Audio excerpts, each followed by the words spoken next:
A girl approaches a police patrol with a request because she thought another girl was in danger in a neighboring alley. The policeman, adjusting his cap, replies that he has received the information and will be there soon. He watches from his car as the girl who reported the danger walks away from them. After listening to the information, he tells his partner that the workday is over. Such police officers can be described as a social parasite, and this is the most accurate description. The partner notices men picking on a girl in an alley and points, asking her colleague if these were the men in question, adding that they should hurry to help. The policeman does not understand whether it is worth taking on this task when the working day is already over. He was frightened by the main man and their numbers, and he asks his partner what the two of them would do against them. The girl wanted to call for reinforcements, but her colleague told her that they would just play with her, although this man with the cigarette did not inspire confidence. He continued to sit in the car, emphasizing that this was not the first time and that it was not worth creating unnecessary problems. But the girl heard a shout from behind the car. "Let her go!" Suddenly, a man in a police uniform appears, whom no one had noticed. He stepped into the middle of the crowd, legs wide apart, hands in his pockets. He was illuminated by the flashing lights of a police car, with a frightened policeman inside. This attracted the attention of the main criminal, who was holding the girl. The policeman calmly ordered the criminal to let the girl go. The perpetrator, hearing this, lets her go and approaches the policeman. Taking the cigarette out of his mouth, the criminal blows the smoke directly into the policeman's face and asks, "What if I don't want to?" The policeman does not answer with words, but delivers a powerful blow to the chin, which knocks out all the teeth. The blow is so strong that the criminal's face is twisted and blood splashes from his mouth. He can no longer hold the cigarette in his hands. The criminal falls down with the cigarette. Everyone who saw it, including the police and the thieves, was stunned. The girl could not believe that she was saved.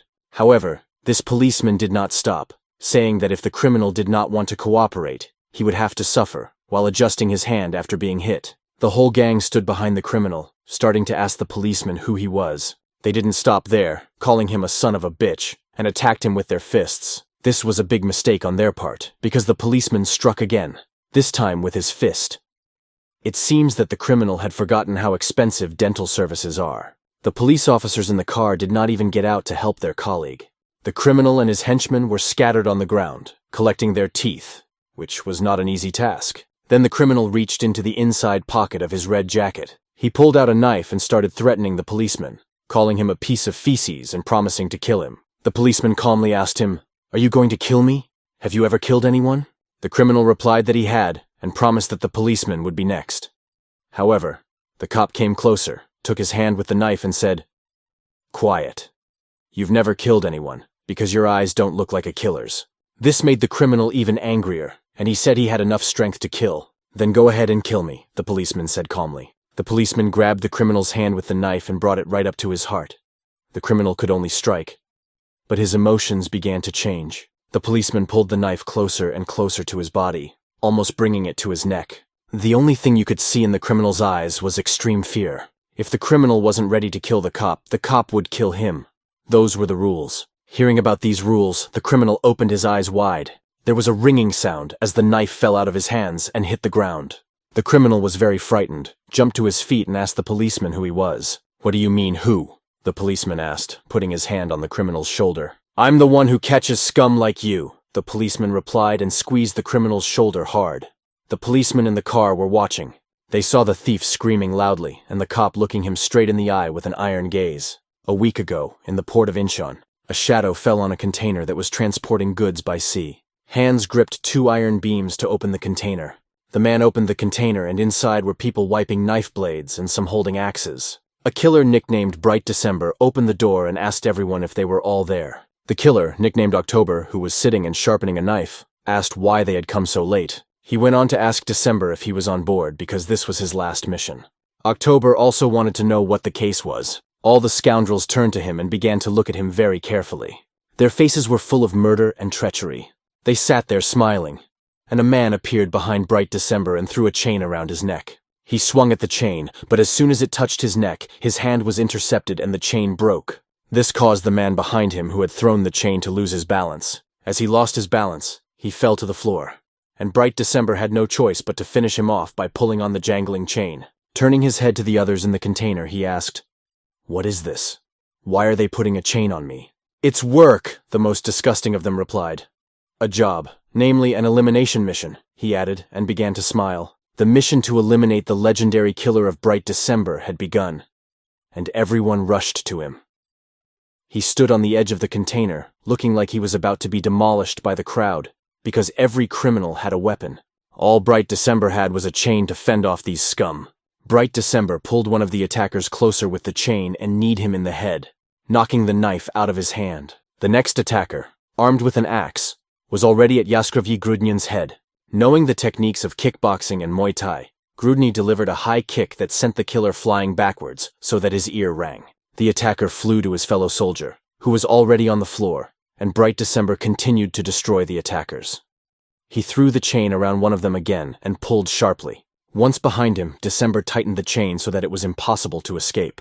He pulled so hard that the veins in the back of the man's head popped out from the high blood pressure and lack of blood flow. Then Gruden pulled even harder, and the chain broke. The attacker with the white hair was the smartest and did not rush at Grudnya with the others, but stayed back, waiting. He watched as Bright December dealt with each attacker. Finally, it was his turn. December killed them all, and they lay on the floor like a bunch of fools. But the white-haired man had a different plan, and with a smile he reached into the inside pocket of his jacket. From the pocket he pulled out a pistol, even though he had always said he didn't have much respect for them. Keeping the muzzle pointed at Bright December, he explained that it was an order from his boss. He had to get rid of the unnecessary ones. He added that he uses the gun when he doesn't want to bother cleaning. Bright December was only surprised by one thing, that it was an order from his boss. After all, he had been told before that this would be his last mission, after which it would all be over. October told him that he could ask him that in hell. He was confident he would be able to take the shot. Bright December jumped at him, almost grabbing the muzzle of the gun with his hand to deflect it aside. Then a shot rang out, and blood flew across the walls of the container, staining everything red. Japanese themes have always impressed me with their beauty. A monk is engaged in religious rites, praying in front of a Buddha statue. Near his fingers, which are burning and blowing smoke into the air, there is a card with a picture of a man with an umbrella and a frog next to him. While praying, the monk heard the phone ring.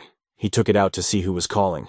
He saw that it was October calling and immediately asked if everything was ready. The answer was, yes, everything is done.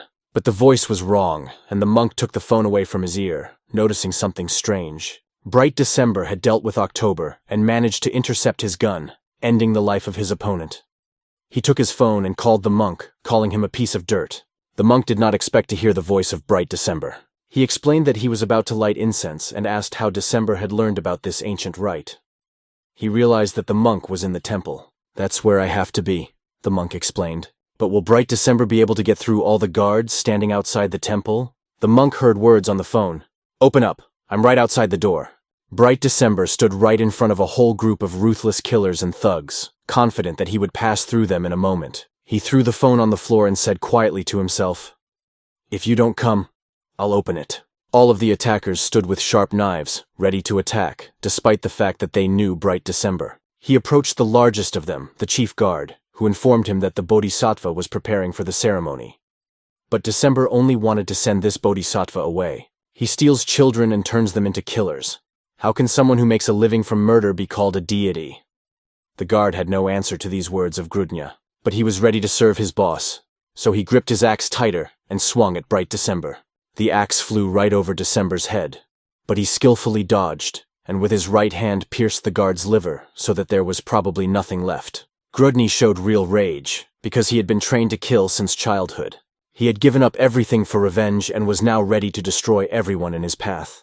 Abandoning himself, he ruthlessly killed everyone who stood in his way to become a monk. He gave up the usual life of an ordinary person. He even renounced his family. Fighting with everyone, he felt a knife in his back, turned his head and saw that it was a woman who stabbed him. But the rage did not leave him. He ignored the pain from the knife, clutched his knife and continued to kill. Now the monk wanted to take his life, despite everything he had given up for him. The monk held the muzzle of the gun to his head and heard the words, "You promised that you would let me live an ordinary life." He knelt down and told the monk that after this mission, I would be able to live like a normal person. "You gave me a promise," he shouted, hitting his head against the barrel of the gun, showing all his emotions. The monk replied in a calm voice that he was living a normal life now. Leaning closer, the monk explained to Bright December that sooner or later, every ordinary person meets death face to face. These are the laws of life. There will be no other way. Bright December did not understand what the monk was talking about, and just kept looking at the barrel of the gun. Namu Amitabha, the monk said, which meant, returning to the Buddha after death. And Bright December was sure that he would have the opportunity to take revenge. Even from the depths of hell, he was ready to climb out to take revenge. "Hey, wake up, wake up!" He heard the words and opened one eye. 3 policemen were standing in front of him, watching him lying in a hospital bed. When he saw them, he screamed loudly, "Cops!" They did not understand what was wrong with him, because the doctor said he might have temporary memory loss. The girl came closer and asked him, "Kim Kyung-soo, come to your senses quickly." But he didn't even know who Kim Kyung-soo was. She was shocked and explained to him that it was him. The second policeman handed him his ID and asked him to look in the mirror. They were at the Ilsan police station. On the wall among all the officers was his photo with the caption, "Kim Kyung-soo." Kim Kyung-soo. Reading carefully and looking at the photo, he could not believe it. The legendary killer Bright December. It used to be written under his photo. And now he is a police officer. A long and interesting adventure about his life. How he was reborn and became a policeman awaits. He woke up after death, and he became a police officer. Even he can't believe it. He holds his license and a mirror in his hands, looking back and forth, and realizes that it's true. The legendary killer Bright December, after being betrayed by his organization, he was reborn in the body of a policeman, instead of taking revenge. Instead of taking revenge, he received a slap so hard that his cheek began to bleed. "Asshole Kim Yu-sung," his partner called him after slapping him. The situation unfolds. The 2 partners are standing, and next to them, on their knees, a girl with her face pressed to the ground is in severe pain. And it just so happens that this idiot is now him. He looks in the mirror and can't believe that this has actually happened. He also can't believe that he tried to kill himself. He heard it from his colleagues, and just sat on the bed in a stupor, while they stood by and explained to him that he shouldn't do that. It was good that at least the rope broke. The girl was the most angry about it and called Kim a fool. She also asked him if he could have changed something by writing down the names of these bastards. Kim did not understand what she was talking about and asked her about it. She told him about the suicide note. In the suicide note, he left the names of his superiors and wrote, "I suffered as a police officer. The worst was from Hwang Jong-min and Hwang Jong-chang, these assholes," followed by an ellipsis. Senior Patrolman Hwang Jong-min and Senior Patrolman Hwang Jong-chan stood in his room and couldn't understand what was wrong with this rookie. An argument broke out between them. One of them was arguing to Kim Kyung-soo that his parents were criminals who committed suicide after the crime. His appeal was aimed at whether Kim decided to follow the same path. The son of criminals became a police officer. The policeman then added that if Kim was going to say goodbye to his life, he should have done it in silence. "Why did you even write that note? Why did you write our names?" he asked, standing in front of Kim, waving his hand. The policeman was very surprised by what happened next. Kim intercepted the hand that was about to deliver another slap, squeezing it tightly. He believed that as a superior officer, Kim had no right to contradict him and should simply take the blow. He turned to the kneeling girl. "Do you see this?" She answered, "Yes, sir." He asked her if she could confirm the attempted assault on the senior officer, but she turned her head away and said she could not see anything. Coming closer, he squatted in front of her, taking her red hair in his hand, and said he would help her up. His face was full of cunning and insidiousness. He mocked his co-workers as he looked at Kim, who called him a jerk. Kim then asked, "What kind of a mess did you make?" The policeman got up, ran over, and tried to hit him again, but his hand was in Kim's again. Kim squeezed it so hard that the veins in the attacker's arm bulged with pain. The attacker started screaming in pain, his body filled with pain. Other colleagues could not believe that a senior officer was being humiliated right before their eyes. With loud shouts of, "Let me go!" he tried in vain to get free of Kim.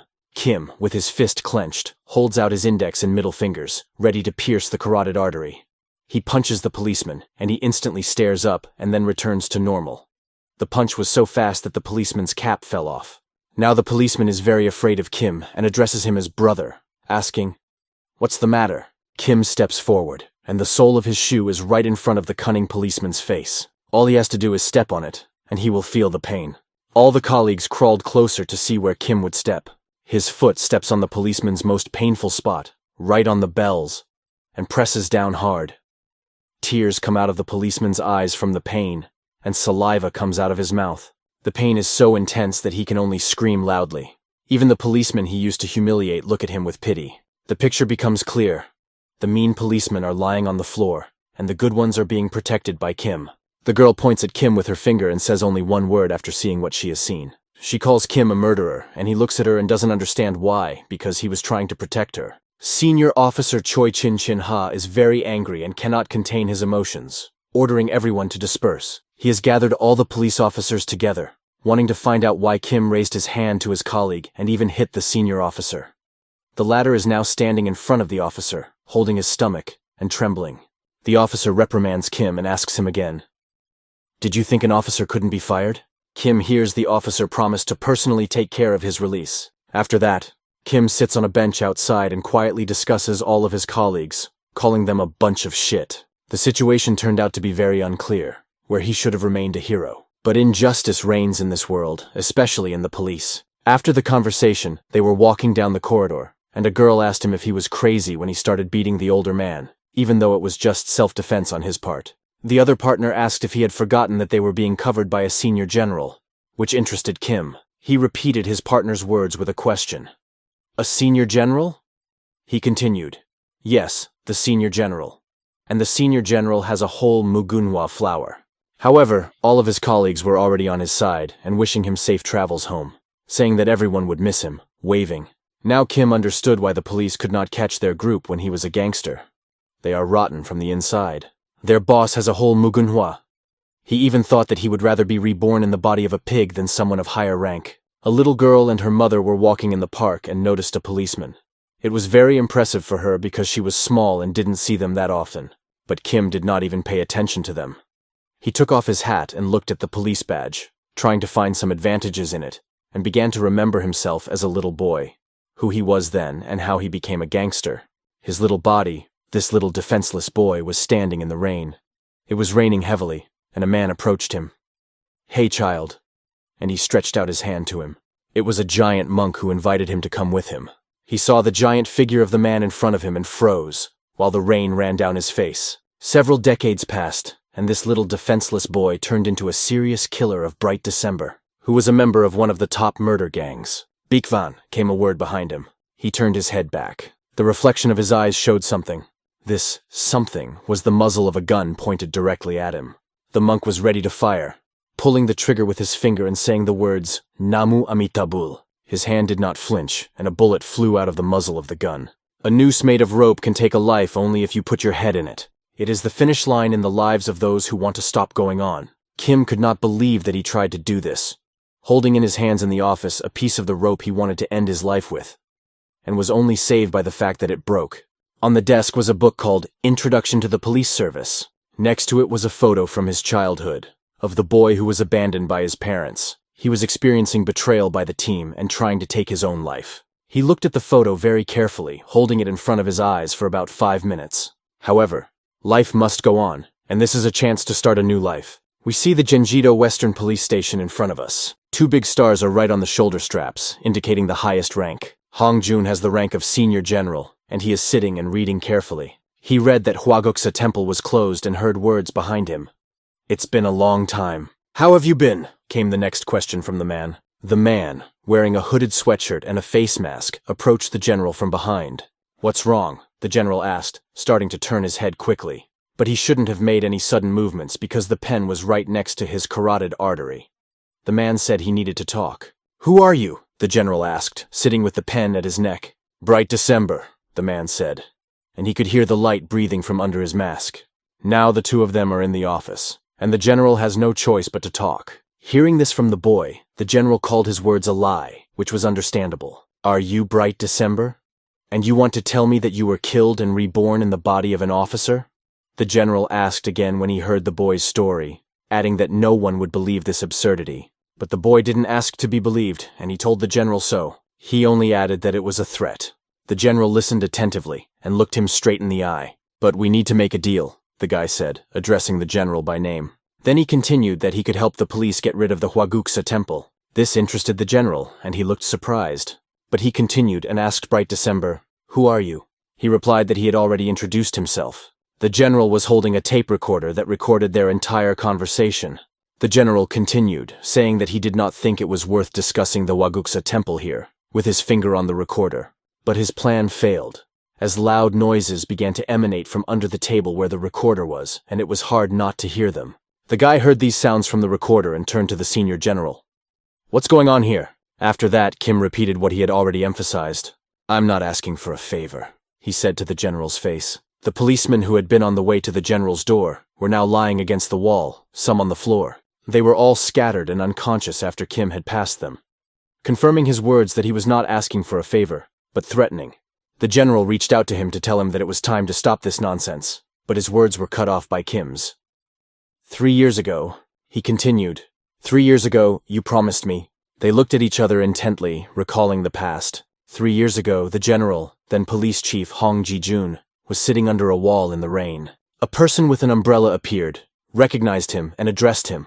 It was a man wearing a mask and a beautiful tuxedo who introduced himself as Bright December.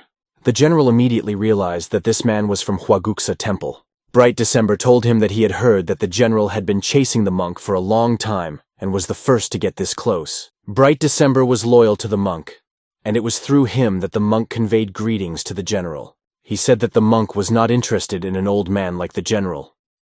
Bright December pulled out a penknife, pushed a button, and the blade came out, ending up near the general's neck. This knife was hidden at the end of the umbrella that Bright December was holding. The general asked to wait. Then he started crying and did not hold back his emotions because he did not want to die. Bright December took off his mask. He leaned closer to the general and asked him to promise him something. If you fulfill this, I will save your life, he promised the general. It was then that Bright December asked the general to put the slippery bastard in jail and give him 3 life sentences, because he had to pay back. The general didn't understand what was going on, because they were from the same clan, and he asked questions to which he received only one answer. Do you, general, like monks? Bright December put his face mask back on and said he hated them. After that, he called the monks fools. And now, sitting at the table, he took off his hood and reminded the general that he had promised that night.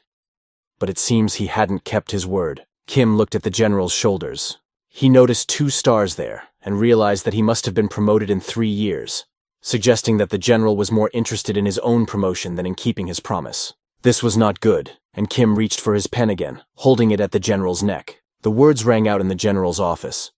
Die. And Kim, who was Bright December at heart, looked at the general coldly. It's not that I didn't want to. I just couldn't, the general said, and jumped back on the couch, putting his hand out in front of Kim. The general added that he had raised his rank so that it would be easier to gather information at the top. He continued to justify himself to Kim, saying that it would be easier with this information.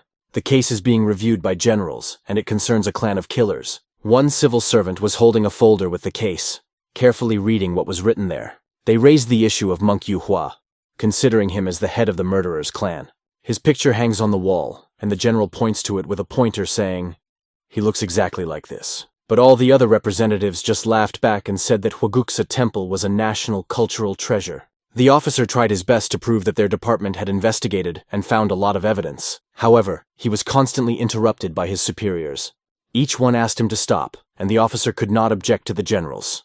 The most important one addressed him with a warning. He warned him that if he did not stop talking about it, he would simply be fired. The officer stood in a stupor near the project board and could not answer anything. The general said in a calm tone that he should not get involved in religion. After that, the investigation was stopped. The general explained to Kim how it happened when he was an officer, and added that the investigation was stopped not by him, but by the leadership. He took out 2 notebooks, put them on the table, and asked Kim to look at them. This was the work of his team, who had been working tirelessly. Kim took the notebooks and began to read the documents carefully, turning page after page. After that, he threw the folders on the table and said that it was no wonder this messy investigation was stopped. But he added that there was still valuable information here. So be it. I will keep you alive, Kim added. Then he leaned closer to the general and asked, Why did you exhale? I said goodbye, he continued, his gaze piercing the general's eyes. Then he leaned back on the couch, acting as if he were at home because he could afford it. And with a smile he said that he would help the general not to die by his own hands. He saluted and said hopefully, I hope we get along. The general just looked into Kim's eyes and was afraid to hear anything else from him. Meanwhile, the weather was nice outside, and a bird was sitting on a sprig of pine needles, singing its songs. Not far away was the Ilsan police station. Inside was a red-haired policewoman and her colleague next to her. They were sitting at their computers and working. There was a loud crash and the door flew open with a kick. The colleagues jumped up, not realizing what had happened and who had burst into the police station like that. No one else but Kim could have done this. He raised his hand and greeted them. Good morning, he said. "What the fuck?" his colleagues asked, jumping up to ask him, very surprised that he hadn't been fired. Another policeman jumped out of his office, opened the door, and asked again, "What's the noise?" When he saw who it was, he was even more surprised and asked, "Who is that?" "Kim Yu-sung," he said in surprise, looking directly at him, unable to believe that he was here. He called him an asshole and said he wasn't here anymore, but Kim asked where the senior officers were. The man said they were on sick leave, and then gritted his teeth and asked him to get out of here. Kim stood there silently and continued to stare at him, not answering. Then a very important person appeared behind them and silenced everyone. The leader's lower jaw dropped. He was looking at the stars on this person's shoulder straps. It was a lieutenant colonel whom no one expected to see, but he had come to do some business. Everyone began to salute him, wishing him well and raising their hands to the visors. "What brings you here?" the officer asked curiously. The lieutenant colonel put his hand on Kim's shoulder and said that he had come to see where their Kyung-soo was working. The officer was even more surprised and asked how the lieutenant colonel knew Officer Kim Kyung-soo. Everyone was eagerly waiting for his answer. The lieutenant colonel stroked Kim's head, where he was wearing a cap, pointed at him and said to everyone, "You can say that this is my savior." After that, he asked everyone to take care of him.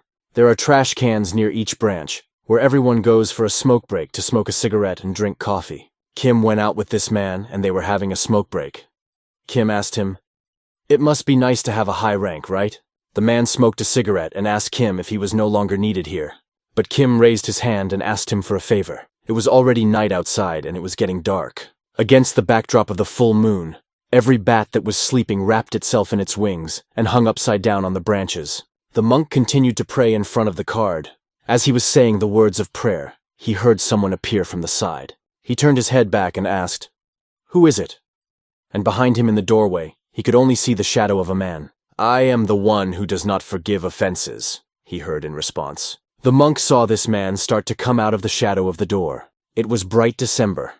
"A departed soul," he told the monk, introducing himself. The smoke stick that had been burning during his prayer began to fly at speed toward bright December as the monk grabbed it and threw it. They flew like arrows toward the boy and were already near his head. The mask on his face almost collided with these three sharp sticks that were flying at the speed of light. But the speed of light is the reaction of bright December, and he dodged them. They got stuck behind his back. They got stuck and started to slowly release smoke, spreading the aroma throughout the room. A monk should not forgive a Buddha. That was bright December's position, and he wanted to tell the monk that. "Mask, who are you?" the monk asked. In response, he heard, "I told you, I am a departed soul." Then he snapped his fingers, signaling danger.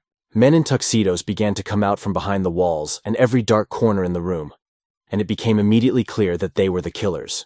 The monk wished him a happy journey to paradise when 5 healthy murderers were standing in front of him. The man prays that his men will kill Kim. Nadezhda watches, believing that the boy's life will be over. But as soon as the first attacker rushed in with a knife, Kim reacted instantly. His movements became lightning fast. He dodges and strikes 4 quick blows. The knife falls out of the attacker's hands and falls right into Kim's hands. To defeat everyone, you need to be stronger than everyone else. Kim stands in a fighting stance, demonstrating his incredible speed. When an enemy with an axe comes to fight, Kim puts his hand under the blow and swings the knife, trusting the sharpness of the blade. After the fight with the axe murderer, Kim rushes past 3 armed opponents, leaves a note for each of them, and then gives them a ticket to hell. They fail to meet the requirements of life, and only 2 men remain who do not look confident. The monk can now only hope for a miracle that these 2 will save him. But it doesn't happen, and Kim, overcome with emotion and a thirst for revenge, continues on his way. He sees right through the monk, not looking away from his eyes, which are blazing red with anger and rage. The monk shouts, "Stop!" loudly, trying to stop Kim. For a moment there was silence. They looked at each other.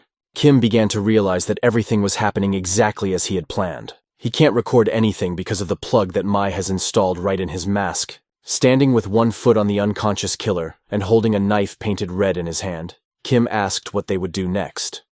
It seems to him that many more souls are waiting for peace. The monk just listens and thinks, what if it goes wrong? Kim explains that if it goes wrong, they will all turn into ghosts, just like him. After that, the monk raises his hand, ordering those who are left to stand. The monk doesn't know who sent him, but he thinks that this person is dealing with evil spirits, and the mask is giving him no peace. He asks Kim to come closer. Kim approaches, and the monk wants to look at his face. Behind him, the Buddha statue begins to gain energy. Kim tells him not to worry, he just came to say hello. He adds that the monk will soon find out who he is and advises him to prepare his head for execution. Kim forgot to tell the monk something else important. The monk still has a lot of training to do. At that moment, the monk quickly pushes off the ground and flies towards Kim with his hand outstretched. His hand is already on the mask on Kim's face. All the mercenaries who were nearby were blinded by the explosion that occurred inside the room where the monk and Kim were standing. The smoke that came out was like tear gas, and everyone started to cry. The mercenaries immediately started asking their master if he was okay. The smoke cleared, and his silhouette appeared with Kim's mask in his hand, covering his nose with his other hand. He told his men that everything was fine, but Kim had already disappeared, leaving only the door open. The muscles in his arms began to squeeze the mask harder out of anger at Kim's escape. In a moment, the mask cracked and broke into small pieces. He turned back to the room where the unconscious or dead bodies stood, contemplating what had just happened. Behind him, another stick was smoking, and there was a monument to Buddha. He looked closely at what he saw, especially to the card he was praying on and the smoking stick that was soothing with its smoke. The streets of the park are crowded with people enjoying the beautiful weather and the beautiful day. On a bench sits a man with disheveled hair and a tired look, indicating a sleepless night. Kim approached him and noted that they hadn't seen each other for only a day. But the man looked much older. The man explained that it was because of Kim, and added that he had a lot of problems now. He began to talk about the attack on the police, the noise and the missing tear gas, which caused him many difficulties. The man began to accuse Kim of not even realizing how difficult it would be to hide it all. But Kim defended himself by saying that if they had caught the perpetrator earlier, none of this would have happened. The man explained that they now had evidence and planned to team up with the prosecutor's office, but Kim interrupted him, saying that they just needed to catch the criminal and all the difficulties would disappear. They continued to talk, unable to contain their emotions.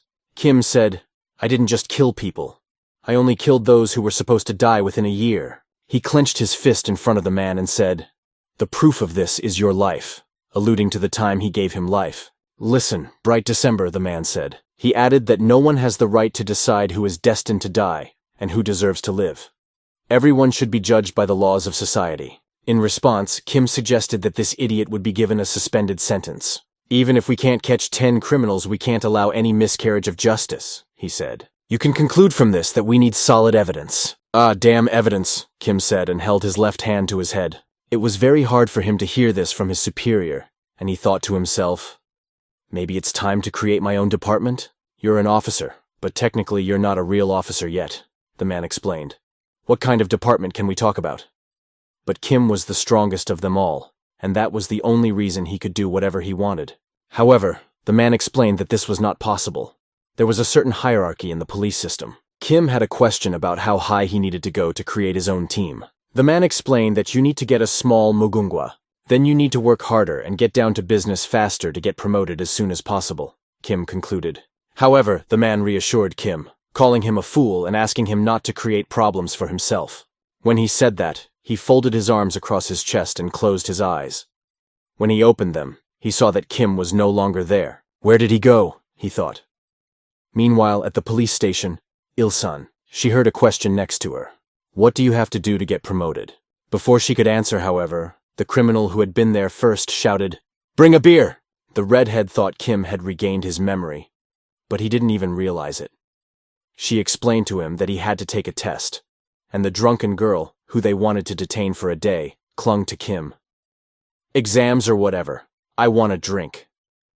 That's the only way she spoke when she was drunk. Kim had heard that he had to serve a whole year to pass the test. She began to yell even louder at the police, saying that they had poor service, apparently because they didn't give her a drink. Ken-hee wondered why Kim was questioning her like that, and she had a question for him. "Do you want to get a star faster?" Kim didn't lie and answered, "That would be great." She tried to calm him down and asked him to pull himself together, because an ordinary officer needs to work for at least 10 years to get a mugungwa. The next question was from Kim. "Even if you are a senior lieutenant colonel?" The girl explained that testing for promotion is only formal. "Is there another way?" he asked, impatiently waiting for an answer. She told him about a special promotion, and this topic became super interesting to him. He wanted to know more about it. "If you can catch serious criminals and show good results, you can get a special promotion," she continued. They didn't have that much time for that, so they just did what they were told, dealing with simple complaints. Even while they were talking, Her partner approached her and asked her to check something. She quickly turned, said, "Okay," and continued talking to Kim. She thought for a moment, imagining that someday they would be able to catch a special criminal. There were 3 criminals in their department right now. One was lying on the floor drunk, asking for a drink, and 2 were arguing with a police officer, and Kim was blown away like a wind. On the streets of China, the girl holds an older man's hand who is able to pay for a wonderful evening. A little further away, under the same club, a few guys are pressuring a man and fighting over some issues. Behind them, a person appears to whom everyone is paying attention. It is a police officer who had only one question. Why should a police officer prepare for some tests when his job is to catch criminals? He realized that he had to make an effort to achieve this. That's why he ended up on the street, where theft and many other crimes happen with impunity. His goal now was to get a special promotion. He was going to do it soon. All people in the world can be divided into 3 types. One of them is former fraudsters who hide a lot of secrets behind them. There are also people who have broken the law in a minor way, for example, running a red light or riding a scooter through a red light. Well, some trivial things. But in any case, there seems to be only one thing. There are not many of them, those who break the law. Among all these people, Kim is looking for only one thing. He is not interested in petty offenses or call girls who drive up to drunk people. He's not interested in petty crimes. He wants real criminal cases, or even something much more serious, so that he can be promoted immediately. He looks around the club, trying to spot something suspicious. His eyes fall on a hand holding out a card to a red-headed girl. He notices that there is something very interesting on this card. It's a sticker that can be hung around the neck or another part of the body, and it catches his attention. Kim notices a man offering this card to a girl and realizes that the prey is at hand. The club, as always, is full of drugs, alcohol, and girls, and music, which adds life to the whole picture. But when the music stops, everyone turns to the person who turned it off, and the DJ addresses the crowd. "Dear brothers and sisters, what do you want?" he continued to ask, and added another question. "Are you still alive after yesterday?" The only shouts from the crowd were "Shampusik," and everyone waved at the DJ. The girl explained that 1 bottle of champagne would make them all rock out. The DJ saw the fire in their eyes and was pleased with how he was able to create this atmosphere with the help of music. He was controlling the hearts of the girls and everyone else who gathered to party, their pulse and mood. The girls were very hungry for drinks, and he lined them up, asking them to open their mouths wider, calling them beauties.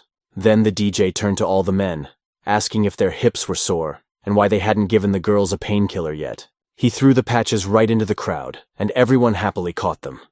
He took 2 bottles of champagne and began to splash it on everyone. Now he offered to give everyone a hot night, but a voice interrupted him asking, "A hot night? You're a comedian." The champagne no longer splashes on everyone in the crowd, and the DJ looks intently at the hooded man who said that. Kim held a painkiller in his hand and offered the DJ to wait for the hot prison porridge. "What's the matter, bro? Chains bothering you?" the bartender asked, offering him a cool thing, not knowing he was an officer. He brought the card closer to his face and was ready to explain to everyone what the cards were. Kim called them simple drugs. Everyone started to look at him in surprise and couldn't believe that they had been slipped drugs so easily. The DJ laughed when he heard this. The DJ asked Kim, "Who do you think you are and why are you talking nonsense like it's your business?" However, Kim started to unbutton the jacket he was wearing. Under the jacket was a police uniform. Kim took it off and said, "I'm a police officer." DJ asked the security guard how a police mutt got in, but the guard did not have time to answer because in 2 seconds a bottle of alcohol flew into his face, breaking his nose. Kim has strong arms and throws well. The guard and the DJ continued to talk quietly, and Kim suggested that they look for him behind bars. But this story did not scare the DJ. He just got angry and called Kim a bastard. Then he and the security guard started running off the stage. Kim broke through the crowd, trying to catch up with them. DJ was running and yelling to his bodyguards and others that there was a police dog. He ran into a corridor where there was a trolley with painkillers, or rather drugs. A man in a tuxedo, a DJ, ordered him to hide everything and run away. He kept running, and the body of one of the guards fell out of the door. It seems that Kim quickly broke through the crowd, and is already dealing with everyone who stands in his way, kicking them like New Year's gifts. Anyone who gets in his way stays down. The guard's hand pulls the door handle, trying to open it. DJ panics, shouting loudly at him to open it quickly, because Kim will soon appear behind him. But on the other side of the door, a chair is propping up the door lock, so the door cannot be opened. Near the chair are the bodies of the guards who were unable to deal with someone. And now Kim appears behind them and addresses them, attracting their attention. They all turn and start looking at him closely. Kim asked them if they had decided to go out in superhero costumes or what was going on. DJ was very surprised that Kim came alone. Although Kim didn't care, DJ probably thought that if there were more of them, they were stronger. He couldn't put on his pants because of some lone mongrel, which is what he thought Kim was, and ran away thinking that a whole pack was chasing him. He calmed down a bit and turned to his guards, who were standing behind him, looking really strong. Kim noticed that one of the guards was doing something interesting. He pulled out a painkiller patch from his jacket that was painted red. I wonder why this card is red. The guards stick the patches on their necks and close their eyes while doing so. Near the cards, giant veins begin to appear on the guards' necks, and then make their way to their faces. Their bodies gained great strength, which surprised even Kim himself. He saw what was happening to them as if they were possessed by a demon. DJ was sure that his men would make minced meat out of the policemen, but a powerful left punch to the face of one of the guards made his brain shake so much that even his tuxedo didn't help. The guard flew right behind his partner. The blow was so hard that no one could stay on their feet after that. Kim warned them that it was better to keep their mouths shut at such moments. But this security guard won't be able to do that, because now he has no teeth because of the blow. Or maybe he has some left, but he'll have to pick them up on the floor after it's over. If he survives. DJ hears Kim's words. You shouldn't keep the pain inside. And he sees the guard's blood flying in all directions, leaving a splatter next to him. In fear, he falls to the back and sits still. He doesn't know what to say, nor does he know what to do now. Like the last miserable dog that no one is afraid of, he addresses the officer as his father. DJ offers to talk like civilized people, asking if he can help in any way and promising to give everything. But Kim asks if this is true, if he can really give him everything he wants. DJ offers different options: girls, money, drugs. He adds that he can give him as much as he wants, but that's not what Kim wants, and he loudly declares that he wants a special promotion. I only want a special promotion, he says, coming closer and reaching out with cold eyes to the DJ's face. After that, a girl is seen on the news saying that drug lords were arrested last night in one of Ilson's clubs. The reporter continues. People in the country are concerned about the availability of drugs. A high-ranking civil servant, having watched the news report, tells Kim that he has done a good job. He calls Kim Corporal Kim Kyung-soo, and he is already standing in his new uniform. He then asks Kim if an officer should quit his job and do whatever he wants. Well, actually, I'm already a corporal, Kim explains. He continues the conversation, which he doesn't understand, and asks the man to look at this, placing something wrapped in several layers of leaves on the table. It is a leaf wrapped in several layers, a leaf from a tree. But these are drugs from the crime scene. The criminals probably hid them in a safe, Kim explains. Unfolding the leaf, there were blue crystals, and there were a lot of them. Kim asked the older man if it reminded him of anything. And this red band-aid that you put on your skin? Yes, it's the goddess Phoenix, the body of a muscled large man wearing a cock mask holding the sticker. The sticker is glued to the chest, and the whole body is covered with veins. If you put 2 of these stickers on, it hurts a lot for the person who is holding it. The pain permeates every cell of the body. Ilson is under police control. They were about to put another sticker on the body of a man who is suffering, but this man came to them and asked, "Why are you standing up? Why are you looking? Don't look. Put another one on," he suggested, and one of the guards picked up the sticker to stick it on. The man was already in so much pain that he just couldn't hold it in any longer and screamed, "Goddess Phoenix, have mercy on me, it's enough." The pressure from the veins in his face and body was beyond the limits of acceptable. She sat on the expensive sofa and just watched as everything exploded. He could no longer live. His veins could not take it. She was enjoying this spectacle. Her whole body was covered with these adhesive plasters. She was sure that Kim was dead and October was punished. She was someone who did not like to do things. She didn't like to give orders. She had the mask of this very group on her face. On her phone, she had an open photo of Kim. She was looking at it, realizing that she would have to deal with the damn police. Corporal Kim explains that November Phoenix, better known as Brightwash, is a dirty, addicted bitch. Training in a new body can be both good and bad, but he liked it because he was in good shape.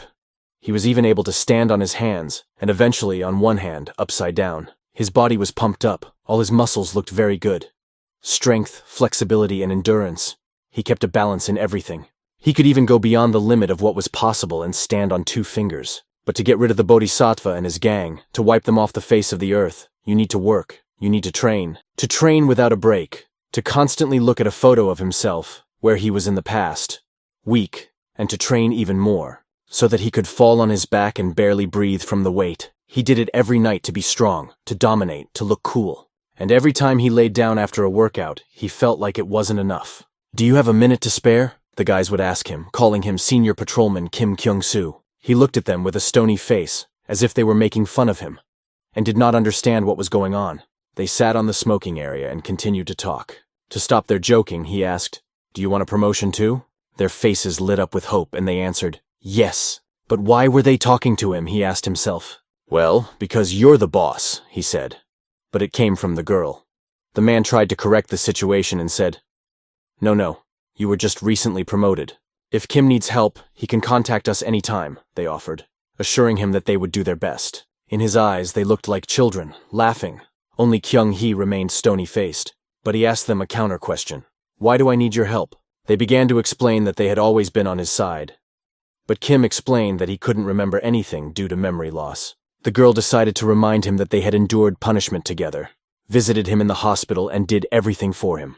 Another man came up to him and put his hand on his shoulder. "Aren't we your comrades?" he asked. It was raining heavily. The drops fell on the Chinese architecture, surprising with their beauty. He stood holding a black umbrella, wearing a black tuxedo and polished black shoes. "Are you Bright December?" someone asked behind him. "Are you the killer who chooses his own victims?" The person who appeared behind him continued to ask. His body was covered with tattoos and he was impressive with his muscles. "Why are you even considered the best among us?"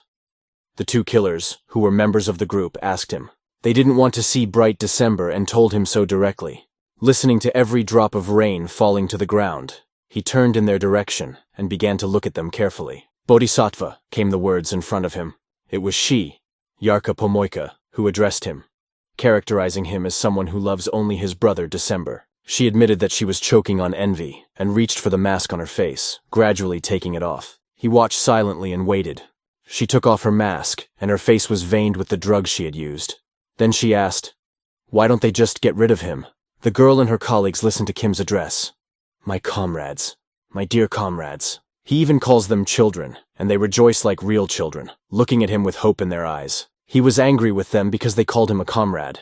This was unacceptable to him, and he was sure that they should be promoted immediately and then address him as such. Where do you see ordinary patrol officers calling a corporal with 2 stars their comrade? The girl was so outraged that she started throwing herself at him, and another policeman pulled her away. She called him a selfish jerk and even offered to fight him, despite his position. Their negotiations and conflict were interrupted by a voice nearby asking what they were doing here. They all turned their heads as one and did not expect to see him here. It was their boss, asking why they were hanging around. They wished him well with their hands to the visor.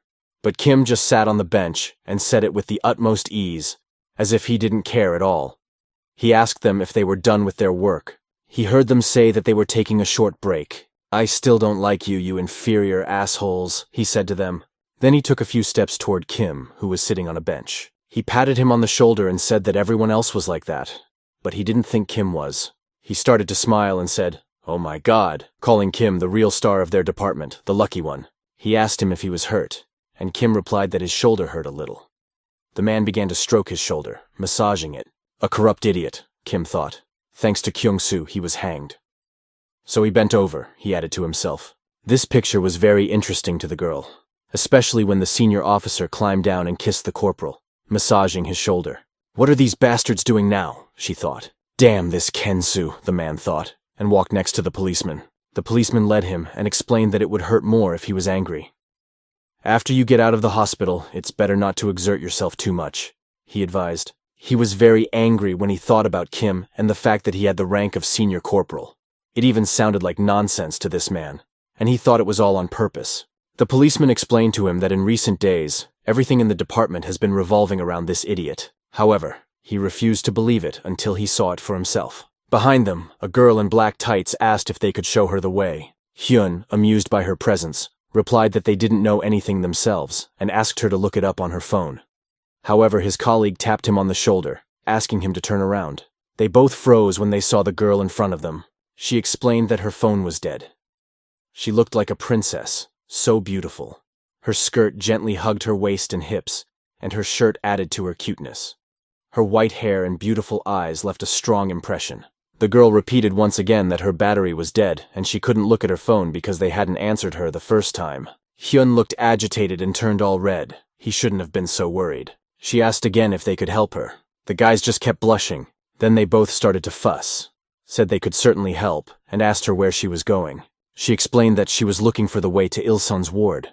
They were happy to hear this, because they were also heading there and offered to walk together. The girl was pleased, and she agreed to go with them. Then she asked, "Do you know Kim Kyung-soo?" Their eyes began to twitch with anger. Now they didn't know what to say, but they decided that they needed to see her through and explained that they knew Kim, who was replacing them. Then they asked what she needed from him. The girl explained that she needed to give him something, and if she lost it, he would be angry. The policeman told her that they were already afraid and thought she was dating Kim, and almost changed their minds about helping her. As a thank you, she reached into the paper bag she was holding and started taking out some goodies. They were very tasty buns that she gave them. She said they could have them when they got hungry on the road. November, nicknamed Phoenix. According to data collected by Bright December, she is responsible for all financial crimes in China. They trade drugs that are made with very powerful effects. Because of this, they are called Buddha's tears. The name came from the effect itself. The criminals are afraid of the Bodhisattva's punishment. The drugs are used by the top of the Hwaguksa clan. Meanwhile, at the police station, Kim is getting a massage and hot coffee brought right to his chair by the computer. Their attention is drawn to a girl chewing on a bun with very interesting contents inside in the form of small blue crystals. The two policemen who had shown her the way are now lying unconscious on the asphalt, and next to them are the half-bitten buns she had given them. But she wasn't afraid to eat them herself, and right in front of Kim in the police station she threw one of them at him. She attracted a lot of attention with her appearance, and stood there looking at them. The room fell silent. She came closer to Kim and said out loud, "Oh, I found Corporal Opp," and reached out with her index finger to touch the tip of his nose. She walked in and stood right in front of him, holding a paper bag of gingerbread in her hands. The boys immediately thought she had lost something and offered to help her, but she replied with a suspicious tone, "Pavlonia leaves." The girl did not understand this at first and asked again. She continued to talk about Paulownia flowers wrapped in leaves, and her face was very suspicious. The police listened to her and wondered if they had received similar reports. They started to check, but the girl interrupted them and said, "No." She asked them not to check anything, pointed her finger at Kim, and said that this officer had them. She continued to keep her finger pointed at him. Other police officers asked what she was talking about, but Kim thought she hadn't changed at all. He didn't know what she meant and wanted to call the lieutenant colonel, but the calls wouldn't go through the jammers. The surveillance cameras were not working either, and the situation was becoming more and more of a problem. "Let me tell you how it all started," she said. Kim was holding a stick that looked like a training sword. This girl was fighting against him, and she was flying at him like crazy with this stick. She was swinging, putting all her strength into it, and the blow was about to hit Kim in the neck. In the downpour, drops were flying in the air from the stick's flight, and it was already close to his neck. However, Kim had a frantic reaction, and he managed to dodge, striking back with his own stick. The blow was so strong to her spleen that it was bent in half. The stick fell out of her hands and hit the floor lightly. Kim showed her who was in charge. As she lay on the floor, drooling in pain, her body trembled, and he held the stick above her head. A monk who appeared on the side of the room watched and asked what Biquan thought about it. He went on to ask if he had found someone worthwhile. Kim listened intently, but didn't know what to say right away. After a pause, he replied that no, there was no one who could fight and wield a sword with dignity. This girl was not the first to fight him. Many men and other candidates for the group had fought before, but no one had passed. The monk did not expect more. He already thought that no one would pass. He snapped his fingers, and two mercenaries in black tuxedos appeared. The girl heard the monk order the mercenaries.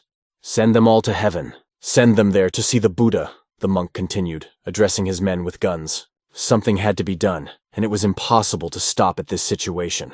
Kim suggested, or rather asked, what would happen if they were all taught, and he added that they could learn, everything would work out. There was no need to kill them. The monk took Kim, who was then called Biquan, by the shoulders and reminded him that he had often told him to suppress his feelings of regret. Kim could not answer the elder, just looked and listened. Then he turned his head to the side and saw that those who were fighting could not be saved. He could only close his eyes and let all this pain pass through his patience. He felt this pain in his heart when he heard the words of the Lord Buddha. "Sir." He saw a stick stuck in the ground. She was holding it, proving that she could still fight, and asked him not to kill her. She added that she would train hard and be useful in any case. He looked down at her and could not believe that she would be useful. But then he told her that she should die and come back to him in a new life. The girl begged, cried, screamed, tears were in her eyes.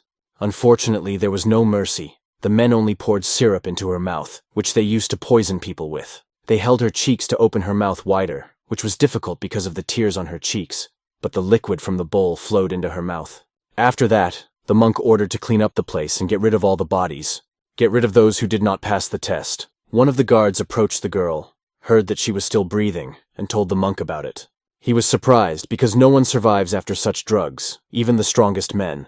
He saw her eyes opening and realized that she had survived. That's how she got a chance to live. She was taken to a room where there were many bowls with different pills on the table and forced to eat them all in a month. Only on this condition could she become his assistant. She began to tolerate everything and did everything he told her. When she grew up and went through all the suffering and trials of this man, then he named her Neue Berze, nicknamed Phoenix, and held in his hands a mask intended for her. She took the mask in her hands. It was an initiation. She was grateful to him for this school of life, for what he had given her, and she was also loyal to the Buddha. That's how it all happened, and it was then that she became the drug-addicted maid who is now standing in the police station holding a bag of drugs. She took a few steps toward Kim. When she got close, she asked him, "Where's my shit?" She leaned over the table, started stroking his shoulder and urged him to answer quickly. Kim had just started to say something when she interrupted him, noting that he had finally spoken. He continued and told her that all of her stuff was at his house. Then he leaned closer to her and asked her something to lure her outside and kill her. That was his plan. He asked her if she wanted to be his guest. After that, he asked her to go with him, although all his friends said that it was not a good idea. His colleagues called him strange because he climbed over the table and started to get closer to the girl. She called him a liar and said that her brother would never hide drugs in his house. The police heard the word drugs and were even more surprised. She realized it was a trap from Kim and said she would not fall for his tricks. She reached into the bag for the drug stickers, but only these papers were reflected in her eye, and she did not see Kim approaching her. Kim was approaching to strike her, but he didn't have time because she reacted faster and threw 3 drug stickers at him that could have killed him. He dodged, but the stickers hit the police officers behind him, sticking directly to their faces. One for each of them, and the arteries in their faces began to swell, and unbearable pain gripped their bodies. He saw all the policemen fall on the table as one, and she continued to address him as a brother. Already in the department, every officer had a sticker on them, and everyone who had received it was lying unconscious on their chairs. The girl only mockingly asked Kim if he would let them all die, because if he didn't help, they would all die soon. She promised to help if her brother told her where her drugs were. She saw his hand coming closer to her face. Kim wanted to hit her and quickly started to strike, but she managed to dodge. He only hit her shirt, tearing off a piece, and saw that there was a drug patch under the shirt on her chest. After hitting her, he turned his back on her and stood silently. But his main goal was not to hit her, but to tear the plug off her clothes, which he did by tearing off a piece of her shirt. Then, using his index finger and thumb, he crushed the plug. It was soaked in drugs, and the rage she felt was getting even stronger. She was getting very annoyed by everything. What made her even more irritated was that Kim showed her the phone where help had already been called. Help was called, but there was no one around. Picking up the baton, he told her that now was the perfect time and conditions for the murder. It was not difficult to understand what Kim was saying, but she was so frightened that she asked him again what he was talking about. However, she had a chance to understand when he beat the crap out of her by tapping her arm with a telescope and motioned for her to start, hoping she would remember the good old days. His baton began to clench more and more tightly in his hand, but the girl just started to laugh. She had known him for a long time, and when she heard him say rude words, it only made her laugh, because he had never dared to raise his hand to a girl before. She picked up her torn shirt and pointed out that he had torn her clothes. "Do you really like cruelty?" she added, looking directly at him. But the whistle of the baton came out and it flew right over her head, and she was lucky to duck. She managed to avoid the truncheon, but not the knee, which was flying at her head. However, she managed to put her hand up and direct the knee to the side, which saved her life. Kim was very irritated by what she was doing and knew that she had to finish her off. She flew backwards, holding her head. It seems the knee hit it a little bit. There was blood on her hands after she took her hand away from her head. The blow left an abrasion on her head. She got very angry and asked him if he wanted to die, and he just told her that she was as ugly as ever when anger takes over. For her, it was like a compliment and she just smiled. She said that he surprised her a lot and asked if he was not just a policeman, and he suggested that she should not keep her anger inside. She then asked where he was from, assuming he was from some special unit. "Who knows? What do you think?" he replied. She reached into her shirt for another drug sticker. "I guess my previous job wasn't as boring as this one," she said, starting to stick the sticker on her body. He looked on in disgust. The sticker was already on her neck and the veins were getting bigger and bigger. Her face turned blue, but she was gaining more strength, believing that Kim would find a suitable place in hell. He couldn't predict the effect the sticker would have on her and watched calmly. Suddenly, she pushed off the ground so that stones flew in all directions and ran straight at him with her hand outstretched.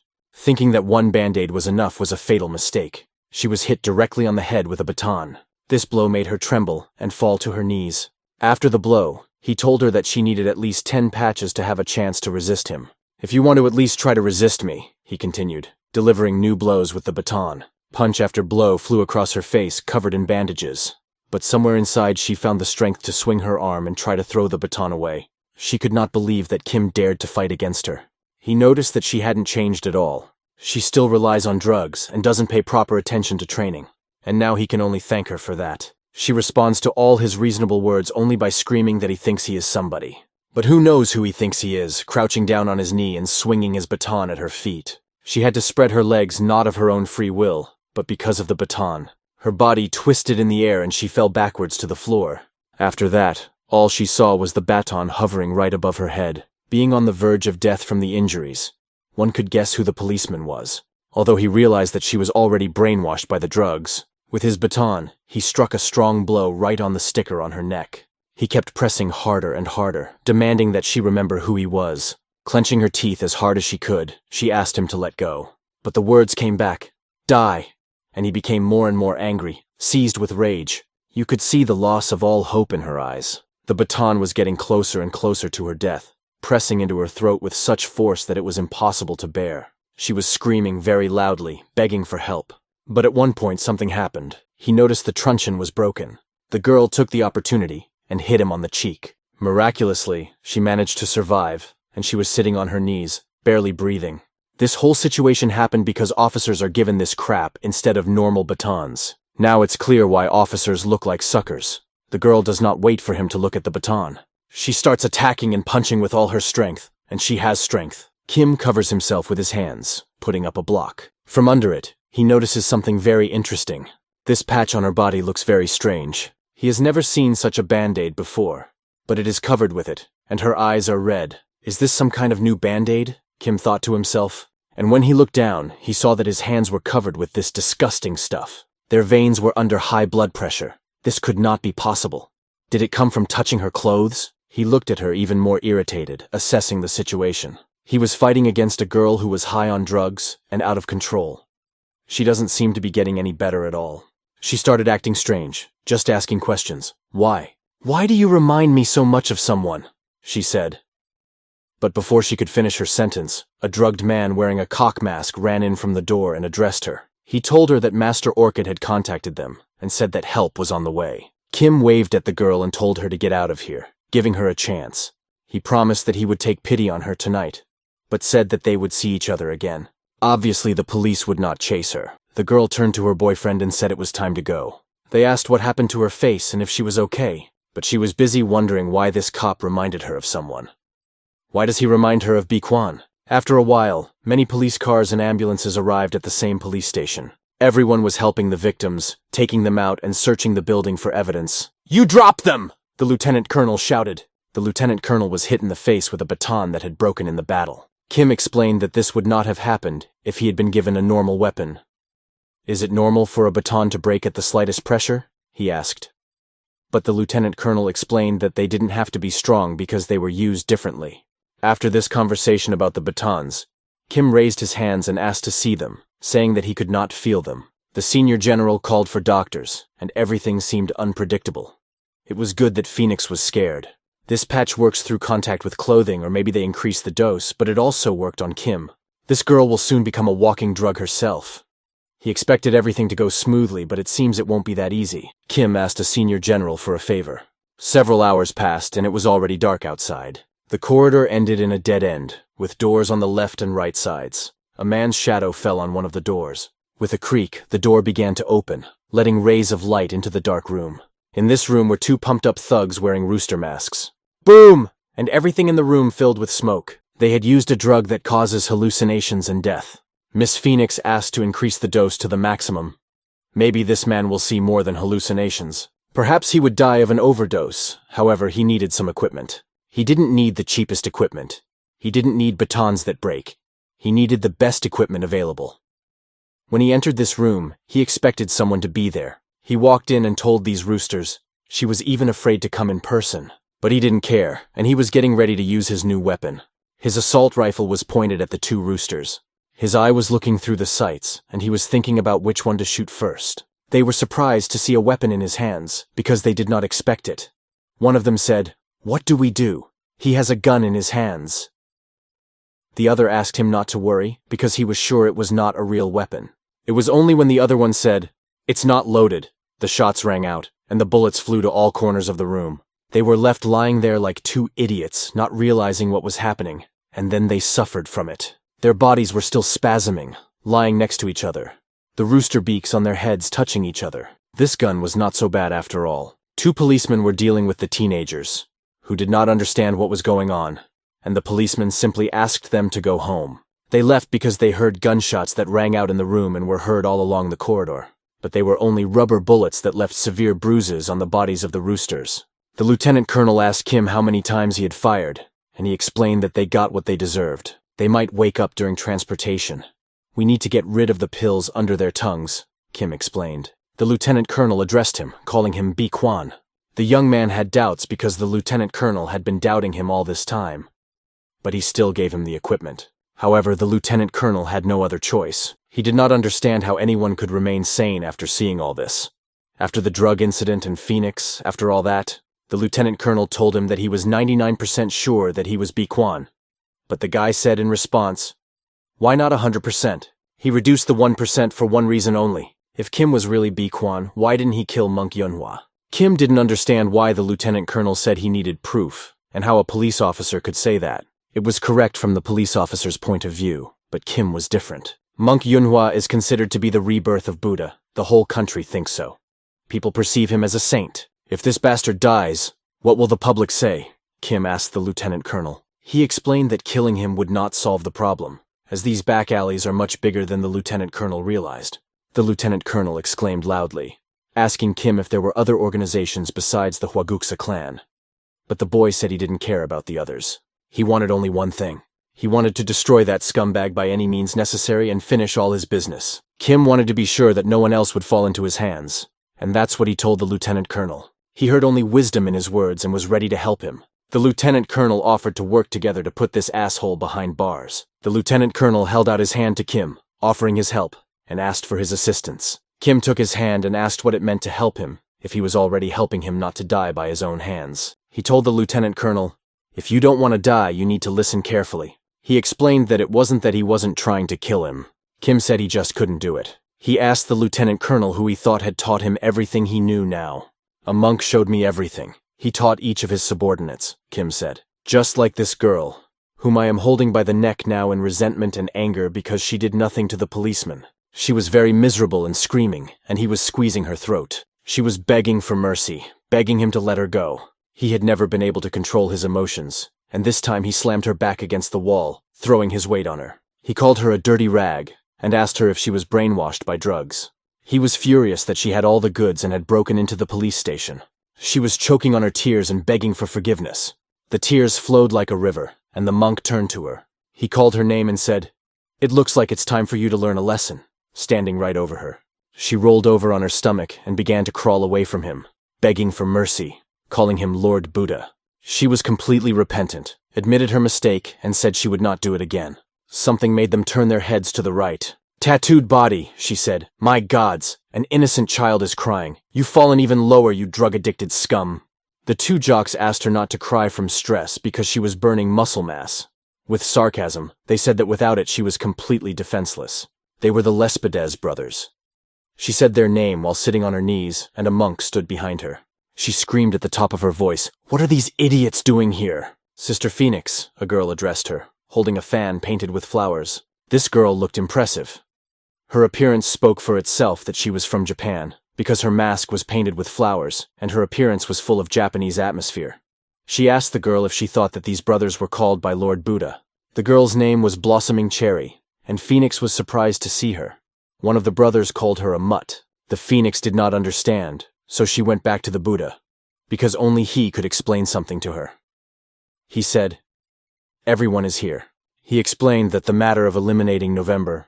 Everyone listened attentively, looking at him, and he continued. This case has been declared open. She begged him not to do anything cruel to her, a plea sounding in her every word. Crawling on her knees, she promised to return everything she had taken. If only he would have mercy. But he opened the box and coldly said that he had already returned everything himself. In the box were rolled up sheets of drugs, a whole scroll filled with dangerous potions. What do you think? He asked the other members of the group. The first one answered, April's Black Lespedeza. The second added, July Lespedeza. The third said, March Cherry Blossom. The brothers unanimously decided that it was necessary to get rid of this drug addict who uses drugs to become stronger. They had no idea what could be more repulsive. Phoenix, the girl said, addressing her, coming closer. She said that over the years they had become very close. But to survive in this cold and cruel world, you have to be better than everyone else. Buddha announced that the majority had already voted, and everyone had decided what to do next. She crawled on her knees, crying and sobbing, calling them all cruel. She started to panic and shouted that everyone wanted to get rid of her from the very beginning. She accused the monk of having brought these bastards to turn against her on purpose. However, another girl ran to the Buddha to tell him something important. And Phoenix continued to cry, wiping snot from her drug-soaked face. The girl held up a gun, bending down right in front of the monk, holding the weapon with both hands. The monk took the gun in his hands, finally deciding what to do. He pointed the muzzle at the girl and said that he did not need useless workers. She looked directly into the muzzle of the gun, her eyes filled with fear. The monk was ready to pull the trigger, and in his head, he started counting down to her death. His hand was about to pull the trigger, and suddenly she screamed that she had invented a new drug, which stopped the monk before he fired. She said that the drug was 5 times stronger than the previous ones.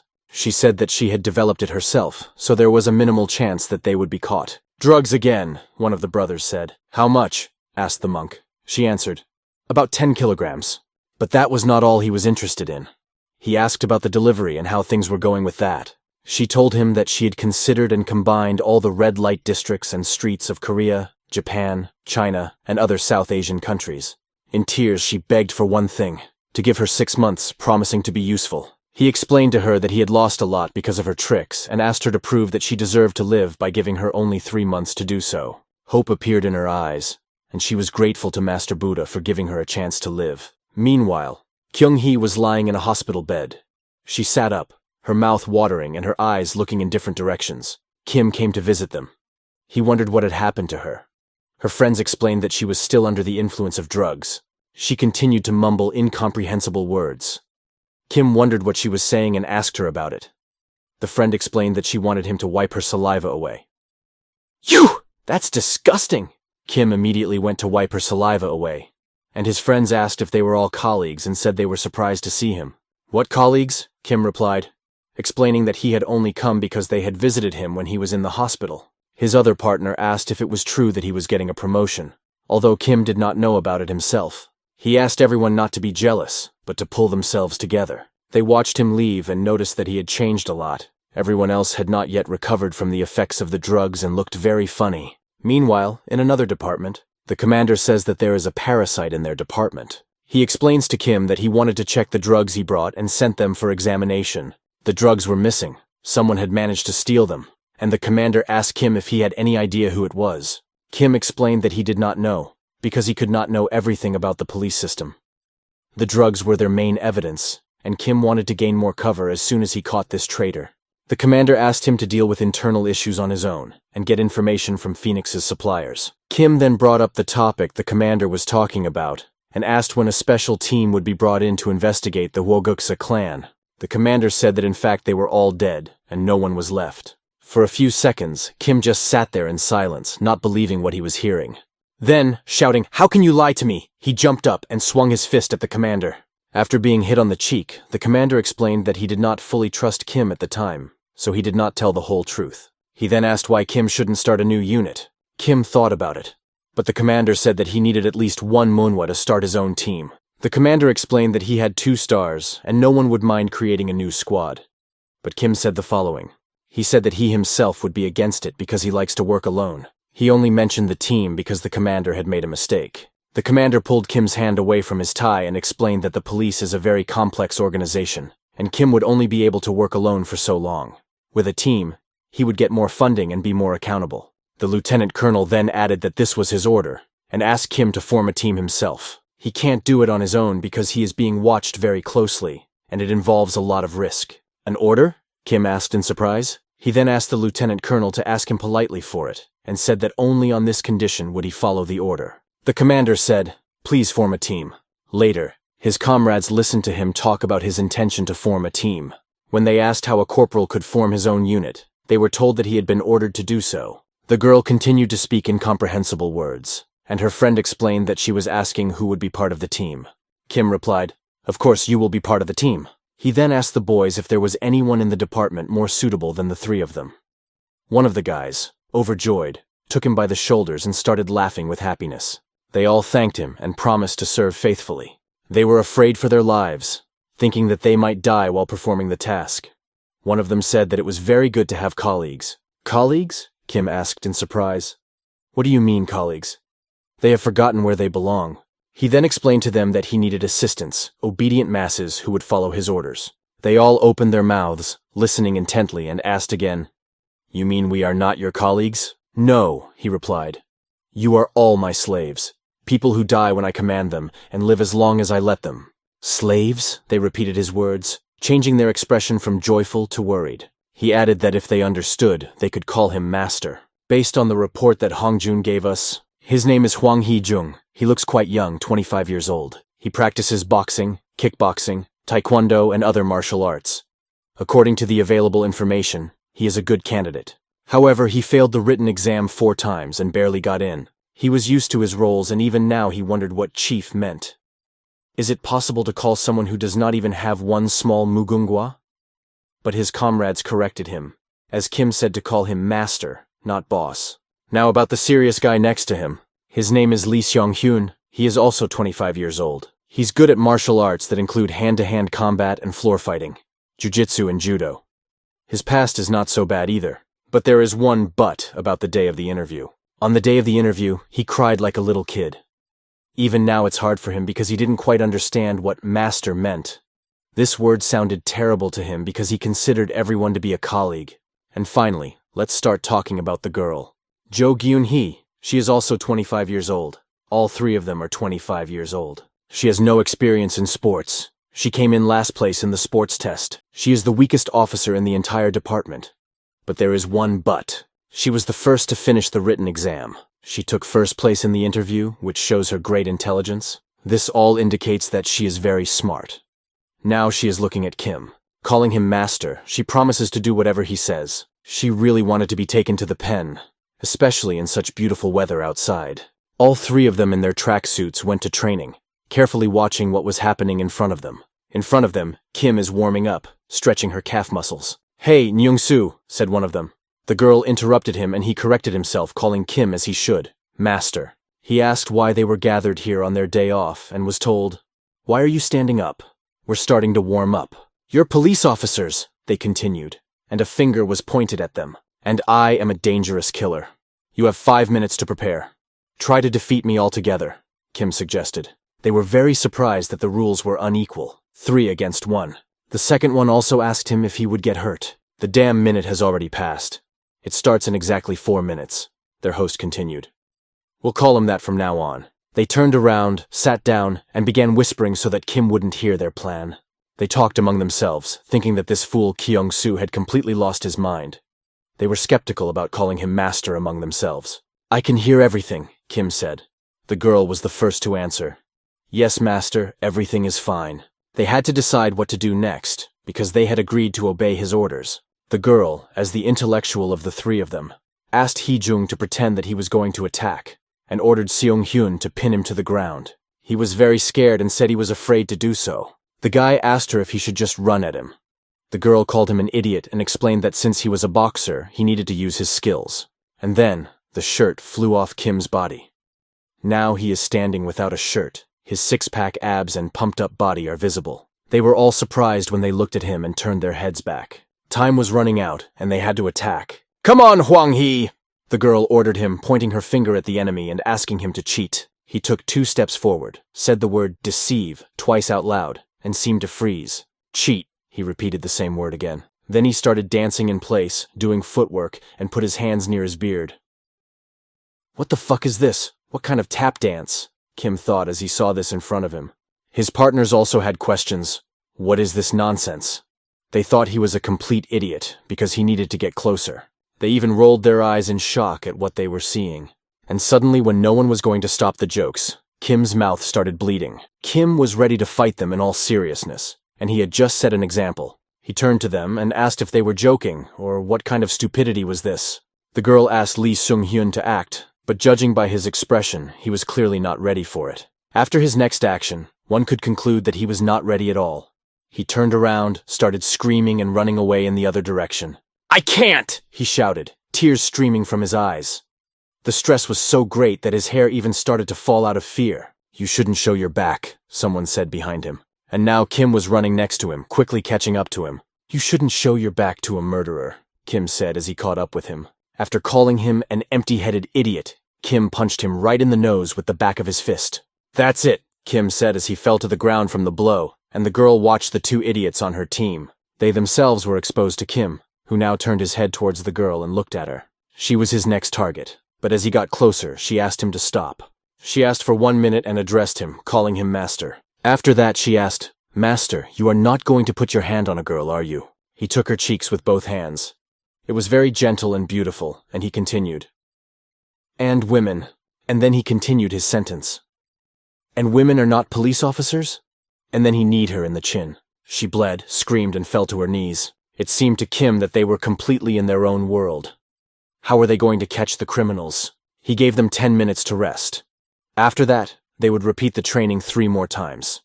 If they don't want to get hit in the face, they need to show what they can do. He looked at this miserable picture before his eyes and asked them to answer quickly. Yes, sir," they all answered as one. The commander chewed on a chocolate bar while sitting in a comfortable chair in his office and asked how the unit was doing.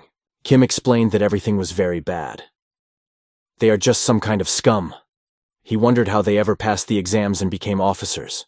The commander asked him not to be so strict, but Kim quickly explained to him who they were hunting and how serious their criminals were. He hit the table with his fist and asked the commander when this stupid trial would end.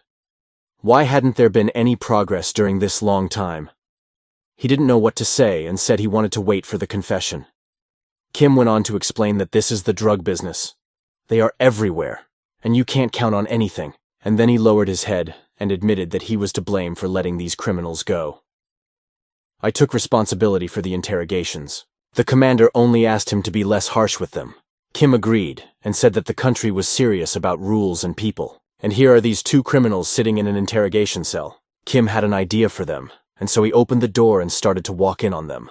They were sure that they would not tell him anything, and they said so as soon as he entered the cell.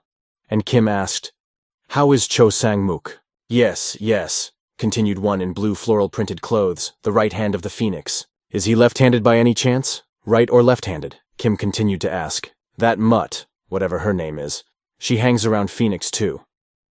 And after these words, they became curious about who it was that came to them. They asked him about it. When they came out of the shadows, they saw who was in front of them and heard from him. It's been a long time. He stood in front of them, leaned on the table with one hand and introduced himself. "I am Bi Kwan." Then he offered to talk to them when they heard his real name. They were very surprised when they saw their host. One of them interrupted his friend and said, "What are you talking about? Master Bi Kwan is long dead." But Kim looked very similar to his master, and they finally met. After that, Kim told him that he recognized a scar on his body. He explained that this scar appeared after he was beaten by Phoenix for smuggling drugs. This was strong evidence for them to believe that Mr. B was not dead. After they believed, Kim told them that Master Buddha had given him a special secret mission. Specifically, that he was to fake his own death and infiltrate the police system to track all the moves of the top brass. He also told them that he had heard that Phoenix had lost her drugs and invaded a police station, but that it was all to no avail. "A November Polonia," he added of Phoenix. He stood over them and asked what he was most interested in, where she was now. He explained that he had jammed the communication with orchid plugs so they could talk in peace. Phoenix's fate depends on their answers. If she's just lying in bed right now, sleeping sweetly after making all this mess, Kim explained. "By the order of the Buddha Master, I will be forced to end her life," he added. They unanimously shouted to Master B that he shouldn't worry about Miss Phoenix and told him that she was developing a new kind of drug. He was very curious to hear the rest of the story. "Really?" he said with a very interested smile and great interest, suggesting that they discuss the details. After a while, the commander was waiting for their report and could not believe what it said. The drug was 5 times stronger. They realized that the group planned to distribute it on the streets in 6 months. When they looked at the report, it listed all the club outlets under Phoenix's control and the gangsters distributing her drugs. The commander asked Kim if he could find out where Ms. Phoenix lived. He explained that if that bald idiot didn't know where she was, then probably only her assistants knew. The commander said that then they should bring them in and shake all the information out of them. Kim did not object, adding that we should break into the headquarters and catch these bastards. But it's unlikely to be easy to get any information, especially from a group that has everything so tightly wrapped up. Ms. Phoenix is sitting on the couch, drugged out, enjoying the visit. Someone comes into her room. He came in and asked her if 3 months was too long. It was Cho-san, the sales manager. He told her a saying, "The slower you go, the farther you will go." Next to him stood his assistant, sucking on a chupa-chupa. As far as he knew, 2 of their men had already been captured by the police. One was Kim Dong-chul, the production manager. It was too risky for them to rush, so they suggested that she ask Master Buddha for a little more time. She asked them if they could take responsibility if she was punished again. They unanimously replied, "Of course, Ms. Phoenix." A girl named San Pai appeared behind them and said she could take full responsibility. She explained to them that the fear had overcome them together and asked what happened when she was not there. Miss Phoenix explained that she had ordered everything to be done in 3 months. "So you have to do everything in 3 months, she continued and asked again. "Is that clear?" She ordered Cho-san to handle the distribution and move the date. He agreed, and she told the other man to prepare everything necessary. She gave Sang-pi a different task. First, she asked her to come closer. They began to inhale the smell of the drugs that were on the table, enjoying it. Sang-pi came over and hugged Ms. Phoenix, sitting right next to her on the red bed. She asked her not to be afraid, even though she was crying and shaking on her shoulder. Sang-pi explained that she would always be there for her. She promised to take care of everything, taking responsibility. Meanwhile, Kim and his team trained non-stop, not letting their lungs rest. Kim explained to them that after a 10-minute rest, they had to get up and try again. The girl was very angry with him and could not stand it, asking him if he thought it was too much. But he explained to them that they had said they were ready for anything, even if it seemed like torture now. They continued to explain to him that they had joined the squad to catch criminals, not to fight him. "Do you really want to catch criminals?" he asked. They answered with one voice, "Of course!" Then he offered to follow him and turned around and started walking in the other direction. They came to 3 large hangars. He began to open the door of one of them. The boys went inside and were very surprised at what they saw in front of them. They saw a group of people with scars on their faces, with a lot of murders behind them, and they were holding drugs. "We're here," Kim told them. But their boss asked, "What the fuck is this? I don't understand what's going on here. Why the hell did these people come in here?" The guys stood in front of Kim and said his name in one voice. But he asked them, "What are you waiting for? Do you want to be happy?" He explained to them that the criminals were right in front of them. They didn't start acting, and Kim couldn't stand it, giving them a good kick in the ass to get them to attack them. This only pushed them forward, but did not make them attack the criminals. The group of ruthless killers did not wait, and their leader ordered them to get rid of the police. Kim gave them a good chance to prove themselves, left them alone in the hangar, and started to walk out. "Oh shit," the girl said, as she looked at the criminals who began to advance and get closer and closer to her. And now they have to answer for their words, seeing a group of people who are not afraid of anything. They began to talk among themselves about what they should do now, since they had only fought one-on-one and had never fought against a crowd, and they really wanted to go home. Only the girl shouted at them, "Calm down quickly!" She did not want to hear her colleagues crying. To raise their spirits, she said that they would not die here, even if Kim was a complete bastard, but she was sure that he would not leave them here to die. She looked at him through the glass and suggested that her colleagues show him that they were real police officers. Kim realized that she was smart enough to understand that in a situation like this, you need to stay calm. She pointed her finger at the criminals and told her colleagues to act quickly and attack them. He watched her and realized that her actions were useless. Useless because the one she asked to attack was asking her what to do and how to attack. She threw it at the bandit and asked him to hit first. He moved quickly in zigzags, but because of his lack of character, he could not strike first. His opponent swung first and hit him clearly in the face. Only the girl wanted to tell him that he should not put his head under a flying fist, but he did not have time. He did not have time, and it was clear from the way the blows hit him one after another. After the blows to his cheeks, the enemy hit him several more times directly in the head. However, he said it didn't hurt at all. Compared to Kim's blows, this opponent fought like a child. He turned his head to his friends and told them this while he was being beaten by the thief. It didn't hurt him at all. He thought he was already used to Kim's fists and decided to try to fight against this opponent. He hit him with a powerful hook to the solar plexus. His eyes were filled with excitement. He asked them to come to him quickly because he wanted to fight. His friend behind him was just watching his excitement, but another criminal appeared behind him with a stick in his hand, and now he swung at him, standing behind him. Baldy clenched his teeth, and he had to step over himself to help his friend. He pushed off the ground with all the strength he had in his legs and jumped at this enemy. He jumped and shouted with all his might. Kim watched this picture and saw that they had potential. These two could be useful if they were trained more. And the girl was just screaming, "Yes, come on," and supported the boys as much as she could. The head of the drug trade treated his mercenaries as useless assholes. He started unbuttoning his shirt, accusing them of letting two cops kick their asses. It was a real disgrace. He took off his shirt to show who was boss. Under the shirt were tattoos on the shoulders of both arms up to the elbow, depicting dragons. His physique promised that the fight would be fun. Kim could see that his guys had let fear overcome their minds. He looked really scary, standing over them and shouting that he would kill them. And if you let fear into your mind, it's a fatal mistake. Then you can miss such a powerful blow from the enemy, which might not actually be that strong, but because fear has taken over your head, you can't control it. And so the bald man misses such a punch that he flies backwards from the power that was inherent in it. Sung-hyun lies down, wiping his face, and the pain only gets worse. And now it's the turn of another policeman to get hit by this big guy. Looking at his face, one can immediately realize that they still have a lot to learn. The big guy approached the girl and was ready to hit her. She fell to her knees in front of him and started screaming that she was giving up. She was even ready to tell him everything she knew, only asking him not to hit her. Kim watched this scene through the window and thought she was just stupid. He watched and could not believe what he was seeing. The big guy walked his dirty shoes right up to her face, and she pulled out a stun gun from her pocket. And now she stabs him in the leg so that the big man starts screaming like a child in pain. She keeps the stun gun on his leg and shouts, "Die, you idiot!" His body is locked in a taser. His teeth are clenched so tightly that they are cracking. "Dirty rag," he called her as he pulled her leg out of the stun gun. Then he punched her right in the cheek. But then Kim flies in and hits a front kick with a side kick right into the big guy's solar plexus. So his big carcass flies backwards away from the girl. He now has to pay for kicking the officer in the cheek. Pay the price of receiving heavy blows from Kim. Strikes that are not commonly taught in ancient schools of techniques. She just watched as this bastard who had started to hurt her was now responsible for his actions. After that, he was left lying unconscious right on the table with the drugs. Kim turned to the boys and asked them if they understood what it was like. He asked them further if they realized how useless they were. However, there was no time to wait. He asked them to move forward because they had to get the drugs of these crooks. They could leave it alone because someone else would take care of them.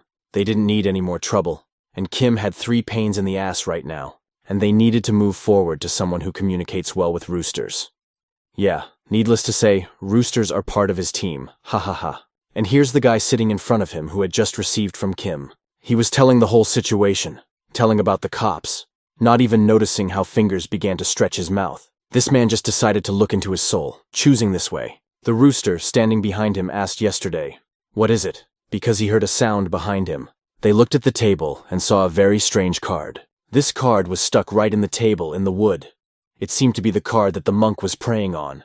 The manager turned his head and began to look at it very carefully, saying the name B. Kwan to himself. There was a whole box of drug stickers on the table. You would have thought they were drug lords now. The commander now realized that it was all true, and they could now stick to the original plan. The ambush plan had already been approved. Picking up his radio, he said that he would introduce them to one officer who was going to take part in the ambush. She was one of the few he trusted himself. He said into the radio, "Come." A door opened behind Kim, and they both turned their heads. It was Superintendent Kim Ah-hyun-a, to put it simply, a very beautiful girl. The lieutenant colonel introduced her to Kim, introducing him as a senior police officer. Just a senior officer sitting in the office of a senior superintendent as if he were at home? "You're not yourself at all," she said, coming closer and taking him by the chin. He coughed gently and explained that his legs hurt. The lieutenant colonel said that everything was fine and suggested that we proceed with the plan. She objected and said she did not agree. She demanded that the senior officer stand up, saying that she did not like rude children, and stepped on his thigh with her foot. "I said stand up," she said, and Kim replied, "Yes, make me." She pretended not to understand what he said. But he repeated himself and explained to her that he did not want to get up. He suggested that she try to make him get up. Kim also explained to her that the words superintendent and senior officer both begin with S, so he didn't see much difference between them, and asked her to stop playing the role of someone who doesn't know who they are. The girl radiated confidence, and a spark immediately appeared between them. The commander noticed that something was going wrong and asked them not to get involved in a conflict with each other. Kim suddenly felt a blow on his leg and looked away. The girl made a distraction and took advantage of it. She swung her leg, trying to hit Kim directly in the head. However, Kim jumped away in time because he realized her style. He was amazed when the girl started using Brazilian kicks against him. Although she wasn't Hwang Hee-jung, and their skill level was different, she was flailing her legs impressively. She was easily angered and started calling Kim names, calling him a jerk. What made her even angrier was that he had the nerve to dodge her punches. Confident in her abilities, she rushed at him like a hungry cat at prey. Kim noticed how quickly she changed her grip. Her feet were incredibly fast. Clutching the chocolate, Kim realized that she could be useful to his plan. He closed his fist with 2 fingers and uppercut her in the neck. She started to lose consciousness. She fell lightly on his feet, her mouth near his belly button. Kim began to mock her, noting that she had laid down on her own, even though she had promised to make him get up. This angered her even more, and she flushed with anger. "Son of a bitch!" she shouted at the whole office, jumped up and swung at him again. "Die, you bastard, die!" she shouted, waving her arms with the strength of a member of the KNPU. The commander was tired of eating chocolate and watching them fight, but chocolate was a real treat for him. This man was ready to start discussing Operation Phoenix, which was to take place on top of Pavlonia. On the last weekend of every month, the drug sales managers gather at headquarters, which is about 15 days away. The KNP team led by Kim and Hyun and the squad of senior officer Kim Kyung-soo were to implement the plan. The girl objected, asking how the information in the report could be trusted. She learned that senior officer Kim Kyung-soo had conducted an investigation, but this seemed like nonsense to her, and she objected, saying that they were as silent as fish during the interrogation. Squirming and interrupting her, Kim asked if she had even thanked him for the information he had obtained and advised her to stop complaining. She just asked him to shut up and called him a moron. She indignantly asked him how dare he talk to her like that, but he replied that she could not do anything about it. She, being very hot-tempered, said that she would not believe it until she heard it with her own ears and decided to re-interrogate them, but the lieutenant colonel said no. He explained to her that re-interrogation was impossible for one reason. They were already dead, and their bodies had left this world. Dead? Why is there such lousy security here? The girl asked. In any case, the commander explained. Prepare everything carefully. See you at the next meeting. Dismissed. Wait! The girl exclaimed. How did they die? Kim listened to their conversation, not wanting to interfere. She could not understand what was happening here at all. Her hand touched the door handle. Before she walked out, she pointed her finger at Kim and said that she was a professional in shooting. She warned him to be careful because her gun was already pointed at his head. As she was closing the door, she added, "Bam!" Kim thought something was wrong with her head. After the girl left, Kim had a private conversation with the lieutenant colonel. The lieutenant colonel put something on the table and explained that it was found in the interrogation room where they died. There was a very interesting card on the table. Kim looked at it carefully, impressed, and the lieutenant colonel asked if it meant anything. The card was on the table in a Ziploc bag, with a picture of a crane and a Chinese character on it. The card resembled the one that the monk prayed to, only it showed a man with an umbrella and a frog next to him. Phoenix held the card in her hand, and her hands were shaking. She felt like she was in another space. It was all the drugs. The manager explained to her that it was found in a city surrounded by cops. Something is wrong here. Maybe we should report it to Lord Buddha, they thought. But the girl said no. She could not believe that her brother Bi Quan was dead. Lord Buddha will punish me if I say such a stupid thing, she thought. This is impossible and makes no sense. I have to stick to the plan. She realized that if she failed this time, it would be very bad. Why did the cops miss Bi Quan's card? Could it really be him? But these thoughts mixed with others, and she decided to stick to the plan. She knew that in an operational situation, the trigger would be pulled. She was tangled in her thoughts, which were like thousands of threads, each with a thought hanging from it. She was in so much pain that she couldn't stand it, grabbed her head and just sat on the couch, shaking. The pain was so intense that she screamed and called out to the men to bring Sanpai as soon as possible. When Sang-pi arrived, smoke spread through the room. Inhaling it, she felt better. This girl helped her calm down. Under the influence of the effect, she said incomprehensible words and different names, and then turned to the manager. She and her partner answered her. Yes, what do you want? She told them to just stick to the plan. Ms. Phoenix, one of them said.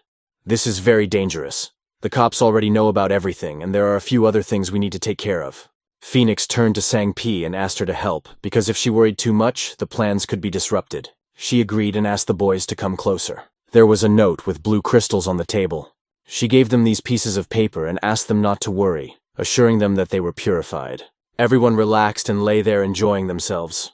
Now they were confident that everything would go according to plan, and all their worries were gone. They were ready to stick to the plan and do their best. Meanwhile, Kim was practicing. What a fool. I could have enjoyed drugs too, he thought. Only the redhead was left of his team, and she didn't know where the others were. They said they would stop by the hospital on the way. Kim could only draw one conclusion. They were weak. Alone without a team, she asked for permission to rest. What didn't I hear? The owner asked again, coming closer and taking her by the shoulders. Now we will be one-on-one, just me and you, he said. This will be a special secret training session, he added, arousing her great interest in it. He began to speak to the point, noting that she was in terrible shape. This made her angry, and she asked in surprise, terrible? Then she added that her body was very cool and she liked it. Like a log, he said, expressing his negative impression. He said that she had no muscles, her endurance was terrible, and that she was generally like a log with nothing to praise her for. He also added that they would soon be sent on a mission where she would probably be the first to die. She wondered what kind of mission it was. At first, Kim wondered who had allowed this girl to become an officer in the first place. But later he found a decent explanation. He found out that she was smart, even much smarter than he expected. She knew the numbers of all the restaurants in the neighborhood, which earned her the nickname Walking Delivery App. At that point, Kim explained to her that if she didn't want to die, she needed to focus on her strengths and not waste time trying to hide her weaknesses. He suggested that during training she imagined that this baton was a weapon. When folded it was a knife. When unfolded, it was a blunt weapon. He was ready to treat her more gently so that she would learn to control her body properly. He lightly poked her on the forehead with the baton and asked her to try to remember everything well. She was very curious about what to memorize, but Kim said that she would find out soon. He asked her to wait a while and she would understand everything, although she had no idea what she would understand. Master! She continued to call him that, and the weather outside was very bright and beautiful. Her colleagues came over and were very impressed by what they saw. They saw a painting. Kim was sitting on top of the redhead, and she was just moaning under him. She found the strength to raise her head, looked at the guys, and said that it was very cruel. Arousing great interest in the boys, they asked, "What did you do?" Kim looked at them and asked again, "Do you really want to know?" They didn't know what to say. Kim smiled and said that they would soon find out for themselves, but you could tell they didn't really want to know. The bald man started to pull his hair off his head again. At the time, they thought they could do without this information. But over time, everything changed. 15 days later, the day of Operation Phoenix on the top of Pavlonia came. It was a full moon outside and the operation was just beginning. The team was dressed like professional police officers, all in black, wearing police uniforms with bulletproof vests, helmets, and black goggles to protect them from debris. All three of them had survived 15 days of hell. What kind of mission is this? The girl asked herself. What kind of mission is this that even the PKK was involved, and now they are all going forward together? They walked forward and saw forests in front of them. They started arguing whether there was something there or nothing. The first one who was walking stuck out his hand and signaled for everyone to stop. He turned to the captain when he saw the entrance to the cave in front of him, and said that they seemed to be there. It was some kind of interesting tunnel, and in front of the tunnel were two men wearing rooster masks. For those who saw them for the first time, men with rooster heads seemed like strange eccentrics. One of the policemen ran toward them with his weapon, confident that this was the right decision. He started to approach the first rooster, and turned his gun around to hit it with the butt of the gun. He knocked down the first rooster, and the other one staggered back, not knowing what to do. Finally, he decided to pull out a knife, but it was in vain, because a leg had already appeared in front of his beak. This girl was really crazy. She had just neutralized two big ducks, and the second one got a leg in his beard so that his head fell back. Even the knife didn't help. All the police officers held back their emotions as they watched, because they were so impressed. 1, 2, 1, 2, and they are lying down, and the girl is standing by the fire they were lighting and transmitting information on the radio. She says that 2 enemies have been successfully neutralized, and it's time to start the operation. They are all stopped by a hand that was placed in front of them, and a command is given. Stop. The girl asks to leave someone here to watch the 2. Everyone asks, what? Her idea to unite ordinary officers with the KNPU seemed crazy at first. Ordinary officers? The redhead asked again, expressing her displeasure with her words. She called her an ordinary employee and asked her how she could contradict her. Then she said that she would only allow them to leave because of an order from the senior superintendent, but still asked them to stay away so as not to get in the way. Kim was very surprised to hear this, and said that they were on their own from now on. You don't have to work up a sweat anyway, he added. The girl was happy because Kim had finally listened to her orders. She took her men, turned around, and left. Kim and his team stayed behind. They started to walk down the stairs. Where the 2 guards had been neutralized, they went down lower and lower. Finally, they came to an iron door behind which the sound of music was heard. The door was kicked in. The whole group ran in and ordered to put their hands behind their heads. But the place was filled with endless staircases and passages where loud music was heard. The music played continuously. The people inside looked like zombies, swaying back and forth under the influence of drugs. She looked at this picture and could not believe her eyes, seeing what was happening to people. She didn't even know what kind of drugs they were or how they worked, but what she saw was very impressive.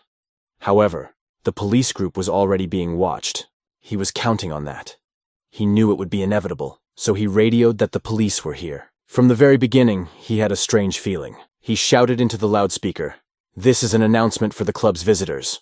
Uninvited guests have broken into the club. They are trying to ruin the party. I'm offering a reward for each one successfully caught. Only for each one caught and brought to me I offer a reward," he repeated. The girl heard this and realized that she was in great danger. The reward was in the form of a gift, a pass ticket. "This ticket gives you unlimited access to drugs for a month," the man announced into a loudspeaker. Operation Phoenix at the top of Pavlonia took a strange turn for the police team. It was a mistake for them to separate from Kim. Now people were attacking the police like crazy people on drugs, trying to catch anyone. The girl ordered everyone to raise their shields to protect themselves from the crazy attackers. The police, as one, raised their shields and formed a defensive line. Perhaps shooting at the attackers would be a good idea, because there are many more of them than police officers, and they all behave like crazy people. Under the influence of drugs, they don't even realize who they are attacking or why. She notices that something is wrong with these people. Something bad is happening. The question arises as to where they get their strength from, and their drug dealer realizes that shooting them will only create new problems. The girl orders the armed squad to put on masks and takes out the explosives. She pulls out a pin and throws a grenade that spreads smoke and tear gas, filling the air. After that, she orders everyone to push the monsters back. But a man turns to her and says, "Captain, look ahead." She sees that the tear gas doesn't work on the junkies. Their eyes are red, but they don't care. The scumbag realizes that their euphoria is stronger than the pain. The police naively believe that this will work and order them over the radio to collect the drugs and take them out the back door. While the police struggle on the dance floor, he talks calmly on the radio. The captain turns and notices him there. She runs with Naruto-like speed, right through the entire squad. She orders everyone to stand still, because she is going to push off their heads. Accelerating, she steps on the head of each policeman and almost jumps to the second floor. He turns his head and sees a policewoman flying towards him. Something is clearly wrong. Pushing away from her colleagues, she rushes right at him. What kind of Superman? He thought.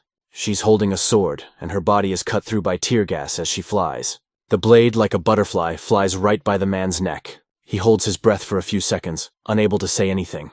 He was saved by the radio, which took the brunt of the blow. He was lucky that the knife did not hit his neck. The captain turns to him and tells him that she underestimated him, because her subordinates had received special training, unlike the boss. He doesn't even understand what she's talking about. The police squad also needs to do something about these half-zombies, and they decide to just push them around. "Push!" The captain orders them to push through the crowd. Dongchul looks down and thinks, does this girl really expect to overcome this crowd? Then she calls out to him. He turns his head to her and listens intently, but he stands too calmly in front of her. And this becomes his problem. 2 cuts in the shape of the letter X appear on his chest, and blood flies in different directions. He realizes that he cannot stand still, because it is very difficult to fight in a crowd. The bastard starts screaming at the top of his lungs in pain. To prevent him from making unnecessary sounds, the girl grabs him from behind by the neck and starts squeezing. "Face the floor," How dare you turn away? She asks, burying his face in the floor. The captain explains to him that it is not a fatal wound. Don't worry, I promise not to kill anyone if I get the chance, she adds. But he has a blade in his hands and a strong passion to finish this bastard. She could just cripple his hands, which have sold so many drugs. That's exactly what she does, stabbing him in the arm. You can go crazy from such pain. The knife penetrates his skin very deeply. The police say, I'm not going to take your life. Lean against the wall. He just writhes in pain, feeling terrible. When the captain returns, the bastard asks, Who are you? No one knows, Kim says, lowering her mask.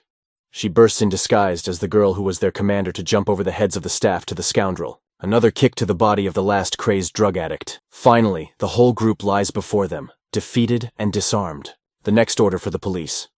Climb the mountain, stepping over every body that lies in the way. Her eyes fall to the wall in front of her. She notices a knife stuck in the wall, with blood all around it. His hands, completely covered in narcotic patches, clench harder and harder, and he speaks. Oh shit. The patches stopped the bleeding, but his condition did not improve. Who was that anyway? Asked Dawn, looking down. She lowered her mask a little and did not answer. She was curious about who it was herself, because he had flown in like Superman. After getting through all the guards, he stands in front of the door and says, Phoenix, come out. The roosters are lying down and not crowing. She orders Dawn to come down now, promising to help. He looks down and notices how many police officers there are. He hasn't seen anything like this since he left the special forces. The girl is amazed to hear him say this and does not understand, but guesses what he means. I'm glad to meet you, my students, he said. And then the girl realized what he was talking about. A gun appeared in his hands and he introduced himself. I'm Dongchul from Unit 29. What squad are you guys from? He continues to ask, holding the gun pointed at everyone. But the police are holding machine guns, and the girl orders everyone to shoot. Shot after shot rang out, breaking all the glass around. Even the shots started coming from the street, which were heard by the police who remained there. The guys were standing on the street and just wondering what to do, because they could hear shots from below. It was unclear what to do, but one thing was clear. They didn't like it anymore. The girl was furious. Why did they take us in the first place if they ended up leaving us here?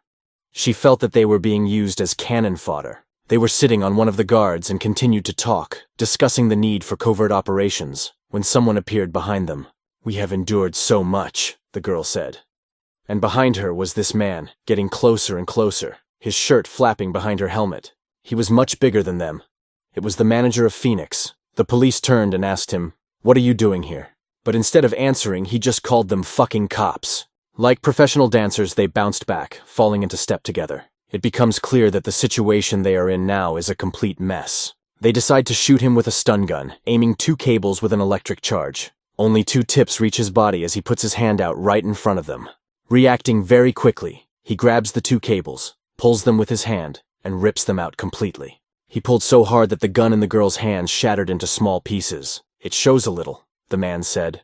And the boys looked at him, not believing what kind of monster he was. Guns. I'll tell you a very interesting thing, he continued. In South Korea, there are strict rules about the use of firearms. It's a hot topic in the country. Don clearly understood these rules and told the police that they could use whatever they wanted. He knew that these bullets could only leave a small dent. The police were hampered by the table behind which the criminal was hiding, and they couldn't pierce it with rubber bullets. She orders everyone to switch to live ammunition, but she needed to warn him, and she does so. There will be a confrontation. You need to surrender because you need a hospital, she warns. But he replies that it is better to die. Rotting to death in prison without drugs is not for me, he said. She asked him, Are drugs really more important than life? He explained, My life turned around when I tried drugs for the first time on one of my missions. He took advantage of his position to scour the area for the best stuff. But over time, his body began to get used to it and drugs stopped bringing him joy. Then the following happened. He saw someone who changed his life forever. Phoenix Sung P was standing in front of him, and her manager was behind her. She came up to him and asked his name. Are you really Dongchul? She asked, adding that she had heard about his drug resistance. She then handed him a blue Chupa Chups. This is made with the best ingredients we have, she said. She seemed like a nice enough girl and asked if he wanted to try it. He opened his mouth and she put the Chupik on his tongue. His eyes immediately opened wide. He felt like he was growing right on the spot. Like he was in paradise. It was a really fabulous feeling. Eureka, he thought. But in reality, what was going on in his head was terrible because he was not himself. She looked at him and realized that he was completely drugged, asking, "How do you feel?" Then she told him that if he wanted to team up with her, she would get him something cooler. He was ready to do anything, saying, "I'll do whatever you want." She only asked him to promise that he would not take more than one in a day. Otherwise, he would get very sick. It was this path that brought him to the point where he is now sitting at the table, risking his life, hiding from the police. He was already on the verge of losing a lot of blood, and he was holding 5 chupa chups that could ruin his whole life now. The only thing he was sorry about was that he would not be able to eat anymore, because that would be more than death. He threw them into his mouth and began to bite into them. "Prepare to fire," came the order after the magazines and the machine guns were changed. The girl realized that they would have to start a shootout. She saw a gun appear on a red background from behind the table. Her finger was on the trigger and about to pull it. Don fires at the metal in front of him. The bullet ricochets and flies back at the girl, but she barely has time to dodge. Yes, a ricochet, she thought, realizing that he had done a very clever job. Under the influence of drugs, he gathered courage, got out from behind the table and started shooting at everyone in front of him. Then he offered to organize a lavish funeral for his commander because he was sure he was going to kill her. The trigger is squeezed and a bullet spins through the rifled barrel inside the muzzle. The bullet lands right above the girl's shoulder. Meanwhile, in the corridor, a firefight between the Roosters and other police officers is taking place. They can barely dodge the bullets, but they can fight back. Grabbing hands and knocking pistols out of the enemy's hands, they act professionally. One of the policemen holds the Rooster by the arm, pointing his gun directly at his leg and shooting it through. After he falls to one knee, the policeman moves on and shoots him in the other. In order not to torture them, he inserts the barrel of the gun far into one of the Rooster's mouths. Now he can take anything in his mouth. Sun Pai hears everything that is happening outside the door and realizes that this day is very terrible. All the representatives of the cock race are lying on the floor, and Kim confidently steps over them. He walked up to the door and pulled the handle. The door opened, and he saw her standing in front of him. She explained to him that she was wondering where the noise was coming from, and it turned out to be him, and she also told him that Miss Phoenix had told him about him. She added that she was going to visit him herself, but he was faster. He asked if she had received his gift. "The Phoenix card?" the girl said in surprise. There were a few seconds of silence. She could think of nothing else to do but ask him, "Who are you?" How often have I heard this question, he thought. But he wasn't bored at all. It seems it's time to remember the good old days. The girl starts firing live ammunition. The bullets fly straight into the iron table he is sitting at. But now they don't bounce. They pierce through it. Don's life could end there, as the bullets pierce his body. The girl gets up and shouts, "Don't lower your weapon, keep shooting!" She sees a horrific scene before her eyes. Don, covered in blood, walked to the railing that separated the first floor from the second and leaned on it. The police notice that an iron object begins to approach them. It crashes right into the shield, saving the table. Everything starts flying after the iron object. The girl realizes that at this rate he will die quickly. But as if possessed by a demon, he jumps up and starts running straight for the police. He has a gun in his hand, and he is ready to act professionally because he has experience. And now, his body is filled with great strength. This is a real devil, the police realize. In order to defend themselves, they strike him directly on the head with their shields. Blood begins to flow on their uniforms, splattering everything around them. This is the first casualty among the police. He leaves the line. Don said that you shouldn't raise the shield thoughtlessly. The police made a mistake thinking that he was not capable of more if he was not breathing. And then he starts to do something incredible. He throws every police officer and runs forward straight to her. He comes up close and says to her, "You don't want to start shooting so you don't hit your comrades." With that, he points the muzzle of his gun directly at her. She kicks him right in the solar plexus, her signature kick that knocks him down. He flies through the crowd of police officers, knocked backwards. All she has to do is reload the machine gun. She does it in 2 seconds, and starts shooting him in midair, piercing every limb and body. He flies backwards like a piece of meat and falls down. She orders the police to check his condition. "He's dead," says the partner of the policeman who was shot in the head. She cannot believe that this has happened. Her attention is distracted by strange noises coming from the side. Don wasn't dead yet, and he had a very interesting thing in his hand, which he lets go of. It falls to the ground. It was a smoke grenade. Everyone screamed, "Smoke grenade!" and prepared to defend themselves. Everyone had to disperse as quickly as possible. There was an explosion, and everything was completely covered in smoke. Everything is so smoky that you can't see anything at all. No one can see anything. Only a few silhouettes are visible through the smoke. They were walking next to each other when a bullet hits one of them in the head, and his goggles are shattered. "What's going on?" "Where did the shooting come from?" she asks. But she realizes that if her colleagues keep screaming, it will be a disaster. The words come over the loudspeaker. How pathetic. Panicking over the death of a comrade? Time goes by, equipment improves, and people get dumber and dumber. You are too weak. You have no experience at all. It was Don who took the loudspeaker and asked everyone to take this as a lesson, calling them his students. "The price of the lesson will be your life," he says, and shoots another policeman in the head. Something has to be done, somehow, to deal with him. Because at this rate, he is going to kill everyone. In the smoke, we can see a silhouette. It was a policeman. He was just shooting. But he sees something that takes his breath away. His body starts to tremble. He sees his own blood scattered right in front of him. But he can't understand where the bullets came from. His back is pierced by 3 bullets. Shots are heard in the puffs of smoke. And then the body of his lifeless comrade falls down. Where is he shooting from? Everyone asks. All they can see is blood flying in all directions and shots being fired. She lies on the floor and realizes that the moment is terrible, and she probably has to die now. At that moment, Kim Ah-hyun was very much afraid for her life. She looked straight ahead at the smoke in front of her. She saw the silhouette of a person, and could not understand whether it was a friend or an enemy. Then she saw the glitter of the muzzle of a gun flashing in front of her. Looking at it, she realized whose hand it was and whose gun it was. At that moment, her whole life flew before her eyes. She saw him and realized that he was about to shoot. He was sitting under the net. His body had lost a lot of blood. His hands were covered with drug patches, and he was holding a gun. But there was no shot. For some reason, he did not shoot at that moment. It seemed to her that he was dead. It seemed that he was no longer breathing. When the feeling of impending death gradually recedes, it's time to inevitably face reality. And that's exactly what the girl had to experience now. She looked around and saw her comrades who had died, Dawn sitting lifeless under the net, and a sea of blood. Looking at this, she began to shake. Her body was seized with panic. Tears were flowing from her eyes, and she shouted, "No!" It was the first time in her life that she felt such fear and despair, and she only managed to squeeze out a few frightened moans. Raising her head up so as not to see this nightmare, she just stood there moaning. But the sound of her feet hitting the floor made her turn around. She noticed 3 policemen running away from a large man in a shirt with blue stars. They were running and shouting that nothing was working against him. He was invulnerable to them. The girl even mentally told this special training to go to hell, hating the moment she was in.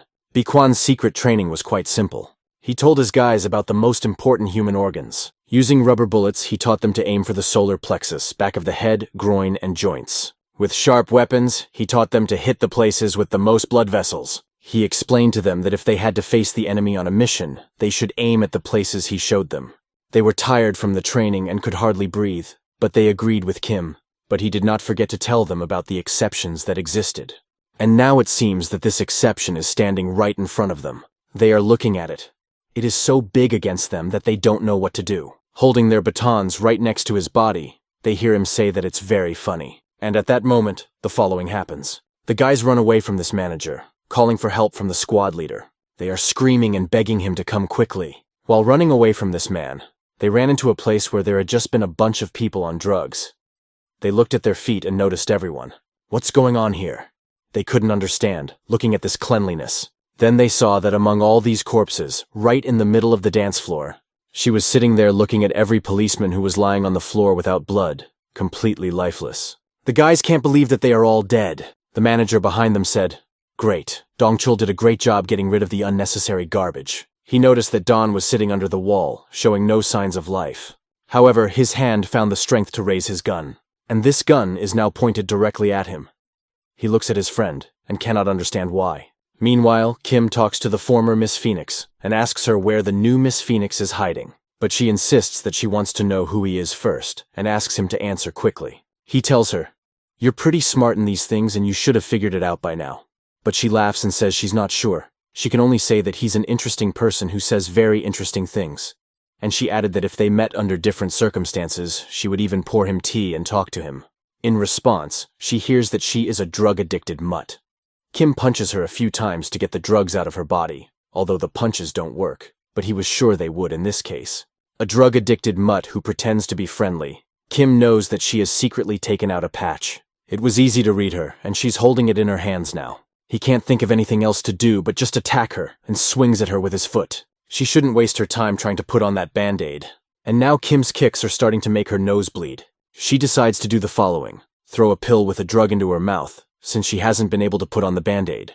Her hand reaches for her mouth, but he grabs her cheeks. It was too obvious for him, and he read her actions in advance. He wondered if it was normal for her to keep a pill in her mouth all day, so he reached out and took it out. He grabbed her by the throat, but she threw her legs over his arm so that she could then take his neck in a triangle. But instead, she found herself in a guillotine, breaking his arm against her thigh, trying to break it without using drugs. She thought in vain that she would succeed because he was beating her back to the floor. Now he asks her where this bird is hiding. What is the point of protecting this cowardly rat who hides her face when her comrades are looking for her?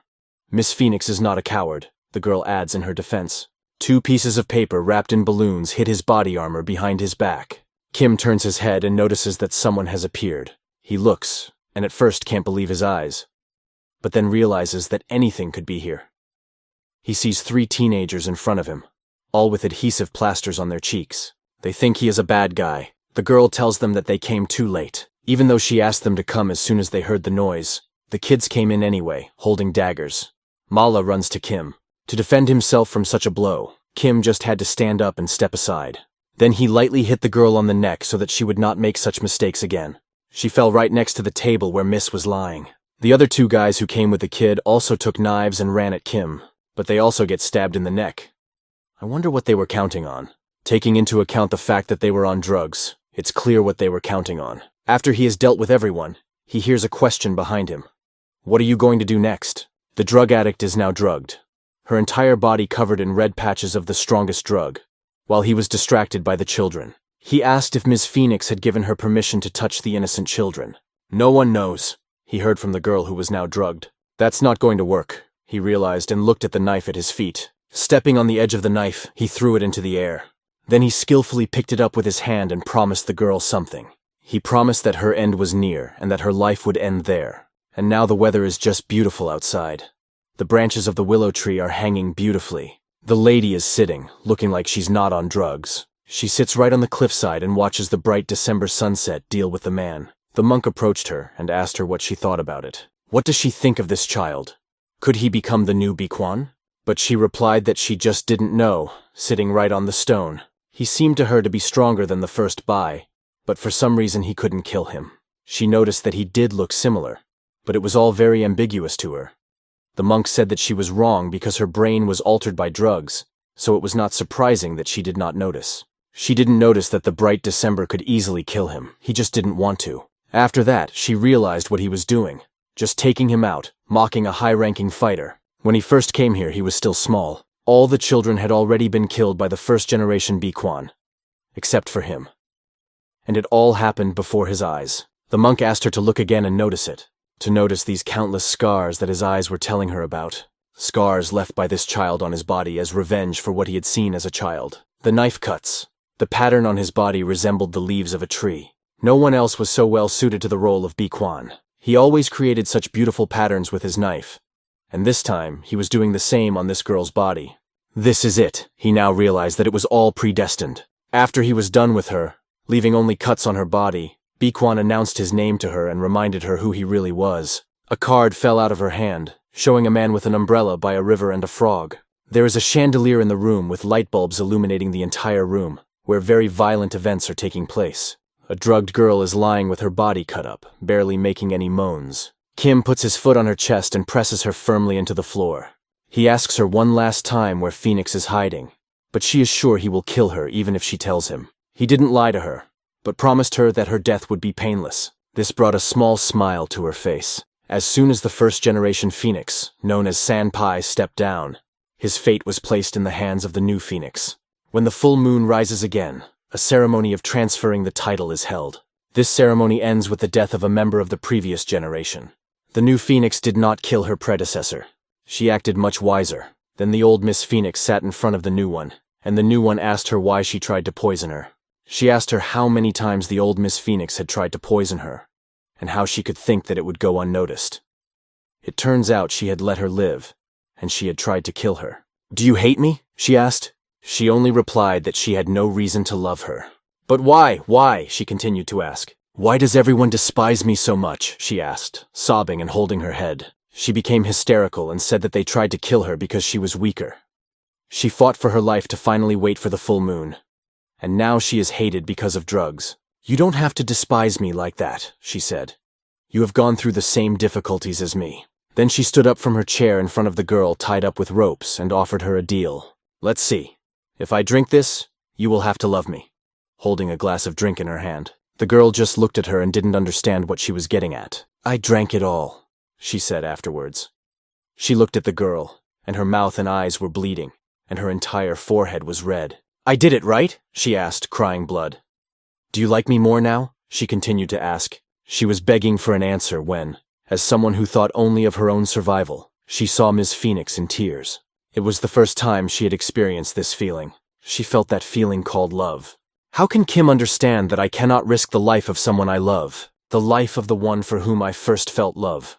Kim listened to her, and since that was her final answer, he gave her a chance to die a painless death by simply slitting her throat with a knife. He finished with her and turned around to go and interrogate the other bastards. Ms. Phoenix heard the words behind him. Choking on blood, the girl said she would come back here. She meant something when she said that the deaths of the children were her fault. She meant that she killed the children, not Ms. Phoenix, and asked Kim not to kill her. For him, everything would be resolved only through this abomination and her subsequent actions. He explained to the dying girl that everything would depend on her. Seeing what happened, the man shouts in despair the name of someone important to him, trying to find out what happened to him. The policewoman, seeing her captain in such a state, is frozen in shock. They shouted Dong Chul, but he was already dead. Despite what was happening, we had to pull ourselves together. To make her come to her senses faster and start acting like a captain, her colleague slaps her. It took a long time to bring her to her senses, and the other police officers surrounding the horrific scene eventually turned their attention to the boy, Kenha. After losing his friend Dong Chul, Ken-hee is overcome with rage and loses control of himself. Suddenly, he starts running at the police. The frightened policemen try to stop him because he is behaving inappropriately. Dong Chul swings his arm, radiating great aggression. He knocks down several policemen with his healthy arm on the way. Gyeong-hee attacks the other policemen who are terrified and don't know what to do with this aggressive man. Kenji wants to crush everyone around him, and the police officers are terrified to realize that the situation is becoming inevitable. His burning gaze promises to tear the policeman into small pieces. He is out of control. As soon as he swings at the police commander, she closes her eyes in shock. A huge stream of blood floods the place, but it was not the blood of the policeman. It was the blood of Kenha, who decided to attack everyone. One of the policemen pulled out a knife and stabbed the threatening hand several times. In shock, Kenny grabbed his arm in pain, and the policeman stopped, confused. A moment ago, Kenny was behind the policeman, and now he has moved forward, promising that he will not kill them. The policeman stands upright, holding a knife in his hand, and the aggressive man clutches his arm in pain. Soon Kensu approaches this man who has just been killed. Despite everything, he was sure that it was a fatal stab, but still, why did they scatter everyone so easily? Surveying the situation, the guy thought that maybe he had underestimated the enemy. But behind him, that scoundrel decided to attack again. It seemed that he would succeed and destroy the policeman. But again, nothing happened, as he was on the verge of losing control. The policeman quickly blocked his punch with his shield, and his opponent was hurt the most by the blow with his bare hands. The man who wanted to attack the police was writhing in pain as it looked like his arm was broken. He turned to his colleagues. He ordered them to deal with the policemen, who were squirming from the effects of the harmful patches. Our hero picks up an assault rifle, promising to finish off the rest. Confident in himself, he reloads it, realizing that this is his mission. He must do everything possible to protect people. Soon he sees this scoundrel using people lying on the ground as a shield and tells him to shoot. Despite this, the policeman doesn't stop and starts shooting, aiming his assault rifle at the people.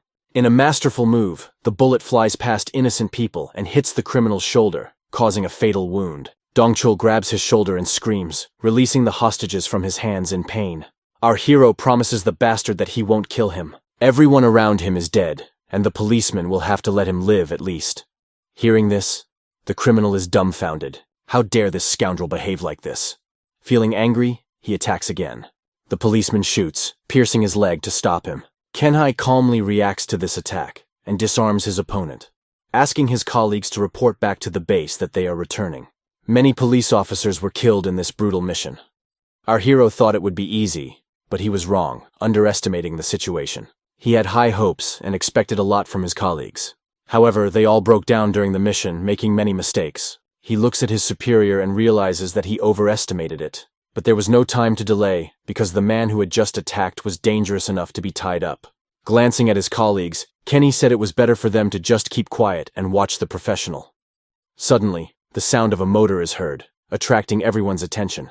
Soon, a motorcycle with a biker bursts into the room and rushes right at the police. It looks like it was a blonde girl who was flying on a motorcycle for a reason. She quickly moves in and pushes the policeman away.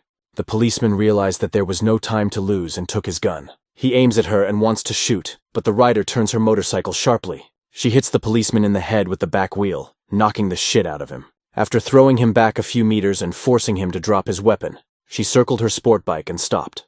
The man noticed that the woman looked familiar and hoped that she was the one he was thinking of. Taking off her helmet, she attracted everyone's attention. It was Miss Phoenix, with a flawless appearance and red eyes, through which veins with abnormal energy were visible.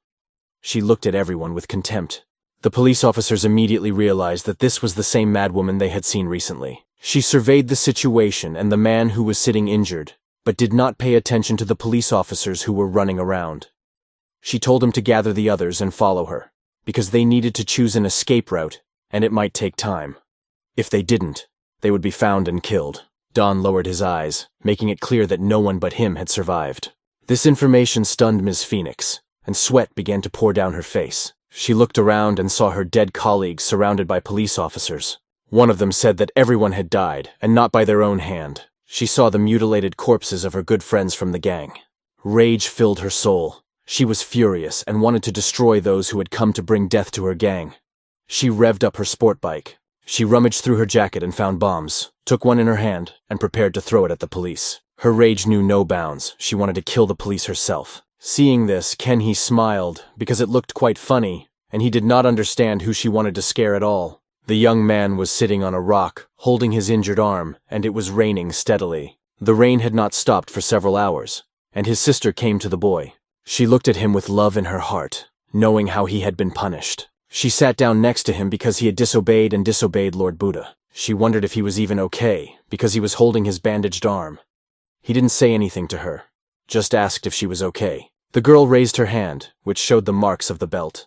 She smiled, assuring her brother that she was fine, although she felt guilty for being so weak. She wanted to tell him what Master Buddha had said, that only this boy was responsible for them now, and she was glad that he had been chosen for this role. She was even a little jealous of him, because this guy had been promoted and his new name, Big One, sounded cool. She wondered if the guy thought she could also get the position and the name, but he just said that she wanted too much. At this, the young girl smiled, because she had heard that everyone at the top had terrible relationships, if she ever got there. Would this guy remember their friendship and honesty? She asked him to promise her that he would never forget the moment they sat on that rock in the rain. But now this girl was an adult and was throwing her bombs at the police. Kenai noticed the little blue and red balls flying right into his face, suspecting something dangerous. But he didn't have time to turn away, and one of the balloons touched his arm. There was a huge explosion that filled the space with blue smoke. The police officer managed to put on a gas mask, realizing that it was a narcotic smoke grenade, which is not particularly explosive but significantly reduces visibility. Although his arm was injured, he could still move, and he needed to act quickly because the girl was racing toward him on a sport bike. He narrowly avoided being hit by the motorcycle and escaped death. The girl made a maneuver and stopped her sport bike. How much longer is this pathetic policeman going to run away from her? Her eyes were as if under anesthesia. She wanted nothing more than to run over this scoundrel. But the policeman wasn't going to give up so easily and ran to the nearest stairs. Seeing this, she couldn't believe that he really thought he could get away from her. She had no trouble climbing up the stairs and crushing this bug in uniform. The policeman ran relentlessly up the stairs and onto the roof of the building. As soon as he started running out the door, drug smoke enveloped him. The smoke spread throughout the space around him. Soon after, an inadequate girl on a sport bike also followed him. She wanted only one thing, to destroy him. But the moment she entered, she was stunned by the scene. The corpses of his comrades were lying on this floor. The policeman was just standing in front of the corpses, making it clear that he had done it. He did not even look at the girl, but simply told her to try to stop him. Just like a bull runs at a red light, the girl on her bike was picking up speed. After passing the bodies, she began to move even faster. Hate filled her heart, and she was ready to fight to the end. But as soon as she reached the place where the policeman was standing, he disappeared into the corridor. He hid behind a large pillar and complimented the girl when she arrived. "You drive well," the policeman said, and jumped out from behind the corner. He jumped on her, trying to strike her. As soon as he fell on top of her, his hands began to wrap around her head. He was squeezing her neck, not letting her breathe, fixing her position. His eyes burned with hatred. He had the advantage now, and no matter how hard she tried to get out, she couldn't. But the girl wasn't going to give up so easily. She stepped on the gas of her sport bike. She tried to accelerate to throw him off the bike, but it was a big mistake because she forgot to put on her helmet. The policeman knocked her off balance so that they fell off the sport bike. After landing a few seconds later, the policeman started to get up. Holding his side, he realized that he had hit it hard and would not do it again. The girl with the broken head also started to rise, trying to understand who was wearing that uniform. She was screaming, who the hell was he and how dare he do such a thing?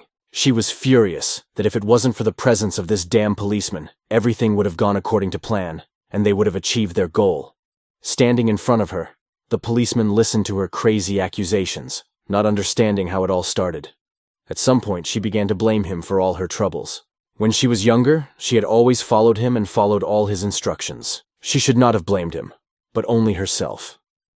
But the girl did not understand what he was talking about, and it seemed like complete nonsense. She asked again and again who he was. Finally, the policeman said quietly that he was Big Wang. He was Big Wang, and if the girl realized that, she would go to hell. Hearing his words, she did not understand what kind of nonsense he was talking about. She again told him not to make it up. But the policeman explained who he was, to which he replied with only one word: Phoenix. Since her name was Phoenix, he asked her to surrender to the police.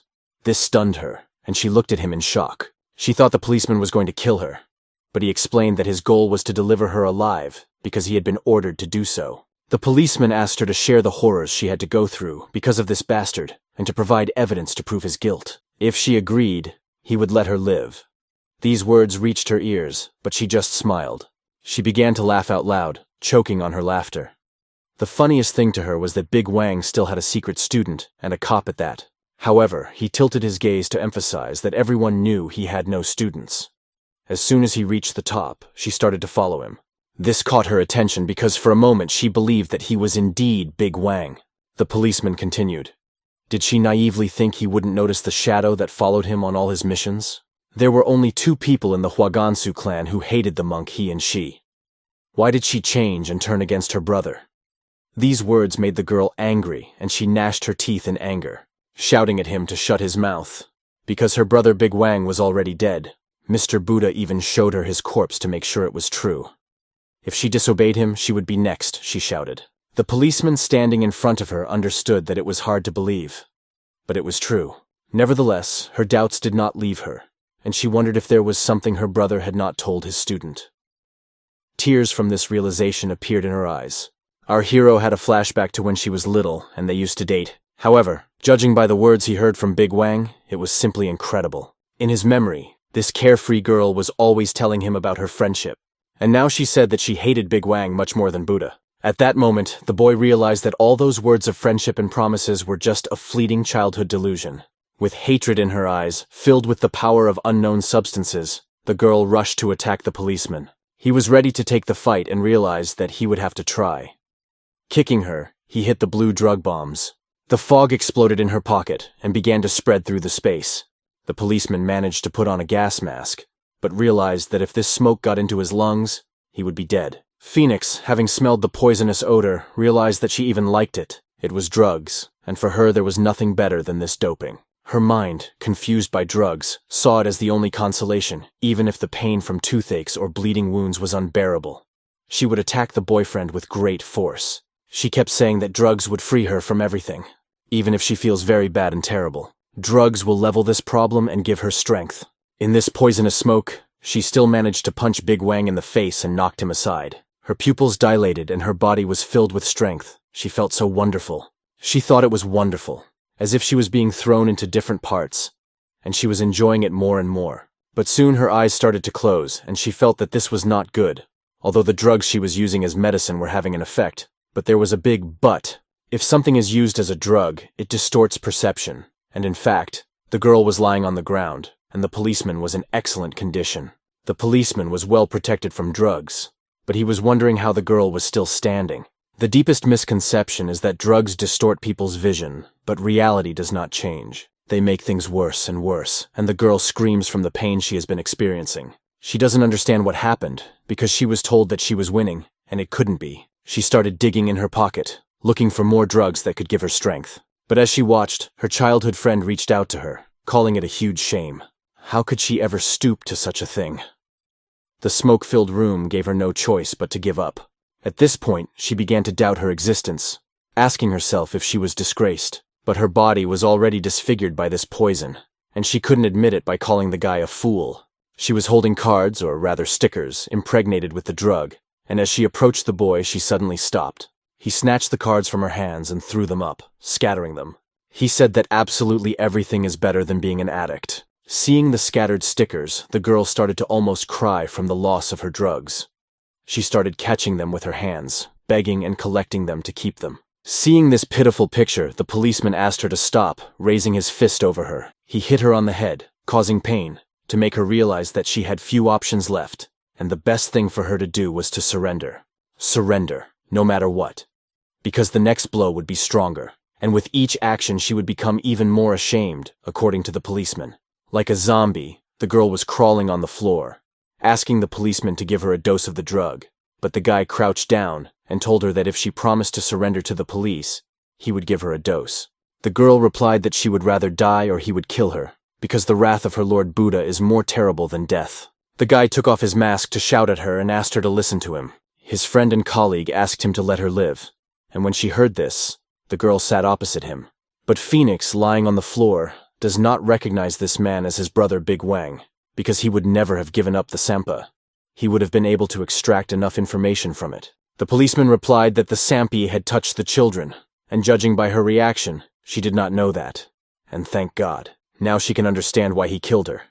But she still doesn't believe him, thinking that he is just pretending to be Big Wang. The policeman emphasizes that it's not about this scoundrel, and she doesn't have to worry, because he will take responsibility, and he will finish that scumbag off too. He looks her straight in the eye, trying to convey that he is serious. Hearing these words, the girl froze in shock. She began to laugh incessantly, because no one can finish off Mr. Buddha. Even if her brother Big Wang had died at his hands, did he really believe that he could kill the Lord? But the policeman wanted to explain that there was nothing left of his real body. He had trained for a long time, and despite all the abuse he had to endure as a child, it made him stronger. But the body remembers everything, and wounds are no exception. The last nail in the coffin lid was driven in at the moment when he was promised freedom, but was deprived of his life. This special operation was called True Religion, and at that moment he went through the worst experience of his life. He suffered terribly, and he believes that the girl understands what he is talking about. But his new body is different from his previous one. It has only been subjected to gentle training. This now allows him to feel free. There are no scars on his body, and there are no consequences of abuse. This shows that he is in excellent condition and has perfect health. And he is very lucky that he was not reborn in the body of some policewoman. He is even afraid to imagine the consequences of this. And if he finally gets used to his new body and continues his training, he will be able to. He will be able to take revenge for the abuse and kill the monk who caused him so much pain. Listening to these words, the girl's soul was filled with sadness, and she looked at him with red eyes. She could not believe that it was him, and that he would not succeed. But at one point she did believe that he was really Big Wang. In fact, he was, and the policeman offered her a choice to turn herself in, because it was better than dying at that moment. Now he's standing in this room across from her, giving her the choice. Meanwhile, in the bar room, the policemen are discussing whether their colleague Kensu is up to the task. They had no doubts about him and wanted to get everyone together to get out of here. They had to hold out for another half hour, and then help would arrive. One of the criminals was sitting aside, bleeding, but alive. He needed first aid because it would soon be too late. But this man threatened that if they laid a finger on him, he would kill them immediately. Nevertheless, the policeman decided to touch him because he might die before the trial. When he saw that the policeman would not back down, he did not want to die. So he advised him to take a band-aid from his pocket and stick it on his body. The police commander understood that this was complete nonsense, knowing that it was not a simple band-aid but doped. But the man begged to do it immediately, as there was almost no time left. Looking at the offender, the policewoman said once again that it was a drug, and how she could give it to a person with an addiction. But soon she noticed silhouettes. They were unknown people standing in the shadows. They came here for a reason. They were people with muscular bodies covered with tattoos that broke all the canons. When the drug addict saw them, he got scared because they looked quite formidable. Two masked men. They were against drugs, saying that drugs were for scum, which made it clear that they had come here for a reason. The thief, seeing the drugged people, was shocked by their presence. The policeman asked who they were, but gritting his teeth, the thief said that it was Mook himself. Looking at them with their fierce gazes, these drugged men said, "Not Mook himself." They began to walk closer and closer to the man, laughing at him, wondering what had happened to his strong hands that had replaced his weapons and now turned into miserable knots. They looked at the criminal with their ominous gazes, reminding him that he was sent here to kill one drug-addicted mutt. The man begins to recall a fragment from his memory. The moment he came to the girl to kill her, Phoenix looked at her and froze. This girl was sitting at a table, shrouded in smoke, and asked him if he supported the Lespedes brothers. She looked at him with her beautiful eyes and asked if he had come to kill her. But the man looked at her and liked her very much. He even allowed this girl to come closer, feeling interested. The girl came closer and said that she had something more interesting than his death. She came even closer and showed a blue substance on her palm, asking if he wanted to help her. These warriors, in excellent physical shape, laughed at this criminal for falling at the feet of this woman and what had now happened to him. They, like his brothers in the past, had warned him about women. In their opinion, a woman is never to blame for anything, and this person he got involved with was just a dirty drug addict. They emphasized that women are not to blame for anything. According to their organization, women are unselfish creatures, incapable of doing even the smallest thing. But when it comes to feet, it's a whole different story. Dripping with blood, the perpetrator asks the Lespedes brothers what they are doing here, but it was a stupid question on his part. They had come to complete unfinished business, to kill this animal, and they were only interested in where it was. Baikong was carrying his sister on his shoulders. She was still alive. Sitting on his shoulders, she recalled the good old days, asking him if he remembered the day they first met. But he asked her to stop talking and save her strength to turn herself in to the police. But she did begin to talk about the first day they met, recalling how the boy was playing with a stick. Buddha brought this child to the boy to meet him. The monk said that the child had passed the test, and now they will work together, asking the boy to show her everything that will help her get used to it.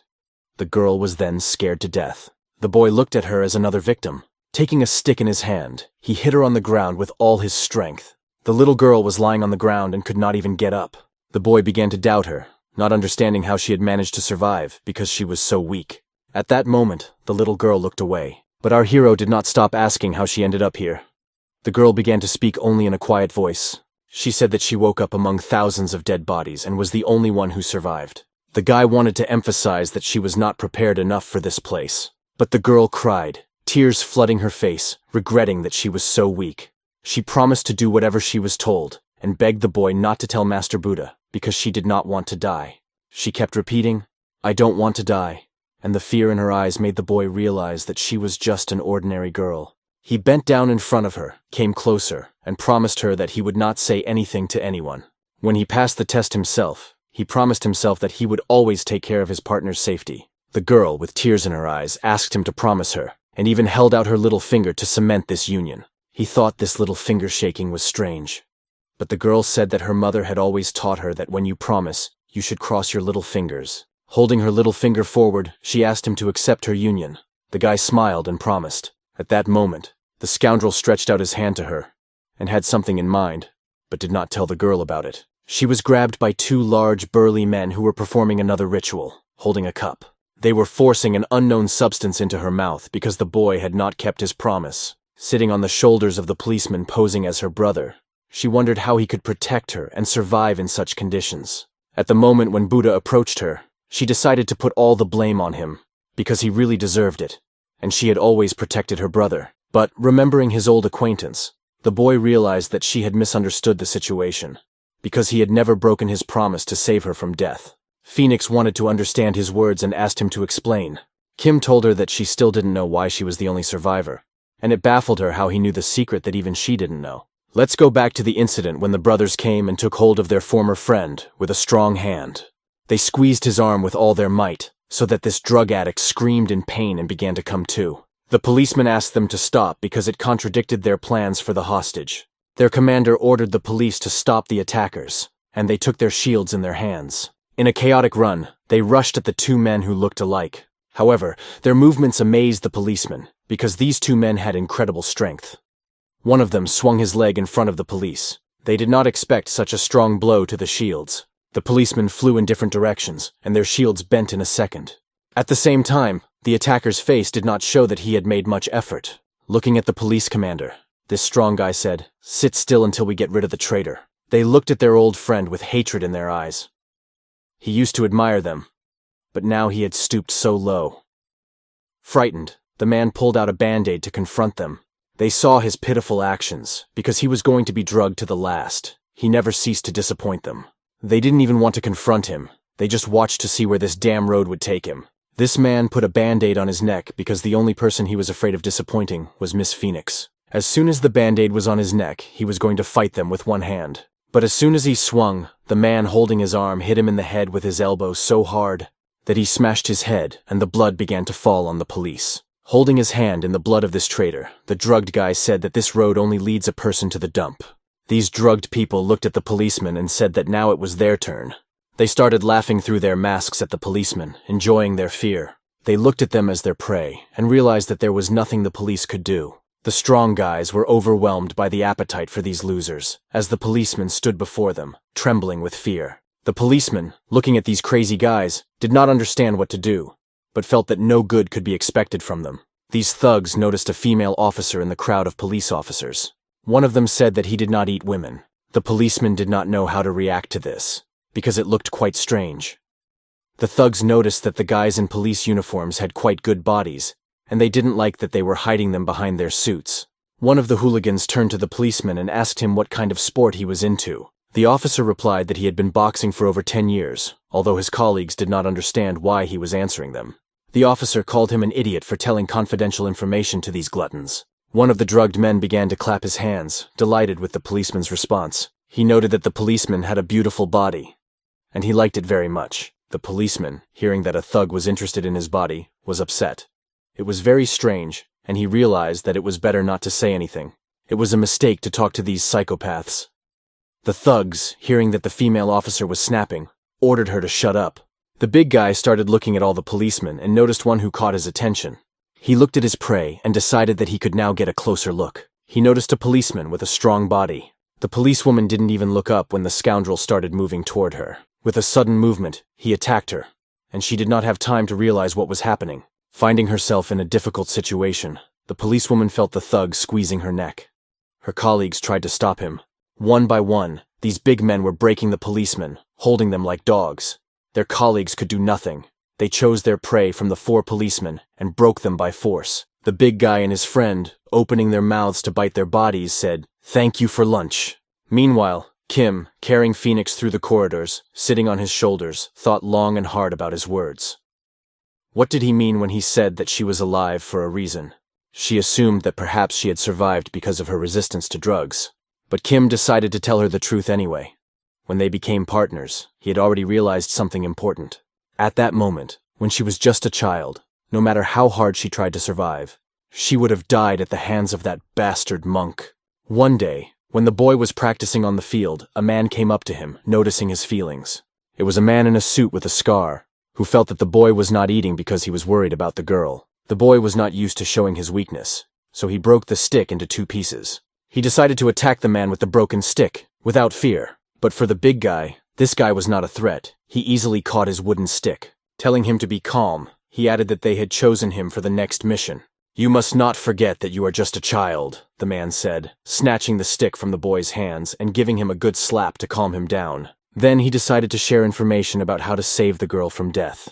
The boy didn't understand what the man was referring to, but the man explained that he knew what kind of poison was being used. If she starts to gradually take this poison, increasing the dose, she will soon develop resistance to the poison. The boy did not understand why the man was telling him this and what he wanted. Of course, the man would not have told him anything for nothing. He was smart enough to make the decision to let the boy live. At that moment, they made a deal with B. Kwan, and that's how the guy got access to the list of poisonous herbs. All this time, he fed his girlfriend rice, mixing microdoses of these poisons into it. The girl was delighted that the guy was taking care of her and bringing her rice. While eating, she noticed that something was wrong with the rice. It tasted a little bitter, but the boy reassured her, saying that she was just imagining things. In fact, he was adding poison to her food, and after a few years she was able to survive. And now they met again, albeit not in the best of circumstances. But you get what you get. Of course, the girl didn't believe his words. but Kim decided to remind her how she had been lying with a fever and suffering from pain all over her body, so her body was developing immunity. She wondered why he hadn't told her this earlier. The guy replied that if he had told her, she might have told him under the influence of drugs, and then they would have both been finished. That bastard thought she was born with drug resistance, like a first-generation Sun PE phoenix, so he put her on drugs to raise a new phoenix. The guy was planning an escape but didn't say anything to the Huaxa members. One night, he went to her house to take her with him. When she was sleeping, he approached her on a moonlit night and asked her to get up because they had somewhere to go. Before they could find out anything, she had to go. But when he tried to pick her up, he realized he had made a big mistake. She was high and begged him to leave because it was heaven for her. The girl was lying in her room with drugs of various types next to her, from syringes to pills. At that moment, she called him to her, wanting to show him something better. And then our hero realized that this poison had changed her forever. He regretted his actions when he saw that she had become different, and wondered if he should have left her to die then. But the girl didn't understand why he didn't run away alone then. Kim couldn't answer that, because who knows why he didn't. Walking down the hall, they suddenly heard a scream. It seemed to be coming from the room where the police were. Phoenix thought that her friend Sang Mook had started attacking them again. They decided to speed up their pace to get to him faster. The guy was running faster and faster, and when he burst into the bar, they saw an amazing scene that stunned them with its incredibility. The big man had his teeth in the policeman's hand, and it looked like he wanted to bite it off. The second policeman tried to pull him away, but these strong rascals were engrossed in their work. Phoenix noticed that these guys were Lespedites, and their appearance here was a very bad sign. It was not good, because these bastards are real maniacs with a lot of problems. It takes a lot of effort to stop them because they are incredibly strong, and even saliva was flowing from their mouths from excitement. Let's go deeper into the story. There were two brothers, one quite thin and one weak. Each had his own peculiarity. The older one had weak legs, and the younger one had huge arms. These shortcomings were the main weakness of the brothers, and they were left to their fate. The brothers were locked in a starvation room, where children with physical ailments were sent. They could not accept the fact that they would have to die just because they were born with such disabilities, and they had no choice but to defy fate with a spark in their eyes. They started training, moved forward, survived, and devoured to survive. Every day they trained hard to become physically stronger. They killed to eliminate competitors, and they ate to avoid dying from lack of resources. Let's go deeper into the story. There were two brothers, one quite thin and one weak. Each had his own peculiarity. The older one had weak legs, and the younger one had huge hands. These shortcomings were the main weakness of the brothers, and they were left to their fate. The brothers were locked in a starvation room, where children with physical ailments were sent. They could not accept the fact that they would have to die just because they were born with such disabilities, and they had no choice but to defy fate with a spark in their eyes. They started training, moved forward, survived, and devoured to survive. Every day they trained hard to become physically stronger. They killed to eliminate competitors, and they ate to avoid dying from lack of resources. When the boy entered the room with the girl, the brothers noticed her and asked each other a question. What is a drug addict doing here? They wondered why she was climbing on the back of a police officer. The girl looked them in the eye, frightened. Paying attention to what she was doing, they noticed her fright. Her colleague Sangmuk had already been killed by the brothers. It was very painful for Phoenix to look at this picture. Her friend was lying unconscious, beaten by these drugged people. One of the brothers was happy to see the girl because he had been waiting for her for a long time. He despises people who pretend to be the top of society. They hated her for showing off like she meant something, when in fact she was just a carcass. He remarked that Big Wang was dead, and if she died, then the January Star, the March Cherry, or the August Mountain would be left with only them. At this point, the brothers began to exchange some signals with each other. A policeman standing on the top floor asked his colleague if he had called for backup, to which he replied that they would be there in a few minutes. After taking the Phoenix off his shoulder, he realizes that he will have to fight for these 10 minutes. He thinks he can resist them all this time, but he notices that everything starts to blur in his eyes, as if something is wrong with his body. He holds his head and can't figure out what's happening to him. Soon he notices that strange symptoms begin to appear on his face. He realizes that the drugs have entered his body through drops of Phoenix's blood, and that's why the reaction began. At this point, she burst into tears and said that she would not go anywhere until he carried her on his shoulders, which is why he had to agree. He made a mistake because his body went limp. This was not good because the big men are incredibly strong and fast, and one of them already wants to grab the boy. His huge hands grab the policeman's head and he is about to crush it in his palms. But the policeman slips away from him, which is astonishingly duck-like. Soon he is on the floor and swings his leg to strike. He does a hard kick to the duck, hitting it on its weak side. But the duck's feet are firmly planted on the ground, and he makes it clear that he will not be knocked down. Kachuk takes his two large hands and swings over him to strike. He considers all the policeman's efforts to be pathetic attempts, confident that he will not be able to resist. But the policeman again manages to avoid the blow, and this does not sit well with the duck, as he begins to wonder what kind of rat he is facing. Soon the policeman is watching him from the outside, realizing that even though he is confronting the duck, he is much bigger than the duck, but that doesn't mean he is invincible. Hearing this, the duck realizes that something is wrong, and how this ordinary policeman can know about him. He wonders who told the policeman about him, but the guy is unable to explain anything because his strength is leaving him because of the drugs. The policeman turned to Phoenix, who was lying on the floor, telling her to follow the police officers, and that he would join them soon. Their task was to gather everyone around the other members of the squad and get out of here, and this was clear to the command. But when they were about to leave, something stood in their way. It was the second brother, who blocked their way out and was not going to let them go. Kim realized that the drugs were spreading through his body very quickly, and he didn't have much time left. He needed to end this scoundrel as soon as possible. Seeing this bug of a police officer stand up to him, a healthy jock, made him excited. He saw the courage in this policeman, and realized that he would eventually smash him against the wall. But still, Kim dodged his punches, trying to move forward. But one blow landed on him from the elbow of a duck. A drop of blood ended up on the policeman's face, and he fought to buy time until reinforcements arrived. Phoenix watches her brother Bikvan struggle, and sees that Zdorovic will soon overtake him. Old memories come flooding back to the girl. She has always been a burden, and now she is in the same position as always. She feels bad, and because of this she remembers that she still has something in her pocket. She left it for a rainy day, but given the situation, she pulls out a bottle with a large dose of drugs and calls it a day. Continuing the fight, our hero began to slow down, and the jock noticed that his body was no longer in the best condition. Now it is in a terrible state because of the drugs, and they don't even want to eat it because of disgust. Kachuk decided to kill the policeman with his strong punch, but the moment he swung, something inexplicable stopped his punch. He didn't expect anyone to dare stop his punch, and it was Phoenix. She apologized to her brother and stood up for him. She thought for a long time that she would be able to surrender to the police, but there was a bottle of empty liquid on the ground. Kachuk wanted to drive the woman away because she was bothering him.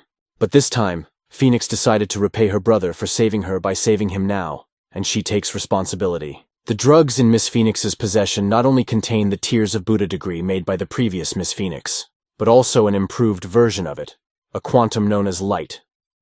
Depending on the degree of the patch, they can increase levels of pleasure and physical ability. But when the drug wears off, there is a high risk of a reverse effect. The light patches were the strongest, so strong that they brought about changes very quickly with the Sanpai. However, there was an even higher degree that few people knew about. Miss Phoenix, when she saw that her resistance to the light patches was fading, began to diligently seek more concentration.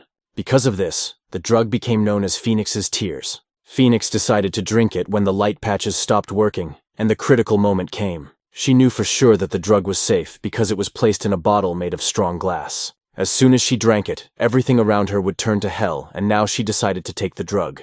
Zdoroviak saw that this girl was disturbing him. He would not tolerate her dirty hands with which she touched him. He wanted to throw her aside with his punch, but he noticed that something was happening to his body. Some kind of reaction started in the place where she touched him.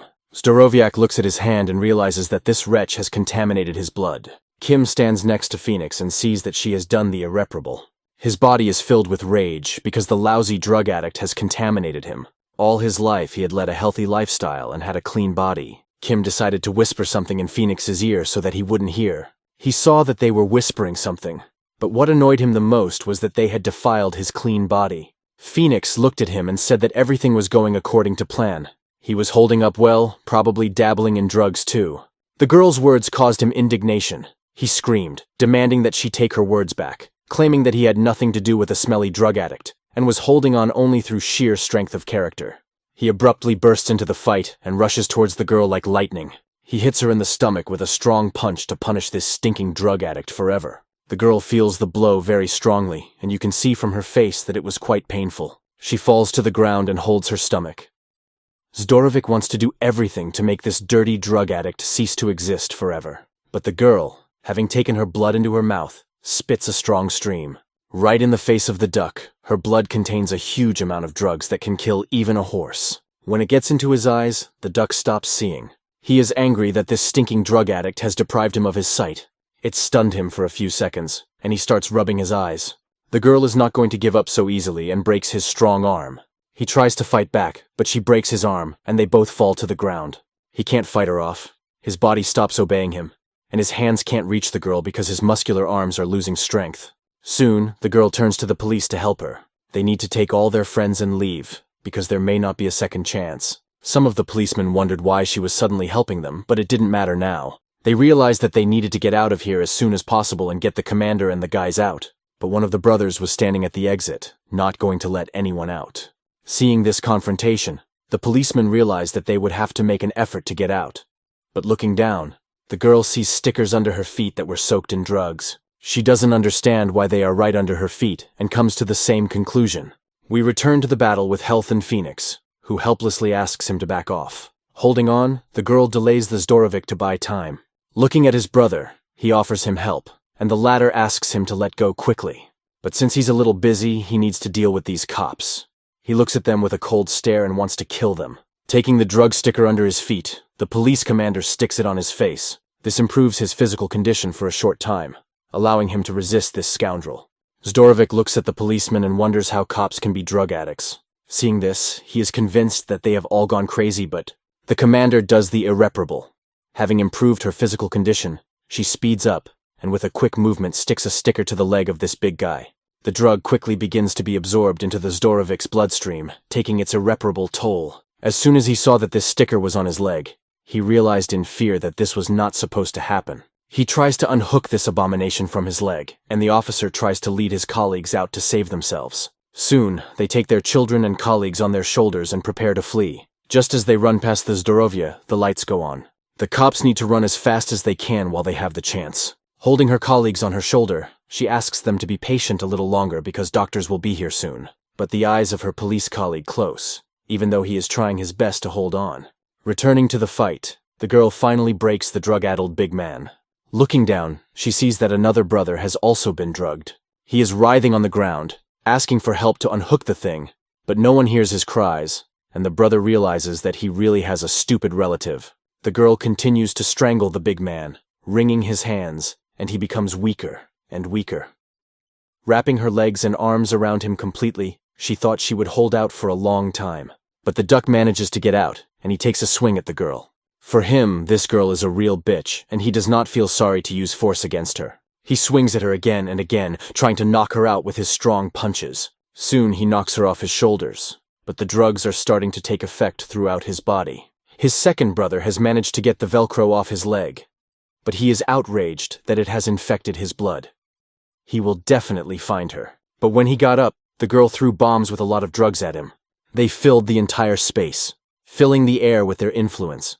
This poison occupied the entire room, and it became clear that they would not get out of here. The health workers did not expect such a reception, and the fact that they would have to fight under the influence of drugs. No matter how hard they tried to defend themselves, they couldn't do it, and they would have to fight her to the end. They will all end up here, because they will all die here, because they are all drug addicts. One rainy night, her brother, Big One, came to the place where the girl was sleeping. He was upset, because today was the first day he killed a person for the first time. She knew about it. She had heard that he had killed old Big One and officially joined the UE. The feeling of guilt did not leave him, and he did not know what to do with it. A tear flowed from his eye, as if he had lost something. Looking at the girl, he asked her if she had ever killed anyone, to which she, of course, said no. He asked her only one thing, to always stay like this, and he held out his hand to her, symbolizing that they promised this to each other.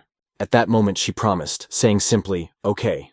After that day, the Big One officially began to spread successfully among many other killers, but he never managed to lay a finger on a civilian, and Lord Buddha tortured him. But this guy was too smart to die at the hands of his master. When she joined the ranks of the UE to please her master, crowds of people fell into the abyss of drugs and despair. The girl did not feel a drop of regret for breaking her promise. She reassured herself that he had not kept his word either. Today she realized that she was very wrong. In those moments, she was destroying people right before his eyes. She hated him and despised him with all her heart. But how wrong she was. And at that moment, When she had to fight, she realized why she was doing it. Healing began to surround the girl from all sides. The funny thing was that everyone here was on drugs. Phoenix felt neither pain nor regret. She was only tormented by the question of why she changed at those moments in her life when she shouldn't have. It was all the fault of the drugs she had succumbed to. All of this happened because of drugs that her brother asked her not to try. The legend of reincarnation has been around for a long time. It is said that if a person sinned in a past life, they will be reborn as an insect or cattle, and after being cleansed of their sins, they will be born again as a human being. Brother Big Wang retained his humanity to atone for his one sin and be born as a human. Now Phoenix thinks that in her next life, she will be an insect or cattle. Or perhaps even worse, she will be back in this hell. After several blows from the big men, the girl was lying on the floor and could not move her body. They looked at her and did not understand whether she was withdrawing from drugs or just feeling sick. Perhaps they went a little overboard. But at the moment they were talking, the girl interrupted them. She only asked for a dose. She stretched out her hand and begged them for help, asking for another dose. The doctors thought it was so funny that they burst out laughing. She's on the verge of death, and she's asking for more. A real nit. Picking up one of the stickers she had scattered on the floor, the hierarch said that if she wanted more before she died, she should take it back and say it in her face. Holding the sticker, he waved it in front of her, saying that if she took back what she said about being a drug addict, they would give her some as a gift. And if she said yes, they would have mercy on her, waving the sticker in front of her face. The girl's condition was miserable, of course. Drugs would not help completely. She did not believe they would give them. But still, crying, she stretched out her hand and asked for them because she needed them. But at one point, as she stretches out her hand, she remembers the words she used to say as a child, when her dear brother held her hand and asked her to stay the same and not change. She recalls that precious handshake, which meant that they would never sell their views. And at the moment when the doctors were waiting for her to say that they were not drug addicts, she could not resist. Smiling, she said to the two big men, "Hey, you addicted carcasses, don't play innocent here," and gave them the middle finger. Her words enraged these scoundrels, and they realized that they would kill her. One of the big men grabbed her by the middle finger she showed him. He tore it off, threw it aside, and angrily shouted that they were not drug addicts, and how many times should she repeat it? As she received the blows, the girl realized that she would die, and before she died, she could ask for forgiveness from all the people whose lives she had ruined. Unless she was reborn like Big Wang's brother, she would have no chance. Duck looked at her with a cold gaze, hating her with all his heart. To him, she was just a piece of dog shit. But in the last moments, the girl apologized. She was so sorry, she was wrong. She realized that it didn't matter whether she was reborn as an insect or a cattle. What difference does it make? You don't have to be born human at all. The main hell for her is to return to her life. He doesn't even want to be reborn. The main thing is not to end up back there, in the place that made him such a cruel creature. At the moment when the Zdorovic clutched her neck and squeezed, he hated this addicted little idiot who called him a junkie. He wanted to destroy her existence by squeezing her neck. However, he took his hands away because he couldn't stand it. They were all covered in veins from the effects of the drugs. Looking at his hands, he saw that his whole body was stained.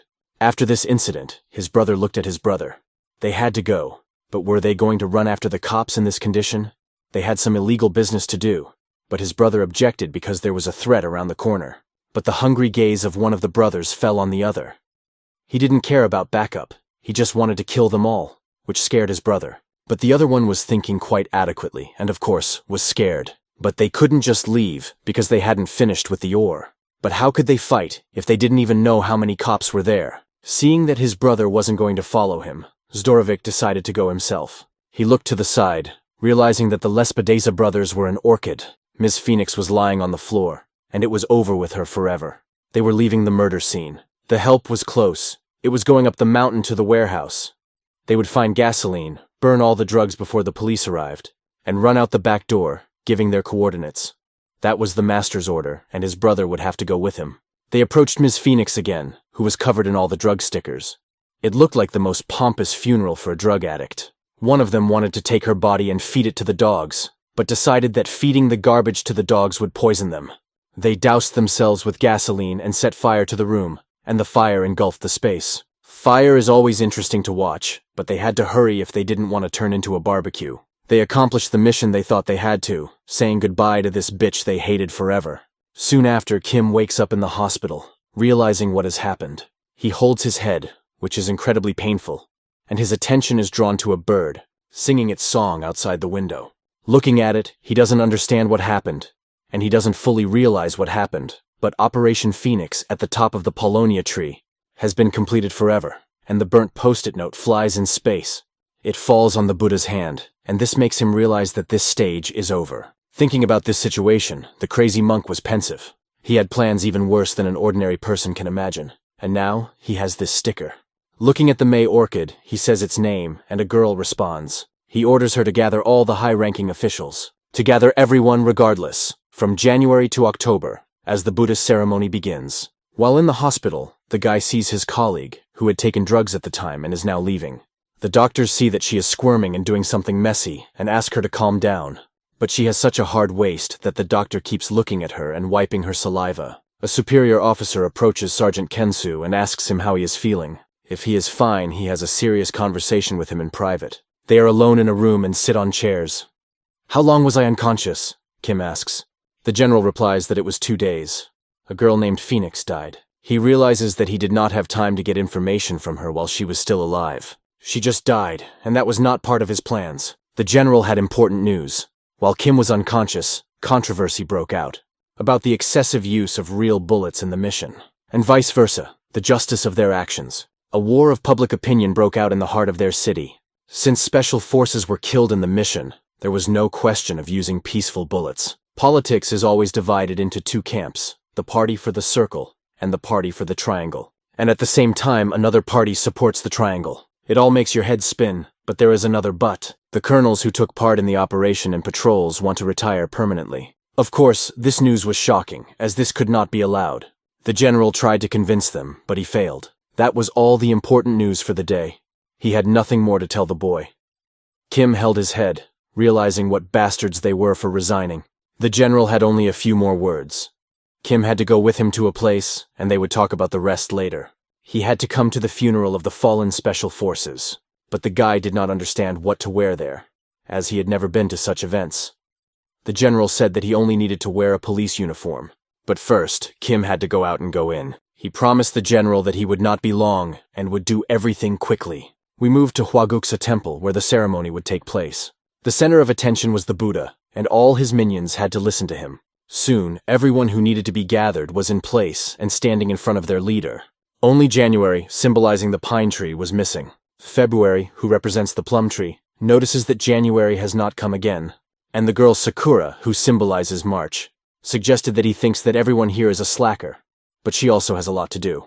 April, in turn, said that she was playing the businessman here, and May asked everyone to shut up and muzzle this duck. Peony, representing June, was playing with her dog, not listening to their conversation.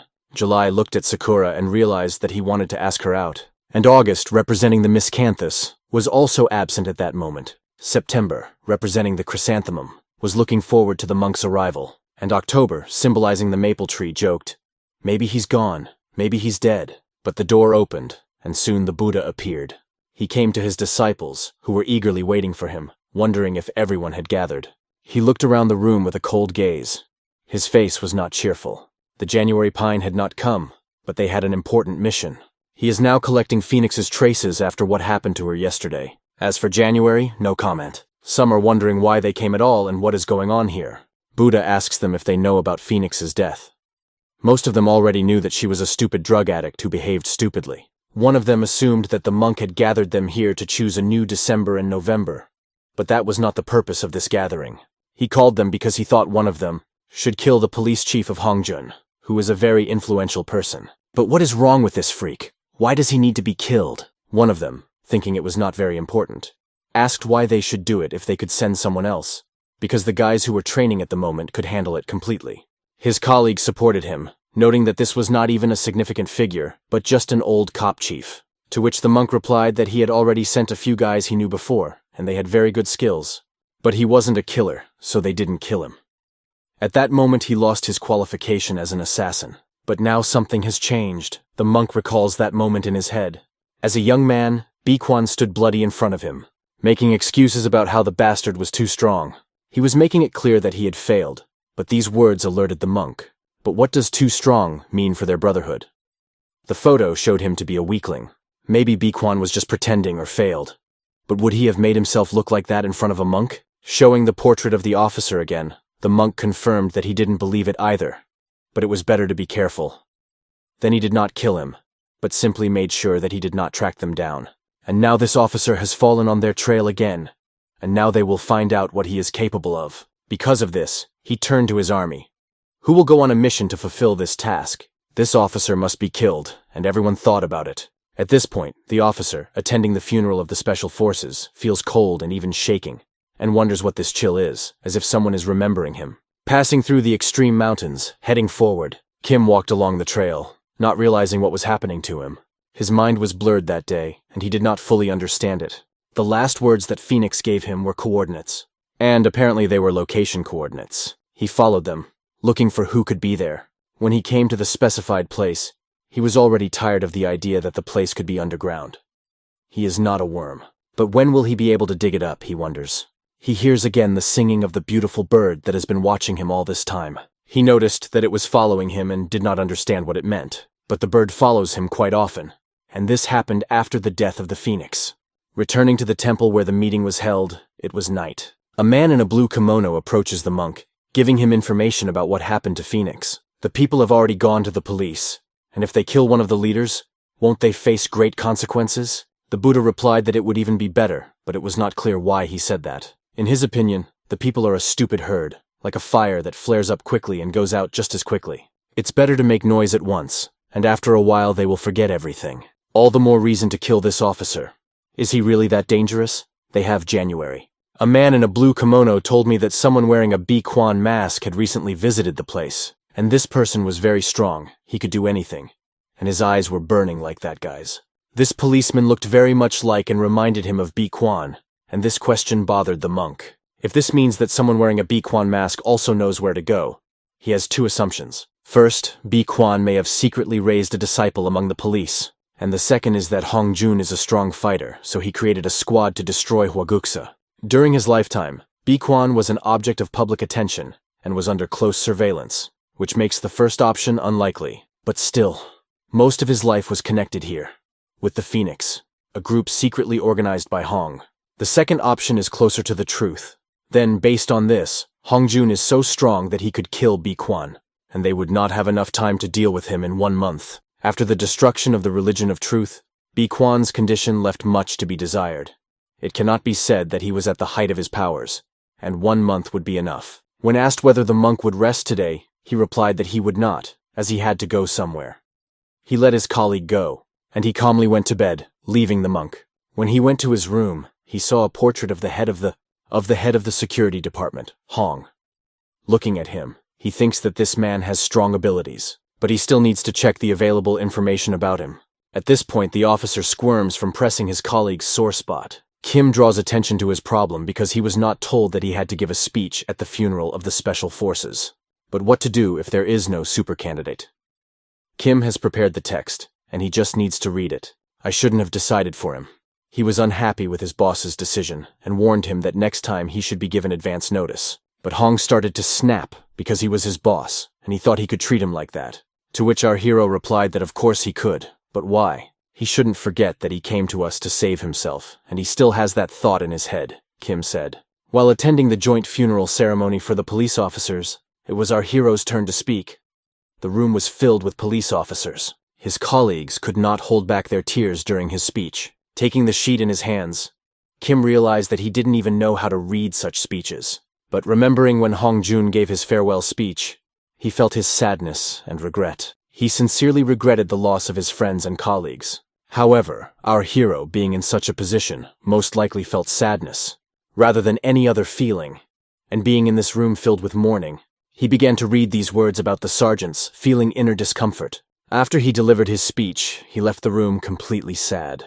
When asked about his mood by a man, he paid attention to him. The man who asked about his mood was a high-ranking person.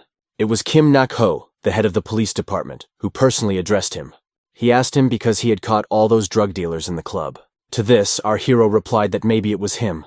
The chief called him a brilliant police officer and wished him good luck. But still, the chief was worried that his boss, Hong Jun, was in charge of such a big case. He had to report to him personally on the progress of this investigation. Although the case was solved, we will assume that he was just lucky. Or maybe, in fact, he failed because so many young men died. As he was leaving, the boss said to ask him what he was thinking.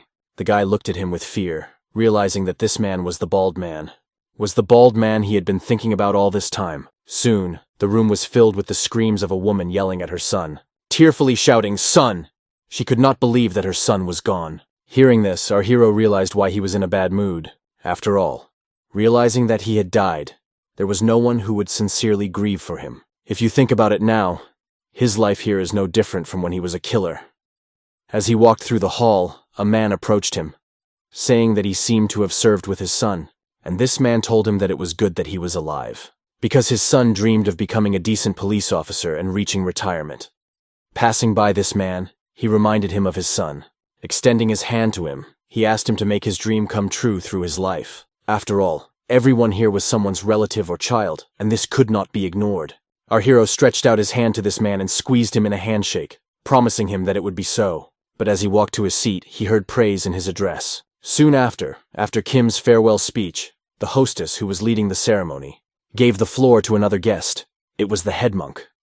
Looking at him, Kim realized that this is the monk whom everyone hated and who betrayed him when he was Bikwan. But what is a representative of Hwaguksa Temple doing at this ceremony? This monk has been called the main cultural asset of our country, and Kim gritted his teeth in horror, not understanding what the hell this was doing in this place. He was in the heart of the police industry, and all he did was calmly say hello. Amitabha. The monk greeted everyone and began his story by noting that at a funeral, a family is defined as a group of people connected to each other by grace. These young people served the state, receiving blessings and mercy while fulfilling their duty. And all the people here can be called one big family. The Buddha addressed all the parents, saying that they should not worry too much, because all the young police officers who are now sitting behind them are also their children. Young police officers should not be afraid now, because these people are your parents, and they are all here as one big family.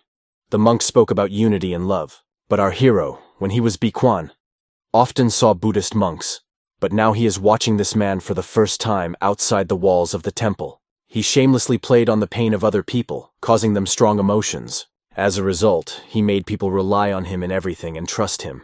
But our hero, having seen this performance, felt friendship in his body. And at the moment when the monk suggested honoring his colleagues with a minute of silence, he noticed that some people did not bow their heads.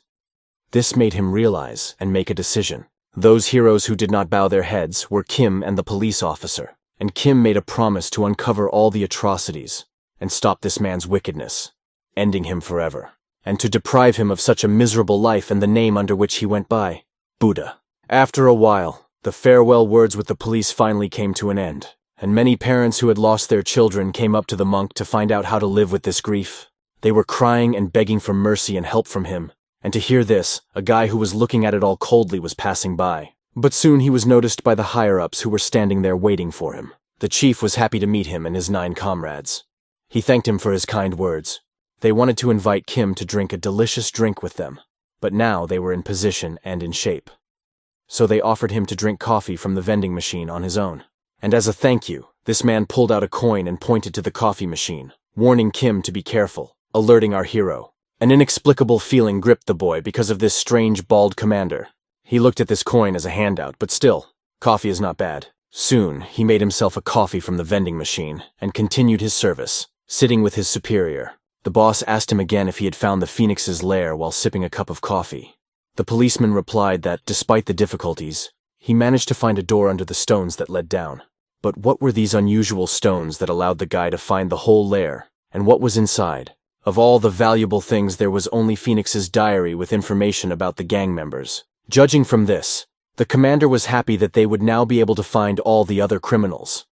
But still, the information was not that detailed. Just an addition to what was already known.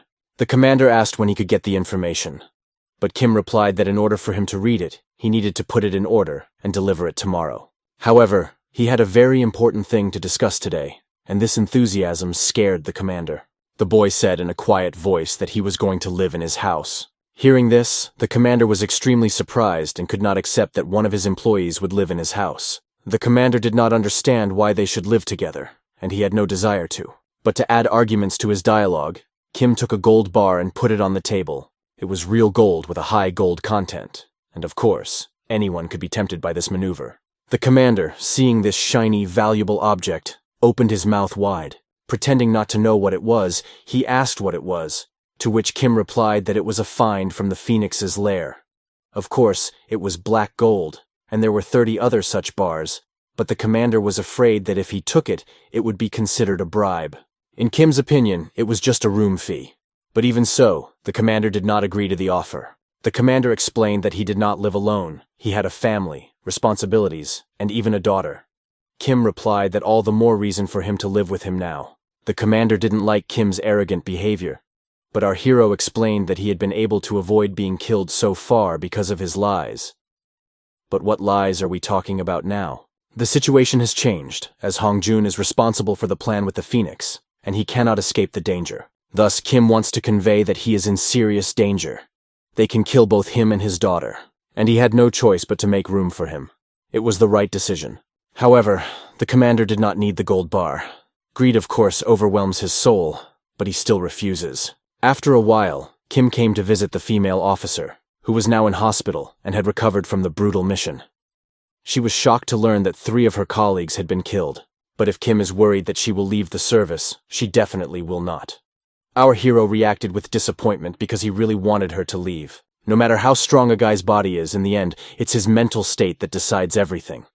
The red-haired girl is considered one of the strongest. But looking at her, Kim realizes that this does not sound convincing. He just said that she doesn't need to delay, and he won't worry about her. As soon as she is discharged, she should start training. The girl was interested in the fact that she hadn't heard about the promotion. Kim explained that at first she had been denied a promotion by 2 levels, which was too early for her, but the girl confidently dreamed that soon all patrol officers would be promoted.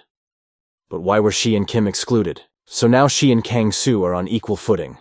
Hearing these words, the guy grimaced a little, but what did she mean? She wanted to say that she now had 3 stars, and the guy also had 3. She covered her face, laughing, and said that they were now friends. But Kim did not say one more important thing. The girl was excluded from the promotion program, and this information shocked her.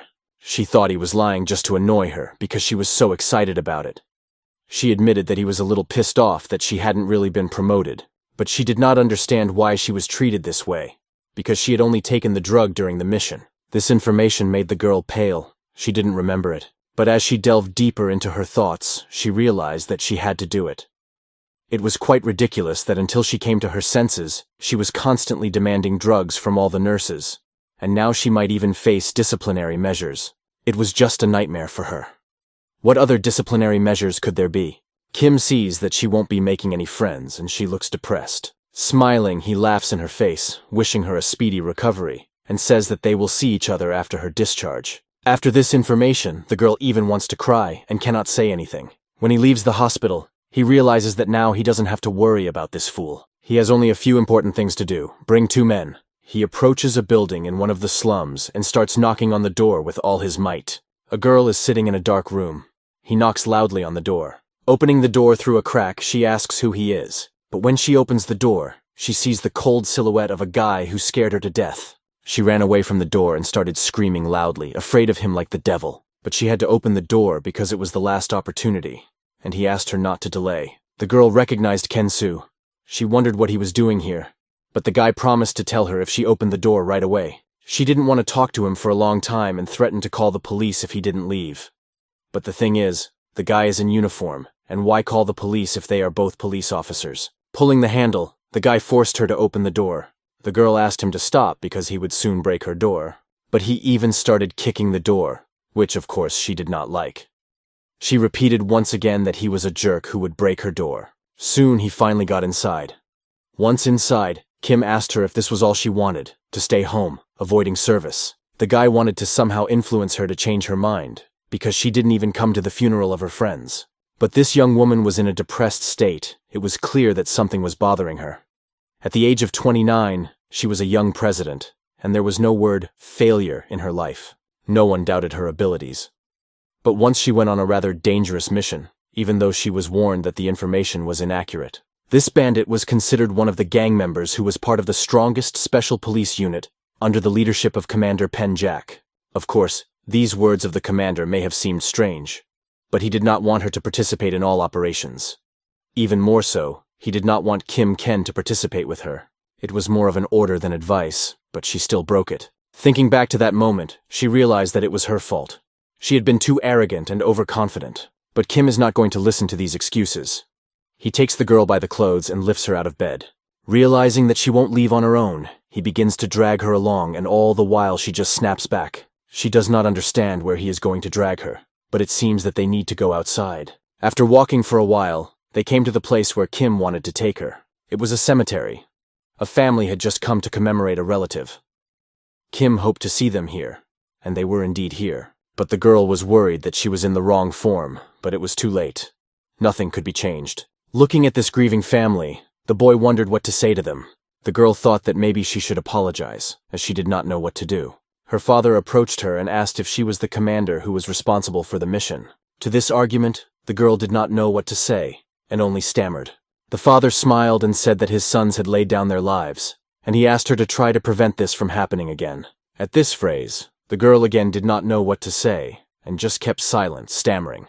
Tears began to well up in her eyes and flow down her face. She fell to her knees in front of this man and asked him to forgive her for what she had done. She believed that it was all her fault, and all this happened because of her. But this family just hugged her to comfort her without saying a word. It was hard for everyone. And at that moment, Kim made her think. He looked at her and told her to think about it herself. Looking at a family that is grief-stricken but still taking it for granted, he asks her how she can change in front of her friends. The boyfriend has conducted a whole psychological attack on her to force her to move forward. Through pain and suffering, she accepts his point of view and soon decides to return to work. Stopping for a cup of coffee, the guy starts thinking about the schedule. They didn't have much time, so he asked to speak in just 3 sentences to explain everything. The guys were standing next to him and didn't understand what he was in such a hurry for. He called them over to listen to him, and it had to be in 3 sentences. Drinking coffee, the guy is not made for serious conversations with men in authority, and he asks the first visitor to start with Hwang Hee-jun. Hwang Hee-jun looked at our hero strangely and began. When he was boxing, there was one guy who could never win. But he went down a bad road, and because of that, he became a policeman to catch him. 3 sentences have been said. Now the next one speaks. Another one says that he was a coward as a child, and because of that he was bullied at school. He started practicing jujitsu to become a police officer and catch bad guys. Our hero puts the glass on the table and notices that they have clear goals. He asks why they, his colleagues, are starting to leave the police force, to which they reply, has he seen them in combat? The moment a big guy was running after them, they realized that they could do nothing. When they were being broken and their arms were twisted, they were convinced that they were real garbage and useless. Looking at these 2 crying guys, our hero realizes that their self-esteem is at 0. Even though they were the worst kind of people for him, he decided to persuade them to stay. He asked them to tell him again why they wanted to leave, realizing that in such cases no words would help. He simply said that if they didn't come back, he would kill them himself. Just shut up and get back to your duties. That was his plan.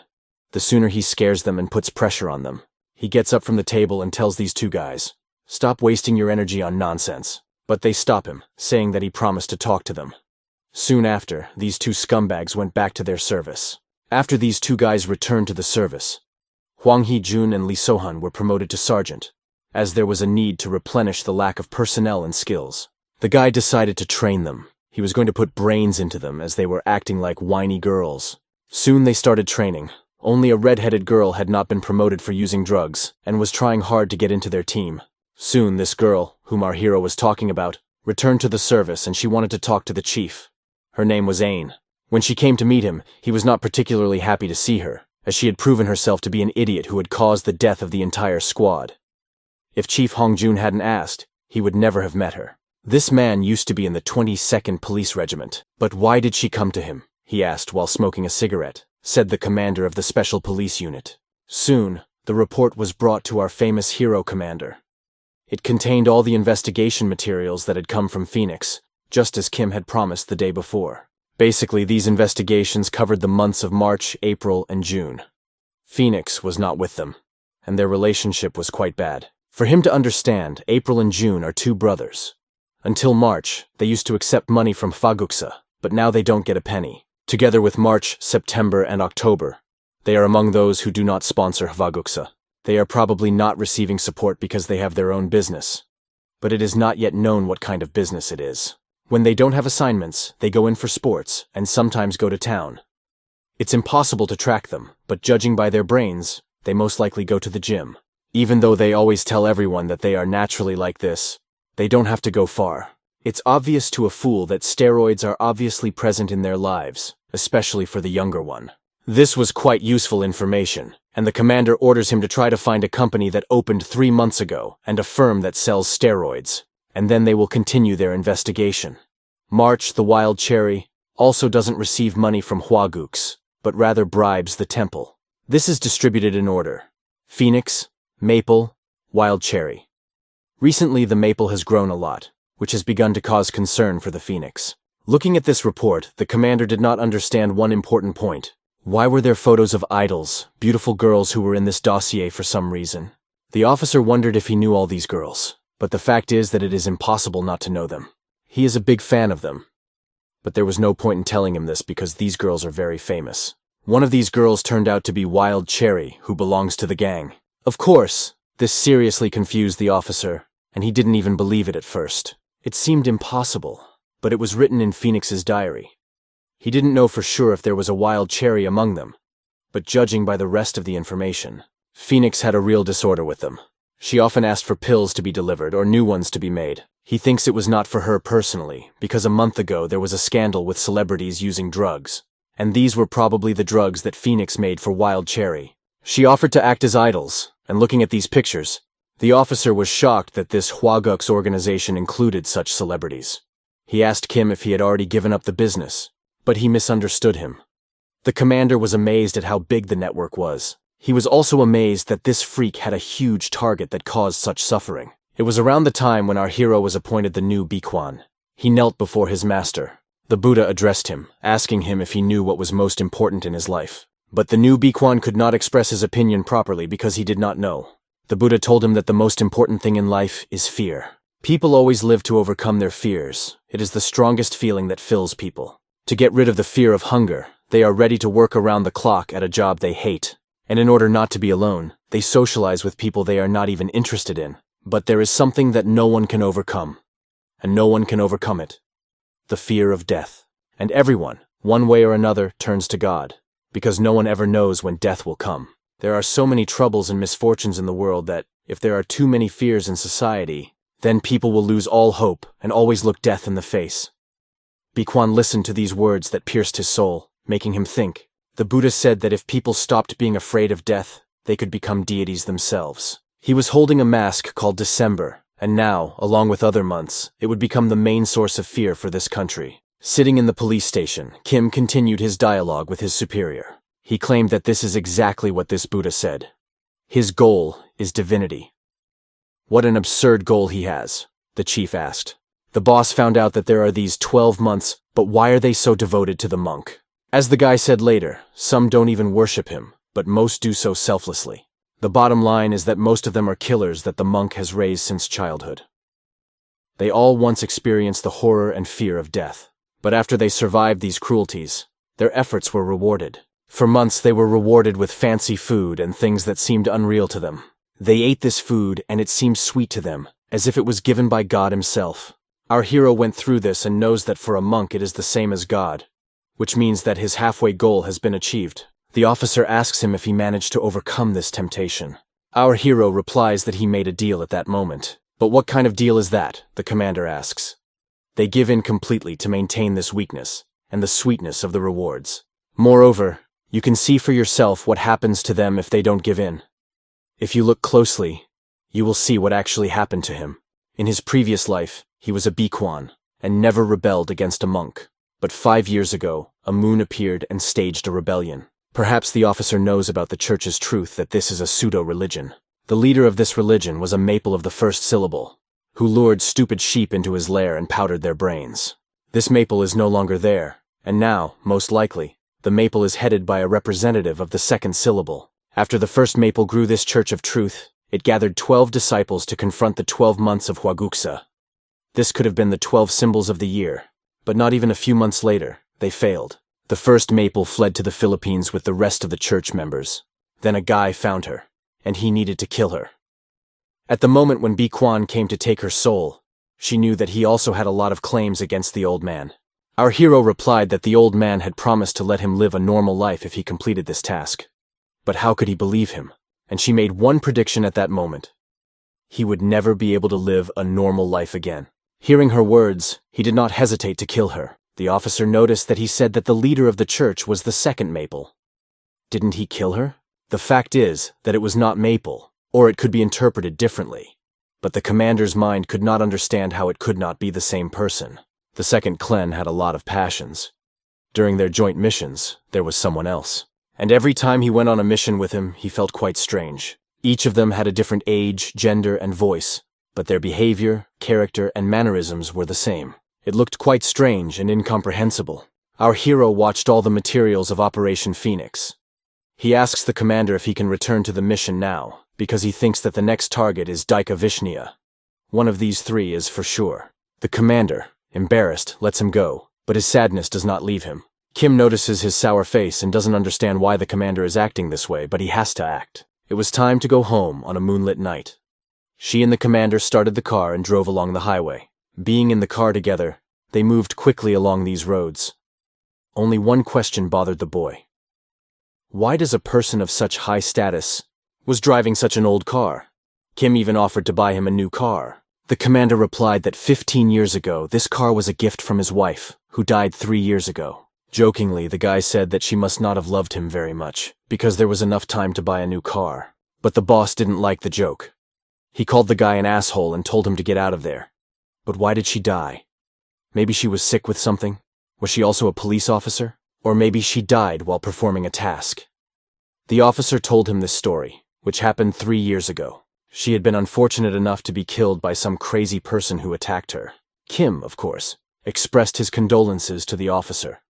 But he went on to say that it was a member of the Church of Truth. He thought this was very strange, and it turned out that the case was connected to Hwaguksa Temple. Because of this, he became wary when he suggested that we first capture Wild Cherry. It wasn't a bad suggestion to go after Maple first, but it wasn't worth the comparison. Compared to Wild Cherry, there is very little information about Maple, and that's another story. The worst part, in the officer's opinion, is that he and his wife were police officers, and now their daughter wants to join the force. In Kim's opinion, it wasn't so bad. If her father is a chief, it will be easier for her to move up the ranks.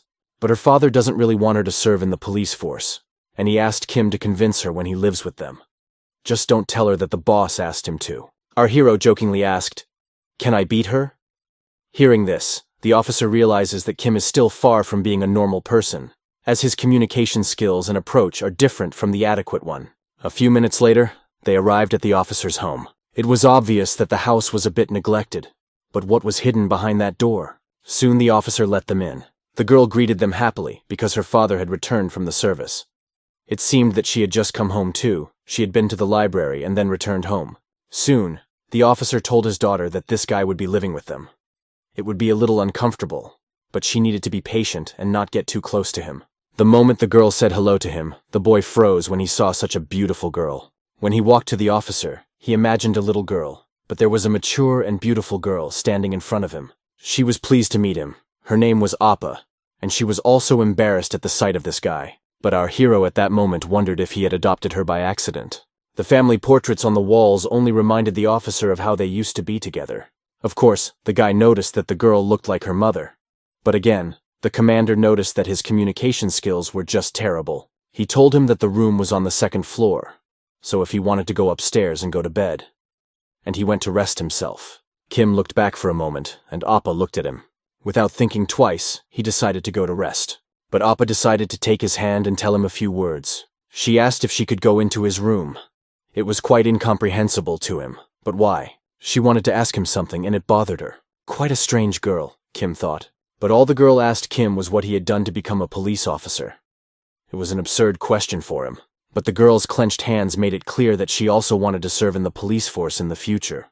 Of course, the guy didn't even know what to say to her, since he had just died, and when he woke up, he was already a cop. He just kept quiet. The girl thought he was trying to say that he did his best, but if you think about it, he didn't even have any information about his body's owner. All he knew was that his parents were criminals. They abandoned him when he was a child, and because of that, he grew up violent. And if he knew more about him, it would not have changed anything. Kim forbade the girl to ask him about the police. But why is she interested in it? Why can't he tell her? Looking into her eyes, Kim did not think much. He simply said that his father wanted him to help her. Hearing these words, she realized how much this father annoyed her. He also asked not to talk about her and not to discuss her, but in her opinion, this is her private life. But why does he always interfere? She wondered. Without thinking twice, Kim made her an offer. Tomorrow they could go to training. It was a day off. At first, she didn't believe his words, but soon she was grateful for the invitation. However, all our hero wanted to do was show her that hell and make her refuse. Soon they came to the stadium with the police officers he was supposed to train. He showed them this nondescript girl and asked them to say hello to her, as she was a special guest and would be with them today. They asked if he had stolen her, and if she was a schoolgirl, and she decided that she would introduce herself. Her name is Hoen Yen. She is a senior in high school and wants to be a good police officer like them in the future. That's why she came here to train. The guys looked at Kim and were impressed by his decision, because he was a good judge of character. The girl with the red hair was happy to see her and offered her some study tips. But Hoyan didn't need them because she was doing so well. Seeing that they were just chatting, Kim suggested that they start training. Soon, a punch from one of the police officers hit him in the face. Kim skillfully dodges it, not even letting it hit him, looking him straight in the eye. He swings his elbow and hits him in the stomach, giving him a little time to recover. Soon, another policeman looked at him, about to take him in for a takedown. Kim takes his punch, but this guy takes him by the torso and wants to throw him to the ground. But no matter what he does, for a long time he doesn't succeed. Kim takes him by the torso, and he throws him over himself like garbage, as if he were not a healthy dude, but some little lady. Soon the two guys were on the ground. It was part of their training. Hoenan was shocked by the fight. She didn't understand why they suddenly started fighting, but it was part of the training. The guys said that the attack was well thought out, and the guys didn't come up with it themselves. It was all Tim Hyun's idea. Soon Kim noticed why this redhead wasn't attacking him, but she said she had been going to the gym lately and her muscles were sore. But when Kim approached her, he took her by the head, and even though she was giving up, raising her hands up. This didn't stop Kim, as she is stressing others out. She has to try to attack and he starts kneeing her in the head so she is fully prepared. Shortly after he has dealt with the redhead so that she doesn't stand out and is practicing, he approaches the girl recruit. As he gets closer, he tells her that it's her turn. Hoyeon couldn't believe that she would have to fight in the first training session. Kim, approaching her, emphasized that she had come to train and that she shouldn't be afraid, as he wouldn't hurt her. But he could see that she was not going to do anything. If she doesn't want to, Kim takes a swing and hits her. He hits her right in the liver, and it hurts a lot, because for someone who has never been in a fight, it hurts quite a bit. Of course, as expected, she fell to the ground in pain. He hoped that she would get up on her own, telling her that police officers often have to endure blows and pain. But the girl held on with all her might, holding on to herself, as most people give up after this blow. Despite the pain, she is still quite alive. Soon Kim orders them to split into pairs to start sparring. She sees that she has another student in a sparring match who is not going to give in to her. Even though she is weak, she will definitely not give in because she is a schoolgirl. But our hero decided to say that she is the boss's daughter, and this is impressive news. Soon, this sly sheep began to transform, calling herself strong, but the schoolgirl did not understand why she did not resist. After the training session, they were walking home in the evening, and the girl was shocked. Her whole body hurt, but for the first time she did well. He noticed that her eyes were shining during the training. He thought she would make a good police officer. Hearing these words, she was encouraged to believe in her. When they returned home, her father was amazed to see them. He had just made tea and did not expect to see them together, but they came in together. The first thing he asked was why they were walking together, and Kim replied that it just happened. But the father was already worried. He asked his daughter not to hang out with him, as this guy is a bad person. But it was quite strange to hear that he even heard it all.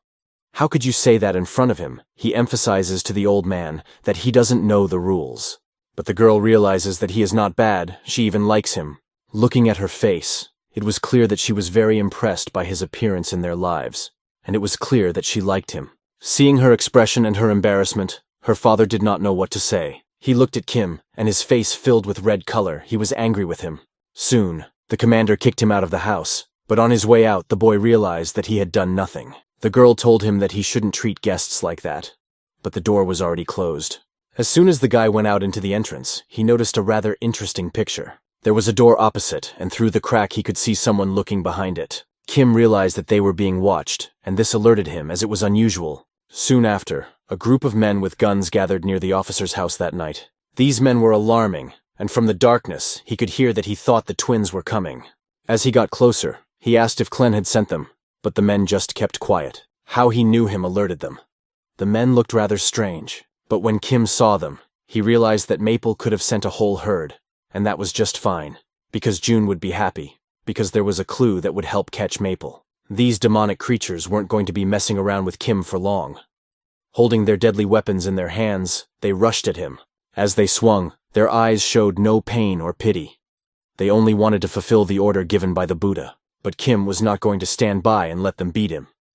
He knocks one of them out with an elbow. He makes it clear to the others that the next blows will be even more painful and harder. He grabs the second one by the head, and the third one in the same way, squeezing their heads with his hands. By squeezing their heads, he knocks them out on the spot. As the two were falling to the ground, the next attacker jumped out from behind them with a knife. Kim wasn't going to take it for long and kicked him, knocking out all his teeth along with the inspiration to fight. Continuing to deal with this gang, he did not stop at any of them. And when he achieved the result, when everyone was lying on the ground, he realized that these guys were not professional killers at all. Judging by the way they held the knife and the counterattacks they made, they were just fools who had been picked up in the transition. Their inability to hold a knife gave them away as ordinary amateurs, not professionals. They were lying on the ground, not killed, but suffering from pain, barely able to endure this torment. Soon they began to ask Kim where they were and how they ended up here, pretending that they did not understand anything at all. Our hero realized that it smelled like some kind of mysticism or foul play. Gathered in a circle, they tried to put their memories together, because no one remembered how they ended up here. Even Kim is faced with such a case for the first time. They ask to be untied, threatening to sue. But the officer denies it, saying that they were the first to attack. But they don't remember anything. Going through their belongings, Kim finds documents, and some of them even have family photos. He doesn't think it's fake. They're just ordinary people. Thinking about his wife, the officer realizes that something similar happened to her. Looking at the officer, Kim realizes that this is the work of some kind of curse. This miserable crook knows how to skillfully mess with people's heads. Going back to his memories, he would pick up a maple leaf-shaped pendulum and ask people to look directly at it. From that moment on, he would start swinging the pendulum, making people think that they would feel calm. All the suffering and fear caused by real life would begin to disappear, and peace would come to the soul. He made people admire the person who gave them light and liberation from suffering. As soon as the pendulum in the shape of a maple leaf stopped, they would immediately look away from him. Then he would start asking them questions when the pendulum stopped. Maple looked at a parishioner of his parish and asked her who he was. He looked her sternly in the eyes. There was not a single person in the temple but her, and he waited for her reaction. The girl opened her mouth, calling him a beautiful maple leaf that had relieved her of her suffering, and called him Maple Leaf. And this woman realized that everything was right, and this man who had saved her promised to make her life beautiful. He took off his mask and put it on the floor of the temple. The girl saw his face, which was covered with blood and scars. She was frightened by his appearance and did not understand why he looked like that. But it worried her. Soon, when she began to show her emotions, this scoundrel realized that his charms were not working on her. His ugly face was supposed to attract her, but the hypnosis didn't work, and she looked at him with disgust. To continue her mission, the woman tried to convince him that he was beautiful and that she was surprised by his appearance. But this maniac did not care. He took a sharp maple shuriken. With all his strength, he swung it over the woman's neck, wounding her, and he left her to die on the floor of his so-called temple. All he had to do was pick up his mask and put it on so that no one could see his face, except for people under hypnosis. Maple Leaf noticed that this was not the first failure in the last week. Even though this woman had been hypnotized for a long time, he didn't like the fact that Phoenix had just died. She was much easier to manipulate with pills. Although he didn't like her, her actions were much more effective. Perhaps there were drugs left behind after Phoenix. The girl in red, named Red Leaf, reminded this religious fanatic that they could have used the pills with this girl if he liked her, but Maple wanted to save these drugs until the new Phoenix appeared. Maple Leaf noticed that there had been a lot of bad luck lately, and 20 people had died this week alone. It was Yellow Leaf who was covering the body of a girl who had not been hypnotized. When Maple saw her, he asked her if she was jealous, because he had already told her that the more leaves, the more beautiful. She asked him not to pick on her. Even if the hypnosis didn't work completely, they always know how to find new people. But the man turned to the yellow letter, saying that she knew that human capabilities were limited. She agreed, because human capabilities do have limits. The masked man held the pendant up to show his power. He knew that if he did everything in a hurry, it would lead to problems, and he stuck to his guns. It's better to replace it completely with a new thing, Maple said roughly. Waving his pendant, he made it clear that no one is irreplaceable. His next question was what happened to the people he sent to the boss. It seemed they hadn't succeeded. Maple realized that even though these people had no training, how could they stop 5 or 6 armed men? He realized that now he had to report everything to his god. At that moment, the information quickly reached Monk Len's master, who received the report. He wanted to report that Hojun turned out to be a very capable young man, and it would be understandable to accept this report. But Orchid wanted to ask him one more question that bothered her. Because when a task is successfully completed, the status among the moons rises. If Maple's status goes up, she will definitely start bragging. What if the same thing happened to her as to the first Maple? They have Gemini on hand to take care of this matter. Why not entrust them with this task? But Gemini isn't interested in power, he's only interested in his own body. Turning to Orchid, he said that he did not say that only Maple would get the task. 10 months of Maple and 4 more months of others will take part in this task. But which months? Last time he said that 1 month would be enough. Have his plans changed? 4 months would be too much in her opinion, but he considers it a worthwhile investment. Recently, he came up with a very interesting plan that he wants to implement. We moved to the office of Hongjun's boss, who has come to negotiate with his superiors. Talking to each other, the bosses ask that this man take responsibility for the destruction of the sect. And he, as the main boss, will be able to help him with this by providing all the necessary information. But Hongjun, hearing these words, realized that this was quite strange on the part of this old man. But he still turns to the general because he does not understand his point of view. More recently, he had said that it was better not to get involved with religion at all. However, the general heard that Hongjun was recently attacked again. He checked all the channels and found out that the true religion was involved again, just like in the case of his wife. Perhaps he did not know this. These are those who pretend to be true believers, but are not. He must have heard about the method of cognition of Tao, and judging by the materials, they spread their teachings in that place. And it's probably connected to the fact that girls are disappearing. He gives him a task to investigate, and puts a folder with all the information on the table. He is only interested in one thing: whether the captain will be able to do it. Soon after, when the captain reported this to the team, he realized without hesitation that he needed to get to work faster. The commander was still hesitating, but what can you think? These crazy fanatics had killed his wife and were attacking him every time. In addition, they now have information that could be sufficient to put Klen behind bars. The thing is, this information is unverified, and the commander is afraid to let his emotions get the better of him while performing the mission. He wants to learn more about Wild Cherry and the twins, but when he looked up, he didn't notice when the guy left. Our hero was not going to listen anymore. He was going to act. Returning to his squad of police officers, he hands them each a dossier. Now their task is to catch the nut. But this pseudo-religion worries his men. This is the religion of truth, which spreads its teachings in the areas indicated in the materials. It is necessary to make someone a bait. Someone remarks that there are so many of these pseudo-religions, but how will they find the real one? If they find a bait, they will immediately bite the bait. They agree with each other to avoid clashes in the same areas. But how did this guy know so much about them? He said that they had tried to recruit him many times, and most of the time he looked like a simpleton. They approached one of the places, not far from a metro station and a busy street.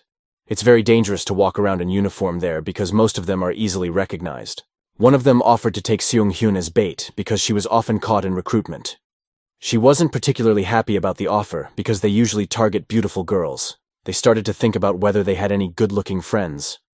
All the while, they were thinking about who to bait out of the beautiful girls. But Seung-hyun couldn't resist, because she was a beautiful girl. When her colleagues looked at her again, they realized that nothing would come of it. Our hero even offered to take the boss's daughter as bait, but everyone realized that this was a crazy idea. Seung-hyun noticed that they were ignoring her, but she still wanted to prove that she was right, because it made her angry. They didn't understand what she was doing, but they were curious what she would do next. In the hot weather, the policemen were drinking coffee when Seung-hyun appeared around the corner. She was dressed in a beautiful, stylish, and fashionable dress with her hair down. She asked if they liked the way she looked. She asked them how they could like her so hot because she had done her makeup, which looked quite fresh. They were amazed by her appearance. The guys didn't even know she had such healthy and beautiful hair. They asked her to reveal her secrets, but it was false hair. Kim looked at her and thought she was pretty, even beautiful. But there was one thing. She had to keep quiet. And it was not a compliment on his part. Now they need to leave her walking around this neighborhood, and she will be left here alone. These religious fanatics go crazy when they see lonely girls, and soon some people approached her. They noticed her good impression and beautiful appearance. Looking at them, the girl realized that there really have been a lot of charlatans lately. She had just been walking here for a few minutes, and already there was no way through.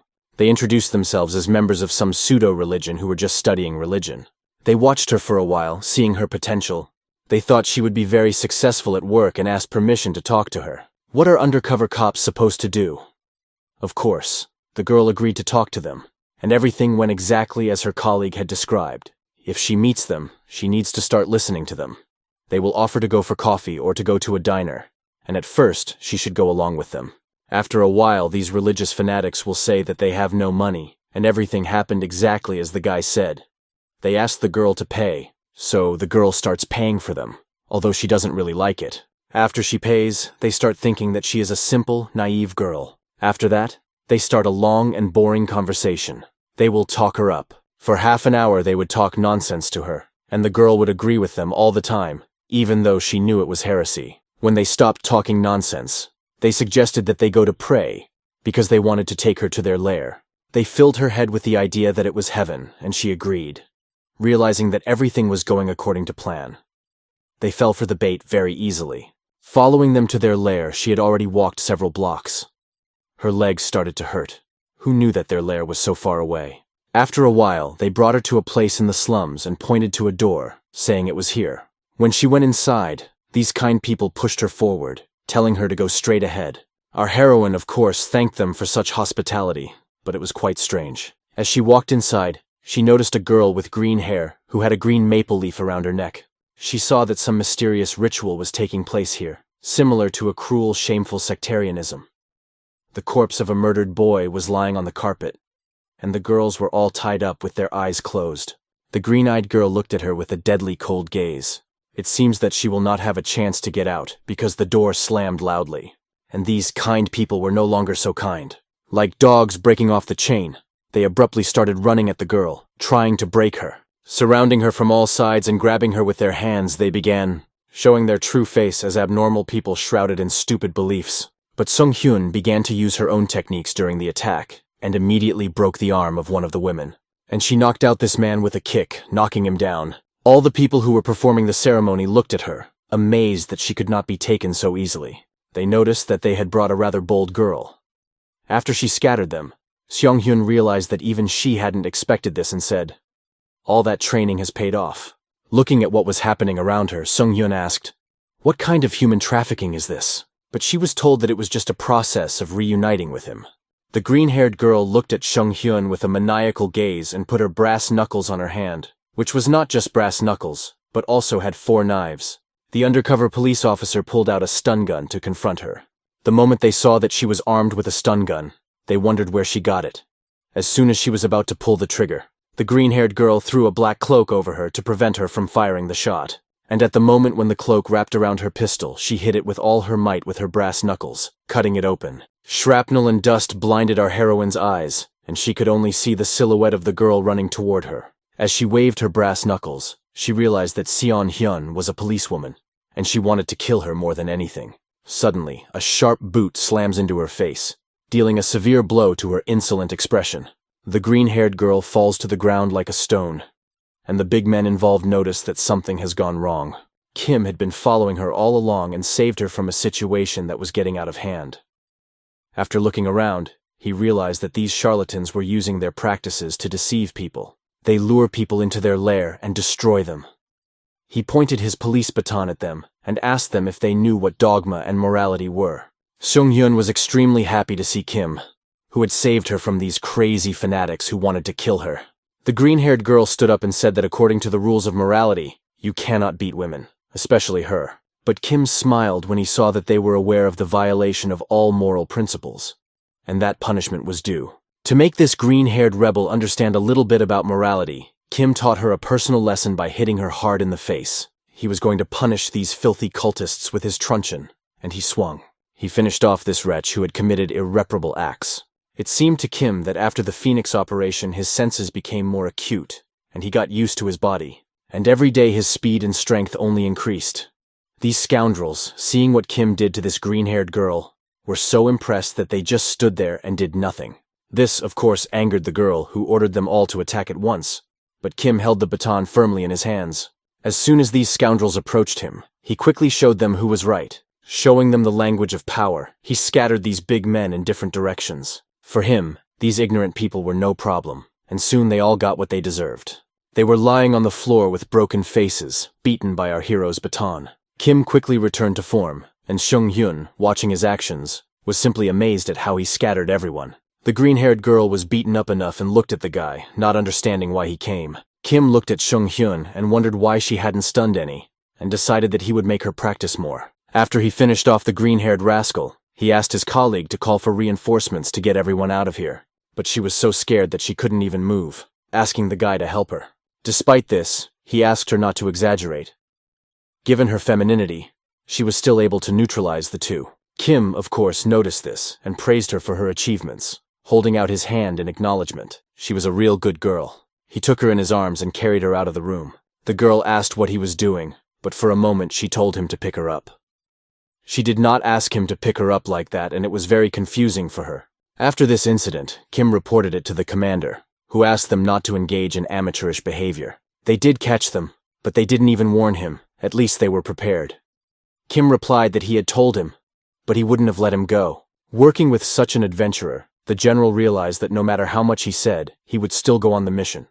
He asked him to warn him before he left. Kim undoubtedly agreed with him, and asked if the commander would take on the mission with the religion of truth. But before the commander made a decision, he was waiting for the results of the interrogation, and then he would decide whether to lead personally. Nevertheless, the commander will have to take up this issue personally, because his colleagues do not know how to act properly. For example, they have lost the Phoenix drugs, but the order from their superiors has already been signed. In addition, they can be trusted. And even after what happened this time, the head of the department himself took over the case. Kim Nak-ho, the police chief, who is 54 years old, started as a simple officer and rose to the position of police chief. He is a living legend among all police officers, but his term as police chief is only 2 years. The actions that made him a legend are the work of his predecessors. His enormous potential as a politician showed that it was better to leave him in this position. Therefore, when he saw an exception, the law was changed, and now he is in his 3rd term as police chief. For the last 5 years, he has held this position, and he has gathered around him the most capable people from different cities, making sure that all power is concentrated in the main police department. The fact is that no one could object to his proposal because his position in the criminal organization was categorical. The chief thinks he can be trusted because he has a lot of capable guys. With this in mind, Kim understands why his squad was secretly on standby. They had good potential. The boss was thinking about the future and bet on them, but it turned out to be in vain. Hearing these words, Kim realizes that if the head of the department himself, who has a lot of power, takes care of the case, it's not bad. But why did the head of their department think so long? The head replies that this person is very capable, just like Kim. Our hero has information about Wagux, and it's understandable that he's so accomplished. But what he has achieved in the period from a simple officer to the head of the department is impossible to understand. We can assume that he is not one of those legendary police officers who appear once every 100 years, but the police chief does not understand why he is so capable. The fact is that someone is behind Vagic's affairs, covering them up from the police. This man, being the head of the entire police force, stopped the investigation. This is very controversial, and makes it clear that he is covering them up. Based on this information, Kim realizes that he needs to tread carefully. Soon, when it was evening, they had to return home. The boss's daughter was waiting for them on the doorstep and was happy to see them. Her father came in, greeted her, and asked how she was feeling. The girl wondered why they were coming so late. The father replied that he had a lot of work to do. Every time he came home tired and went straight to bed, leaving them alone.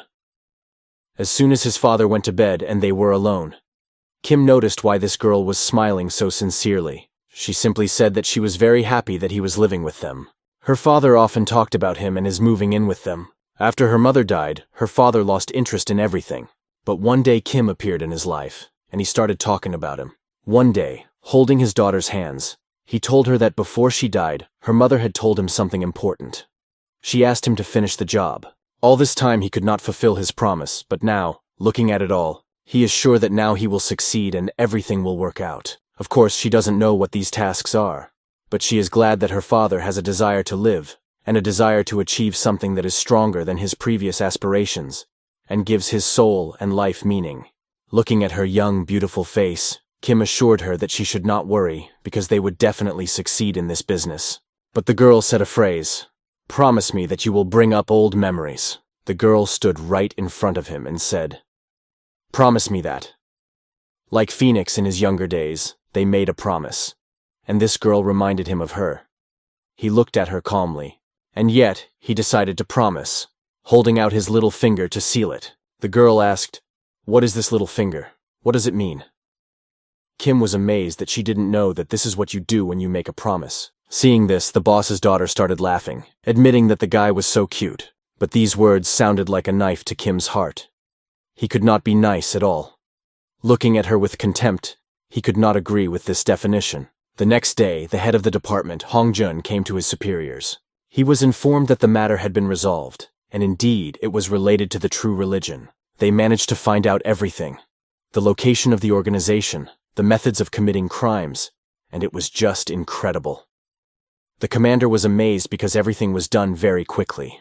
The chief of police kept asking the commander to take on the case. Looking enthusiastically at Hong Jun, he was waiting for a positive answer from him. Let's delve into the concept of the religion of truth. This pseudo-religion was created 10 years ago by a girl who proclaimed herself a saint. After that, this religion began to spread rapidly and turned into a large organization that could not be ignored. However, 5 years later, it suddenly collapsed. Leaving its leaders and members behind, the saint took them with her to the Philippines, where they were found dead. The police concluded that the cause of death was internal disagreements between the leaders and the saint, and thus the religion of truth disappeared. Jean told this story to the commander of the police department. He did not know, thinking that she had simply disappeared. One of the parishioners survived and saw everything with his own eyes. He grieved for the saint for a very long time, considering her the best person in the world. This parishioner gathered the remnants of the defeated community and revived the religion again. The second leader of the religion of truth is most likely less than 30 years old now. He kidnaps people on the street, keeps them imprisoned, and tries to break their psyche. Then he pretends to rescue them so that these exhausted and weakened people become dependent on him. He uses hypnosis to make a puppet out of a man. In his army, men are used as soldiers, and girls he likes become his assistants. Depending on the degree of psychological processing, he chooses their rank and position. The green leaf, for example, is engaged in engagement. The yellow leaf is called Hwangyop. The red leaf is Chogyep. Black leaf is Higyop. Like it if you don't understand the name as a screenwriter. All of these girls have a tattoo on their necks in the form of one of the leaf colors, and it's real. You can't argue with that. There are rumors that he has built a palace on a desert island and lives there. If the commander takes on this task, he will be able to tell him the exact coordinates of this palace. The chief was interested in why he doubted his abilities. Emphasizing that this was his chance to avenge his wife, the commander shook his head, saying that it all looks like a trap and looks quite strange. But why does he think so? Soon we return to this sect. Maple is sitting with Red and Yellow Leaf, hugging them. They report that Green Leaf has been caught. The head of the sect regretted that he did not have time to do everything for her, and thought that they would soon get here. Next to him were other representatives of the Buddha who were in anticipation. It was one of the Lespedis brothers and a strong warrior, Ms. Cantus. But this strong man was in anticipation only in one case, when he was working with iron. The strong man said that the task was just a bait for him, and he gladly took it. Maple said that if everything went well, the monk promised to reward everyone generously. The brothers wondered if he was doing the task just for the reward, asked Mr. Cantus.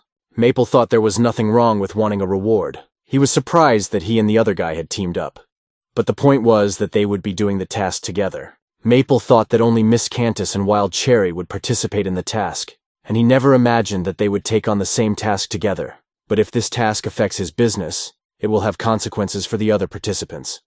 They have no prejudice against him, except for his love of having fun with women. Another important point from the strongman. Working together, they may not be able to achieve a good result.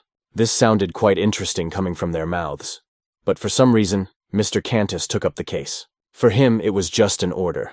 The monk's words are law for him, and he always fulfills them. Calling Mr. Cantus a lousy bastard, the strong man said that he had done well, but he was looking forward to what would happen next in his temple. They were in the courtyard on a deserted island, waiting for it to turn blood red. like a beautiful autumn leaf. We return to the office. The commander realizes that this is a trap, as he had to lead a drug-related investigation before. He devoted a lot of time to it in order to achieve at least some result, and now everything is revealed very quickly. This indicates that they are lying. The commander looked at his general. He saw that he was angry because he thought his abilities were being questioned. Of course, Hojun did not doubt his commander's abilities. The general asked if he doubted the abilities of a man named Kim Nakho. There was silence between them as Hojung was stunned by his words. Soon, the general began to laugh with delight, saying what a wonderful and impressive employee he was. Even in such a situation, he remains cool, despite the fact that it involves his family. He is very good for thinking it is a trap, but the general assured him that even if it is, he will help him deal with it. He will ask Commander Pang Jang-wook's special unit to assist him in this task. And after that, the general hopes that he will now trust him a little more, since they know each other well. But Hojun made a suggestion that should have interested the general. If the mission is successfully completed, will the general allow him to investigate the case of Hwaguksa leader Yu Hua, who is the head monk? After saying that, the general bowed his head, recognizing Jun as an amazing person. He had seen many people in similar situations. But, in the general's opinion, Hojun was the only one who could take his place. The commander didn't understand his hints as to what he meant, but the general responded in a rude manner. Hojung's boss could not accept his offer for the time being, but the commander wanted to know why they couldn't investigate. What was stopping them from doing so? The general decided to tell him the bitter truth about who he really was. He admitted that he was the first month of the pine tree, belonged to the Hwaguksa sect, and was the second person to trust Buddha. This is simply amazing news, and the commander does not know what to say to him. Jun didn't understand at first what his boss meant, what he was talking about. But his boss continued. The moment he and his wife started investigating the Hwaguksa clans, the chief of the department started following him and watching him. After he found out what happened to his wife, he ordered him to stop the last investigation and left the case. He thought there was nothing special about it. But after Operation Phoenix, the commander-in-chief changed his mind. He was shown that his prejudice was wrong, and of course he would not conduct the operation. All this acting was just a cover for his real plan, and he might not be able to follow through. But his actions were brilliant, which made him want to see him again. The commander-in-chief was only interested in what he was going to do now. Jun couldn't contain his emotions. He was squirming and didn't know how to react. But the commander-in-chief kept asking him if he loved his organization. Yes, like the commander-in-chief loves his own. But it is very different from what he imagined it to be at the very beginning of his journey. He was told that this city would never collapse, because it has a supreme court that judges evil and good, but in reality, it is very dependent on public opinion, and is engaged in wiping the ass of other organizations. Then, when the commander-in-chief was lying bloody and dying, he met him. He stood in his way. It was Lord Buddha who came that rainy day. He said that their paths may be different, but they have the same goal. Taking off his mask, Buddha invited Yu Hua to join his organization, promising to fulfill all his wishes. Since then, 30 years have passed, and time is running inexorably. He has been the head of the department for 5 years now, and a lot has changed in the organization. During this time, their investigative powers and rights have become stronger, their budget has increased, and they have more opportunities to defend their position. Hongjun saw how much he had done for this organization, how many days the commander-in-chief had devoted to it. Hongjun could not contain his emotions. He told the commander the bitter truth. What he had done was not for the sake of the organization, but for the sake of himself.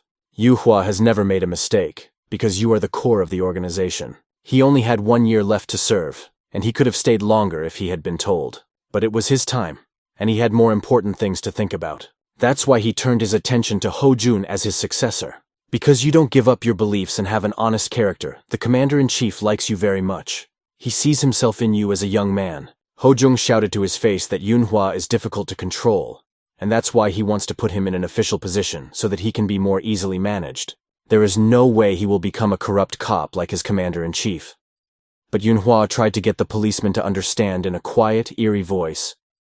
No matter how much you try to destroy evil, it will not disappear, because it will always appear. There is a choice between evil that cannot be negotiated with, and evil that can be negotiated with.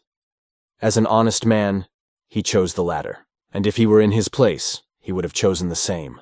Was the commander wrong? Hongjun had had enough of this miserable conversation. He saw the true face of his commander and just left.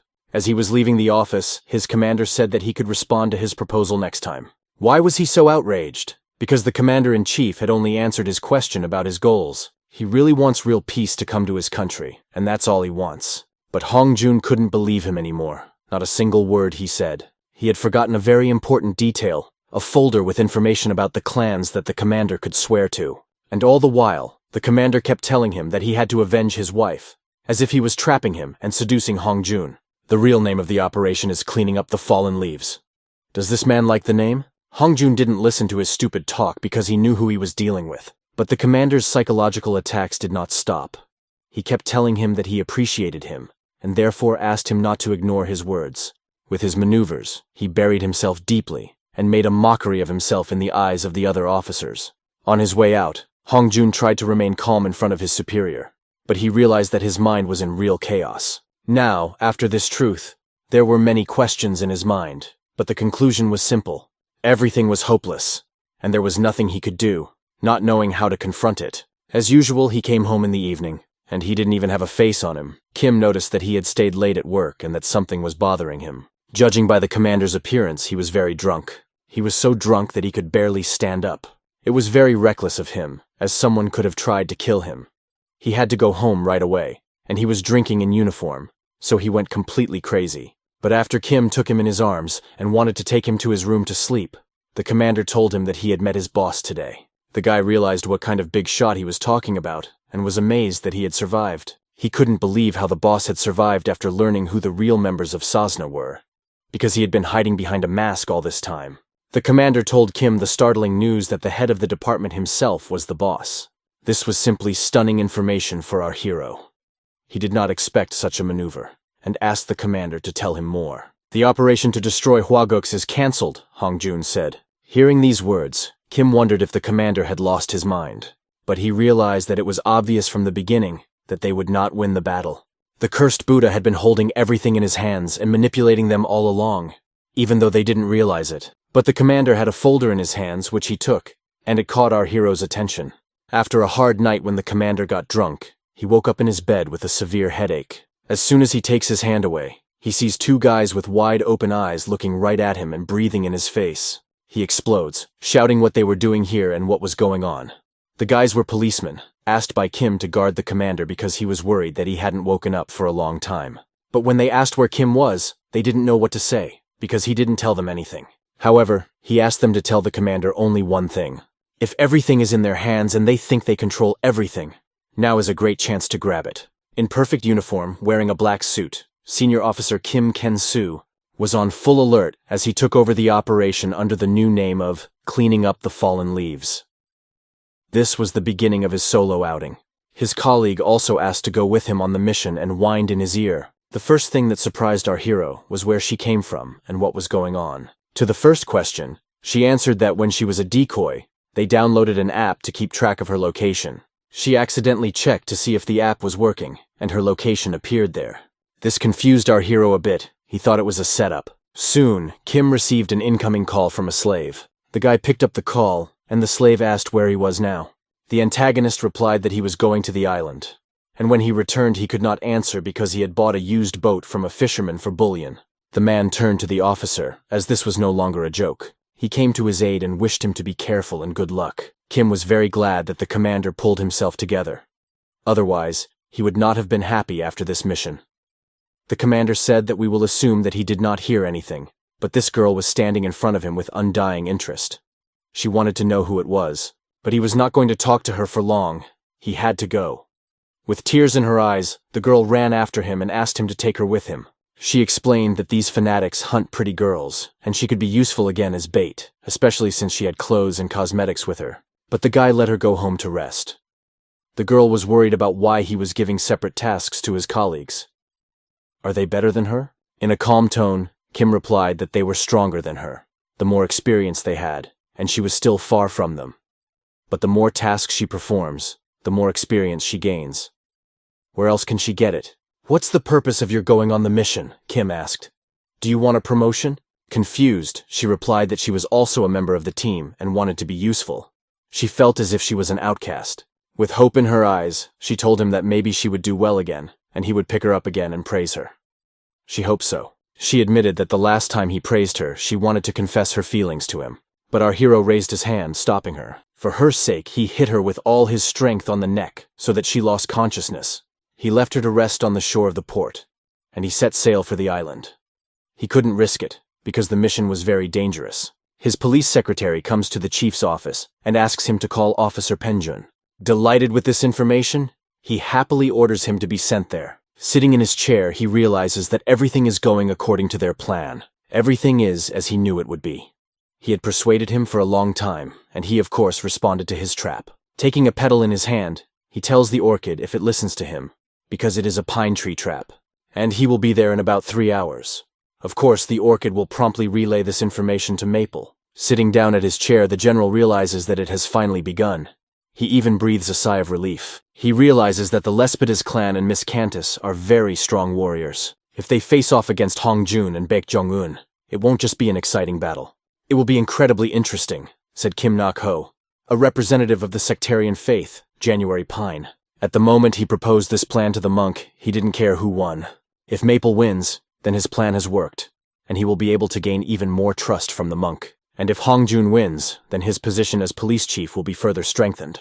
In this case, he only hopes that a lot of blood will be shed on both sides. He believed that all these terrible months could play an important role when he wanted to accomplish something great. Peng Jak-wook was like a thorn in his side, because he was the only one in the police department who did not support his side. Tapping his finger on the table, January told Orchid that he needed balance.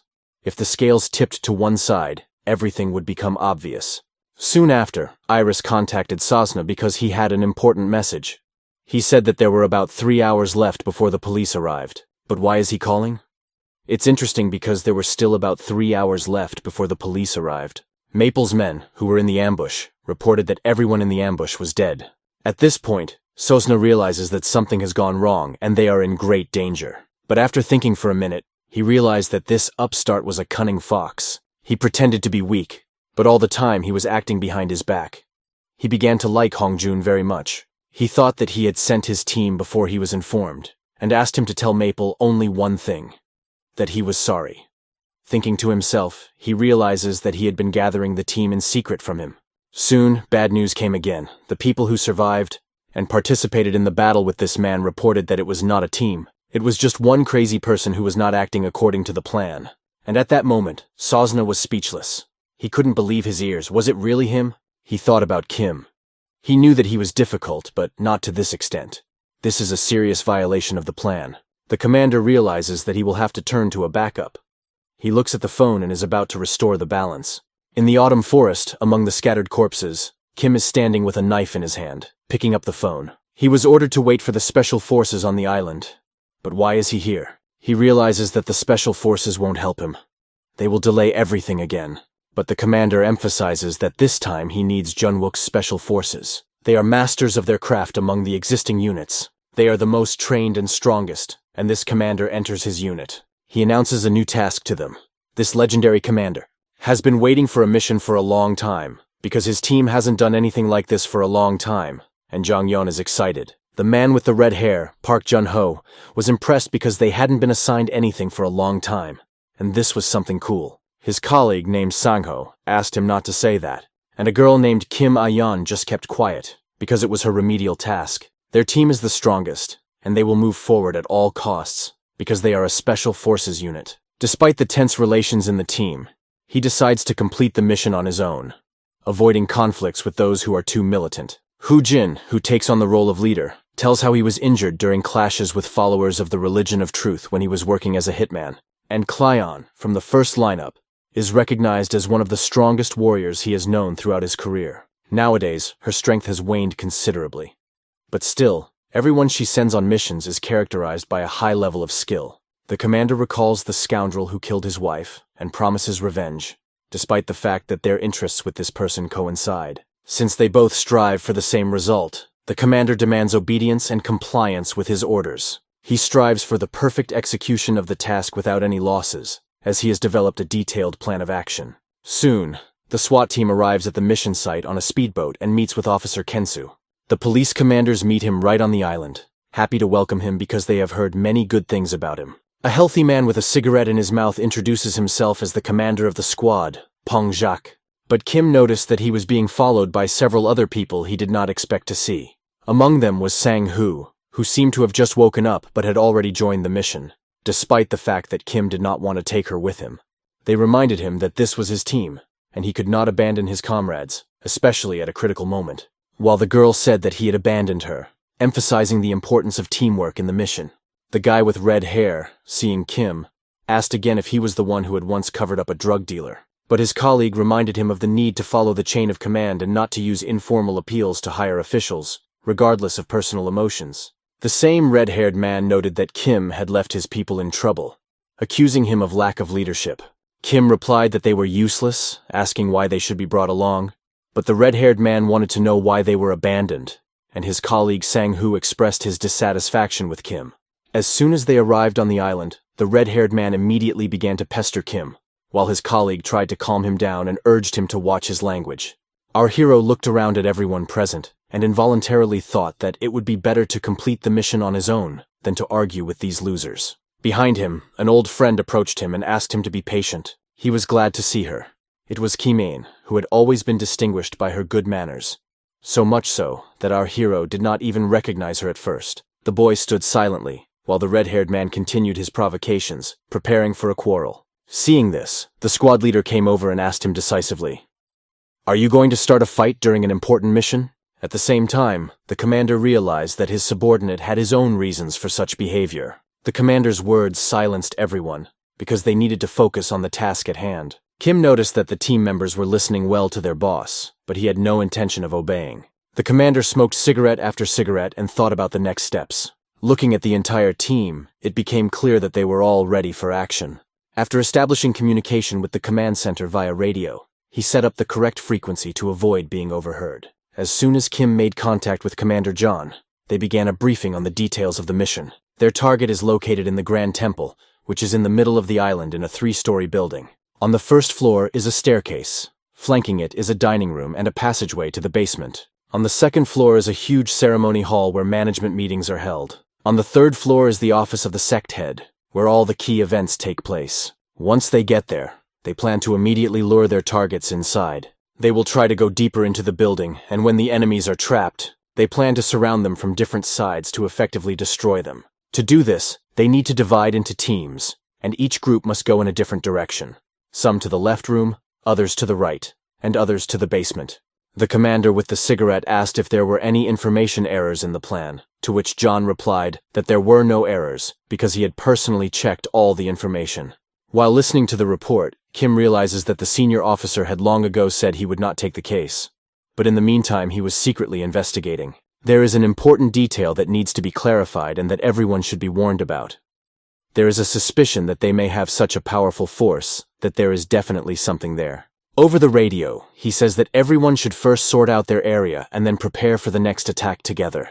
Our hero does not want to go with them and plans to move forward on his own. His decision to choose his own route worries his colleague. Kim surprised everyone with the news with a serious look, emphasizing that he was the strongest among them all. This, of course, did not sit well with his colleagues, and one of them was about to express his dissatisfaction. But another colleague stopped him from using foul language. The squad leader turned to Officer Kim Soo, mentioning that they had forgotten to shake hands when they met.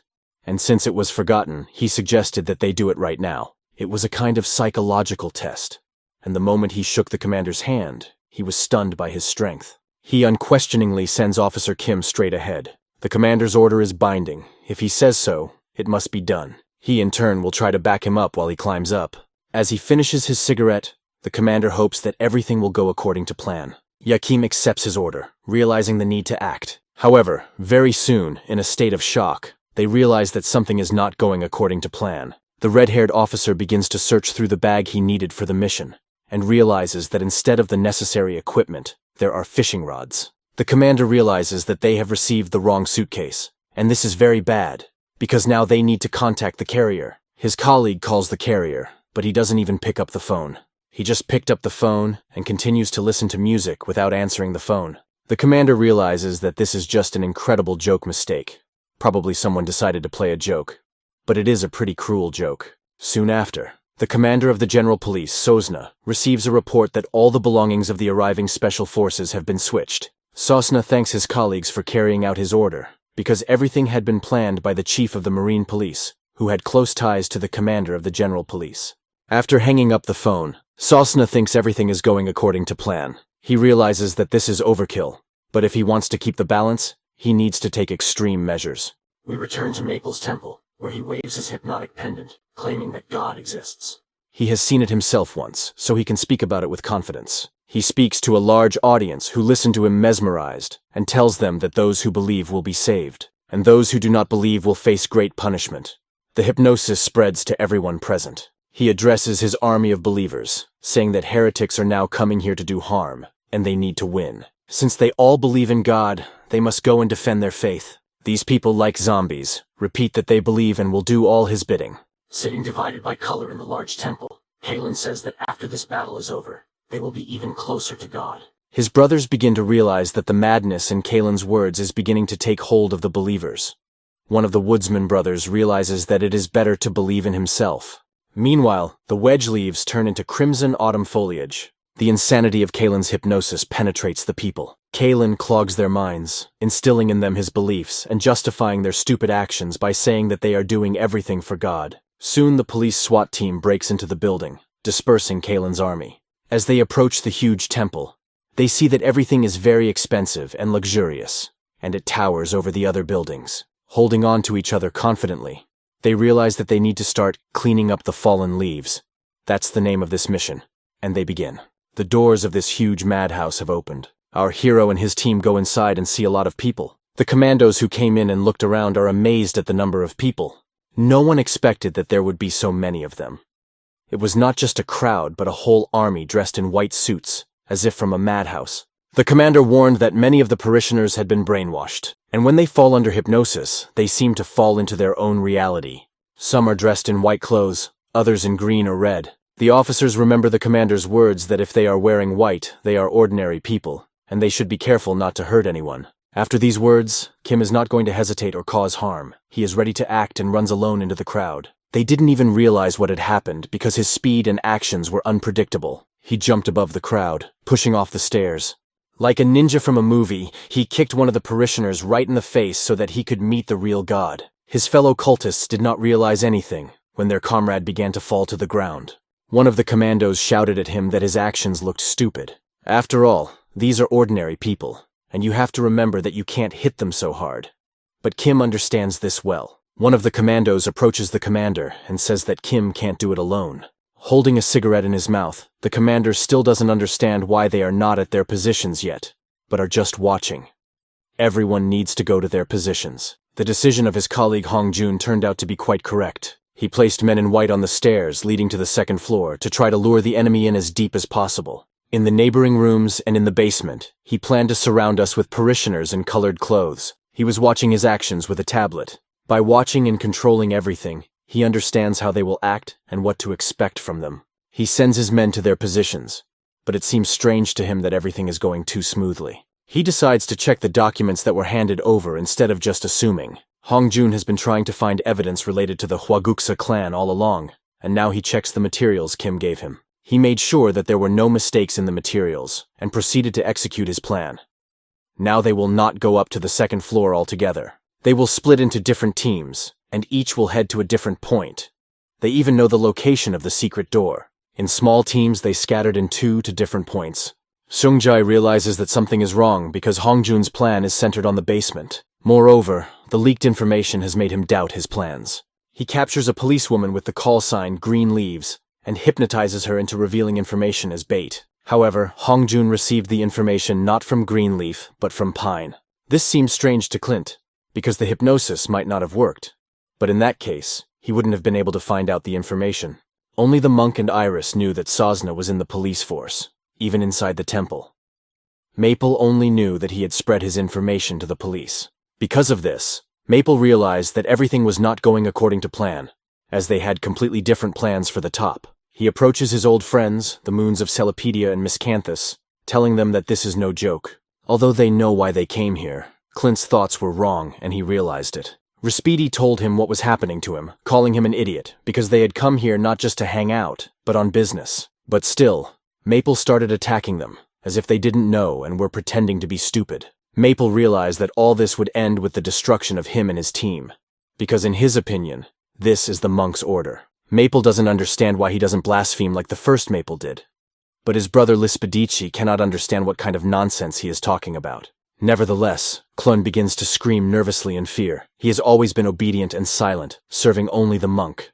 Lispedici cannot understand what has happened to Cleon, who has just spoken about God and urged him to believe in the monk, and now he is speaking absurdities. But Cleon's eyes are so filled with hatred that he does not believe Lispedica and thinks that he is taking him for a fool. Muscant wants to open Cleon's eyes, saying that if he had been given the task of killing him, he would have done it without hesitation. He didn't need to stand here and wait for his exit. But Cleon, hearing his words and distrust, looks at Muscant with all his hatred and tells him to try. Let him just try to hurt or kill him. His actions were unpredictable. Something had changed within the team. At this point, the fight with the crazy religious fanatics continues. The cops have no hesitation in beating these fools who are trying to kill them. Junho overestimated his strength a bit, and with one punch he knocked down one of the religious fanatics. His colleague, who was holding back the others, reminded him that they were ordinary people and he needed to control his strength. But how many times could he repeat the same thing? The corridor was extremely long, and they had to defend themselves against hundreds of similar religious fanatics. They had to move forward slowly, but Juno was worried that his colleague was going upstairs on the orders of the commander. His colleague assured him that there was no need to worry about him. It was better to worry about himself. In a few minutes, the place where Kim was acting was cleared of hundreds of religious fanatics. Our hero, lifting each of them and finishing off the last one, did not understand why everyone was wearing white uniforms, because it was a climb to the second floor. One of the religious fanatics on the top only mumbled that there was a clone ahead, and that he could not go there. Looking at this crazy man, Kim realized that he was not waking up from hypnosis and was probably very strong. He took a swing and hit him. But his attempt to bring the fanatic to his senses was unsuccessful, despite his desire to sober him up. Now he had no information that could help them wake up. But when he went up to the next floor, he would know everything. And he had no choice but to go up, even though the corridor was very long. The commander was also making his way to his point at this time, asking his assistant if she was injured. She was fine, and they needed to move on, so they quietly opened the door to check what awaited them next. But the moment they opened the door, they saw a terrible picture. Huge bone horns towered in front of them, as if demonic creatures were blocking their way. They were not alone. There were many of them. But why were they all wearing bone masks with the head of some animal with horns? The commander assumed that they were the leaders the boss had told them about. These deer, or people wearing deer masks, were Faguk's former killers, but Auckland took them for himself. With the help of drugs and hypnosis, he turned them into puppets who began to behave as he wished. The longer their horns, the longer they were killers. Lighting a cigarette, the commander asks one of the greens if he is having a hard time. They didn't seem to understand his joke, but he didn't specify that he was talking about horns. Soon, he sharply attacks the biggest one with the horns, grabbing them. He asks them again if it's not hard to work with such horns, and with his strong hands he starts to press on this skeleton. Very soon, the horns crumble into small pieces and injure the face of the scoundrel who wore them. Watching the horns shatter spectacularly, the commander emphasizes that they are perfect for holding with both hands. The commander began to throw the enemies in different directions, breaking their skulls with a single blow. He had enough experience to beat the crap out of bastards like them. He hadn't come here to play cards, he was on a mission, so his task was to clear this floor. The pathetic killers could not resist his powerful blows. Anyone who tried to get closer to the commander was instantly spotted and counterattacked. One of his strong blows to the face could not only break the bone defense, but also demolish the face of any scoundrel. However, as he was clearing the floor, one of the enemies appeared from the side with great speed. She was approaching the commander, armed with her crown sword, which came as a surprise to him. For a moment, the commander realized that he would not be able to dodge, and he thought that he would die at the hands of this villainess. But his colleague reacted quickly and neutralized the killer with a kick. But that was not all. Even though she saved the commander, the battle continued. The commander praised her for her action, as it was a worthy display of teamwork. When the killer fell, he attracted the attention of our heroes. The mask flew off his face and it became visible. What the officer and the commander saw impressed them. The girl's strength was obvious. We moved to the clan's headquarters. Brother Lespedis, waving his arms, is trying to calm down his two friends so that they stop fighting. He didn't know what had happened to the clan, but he decided that he should use his brain, because everyone here is in business. They do not need to fight and participate in tasks such as mopping up, and it should be noted that Zdorovic said that he did not train for the clan for 2 days on purpose. It's worth noting that if Lespedis had been given the task of killing the clan, he would have quickly completed it and returned to training. And that asshole Miscanthus is so busy that he doesn't even show up for training. And he would have moved on the first day if he was ordered to kill the clan. If he doesn't believe them, he can try to prove it. But he's probably wrong. The clan decided to trust, adding, "Faith brings blessings." Lespetus assured him to stop worrying. Even if he realizes that he is inferior in strength, they are both on his side. Moreover, he has subordinates who can stand up for him. He has a whole army of reindeer. Even if someone is hurt or injured, even if he controls them with drugs, they will still protect him. Moreover, he has, according to Zdorovic, a cult thing that used to be as strong as the first wild cherry. We return to the commander fighting the first wild cherry.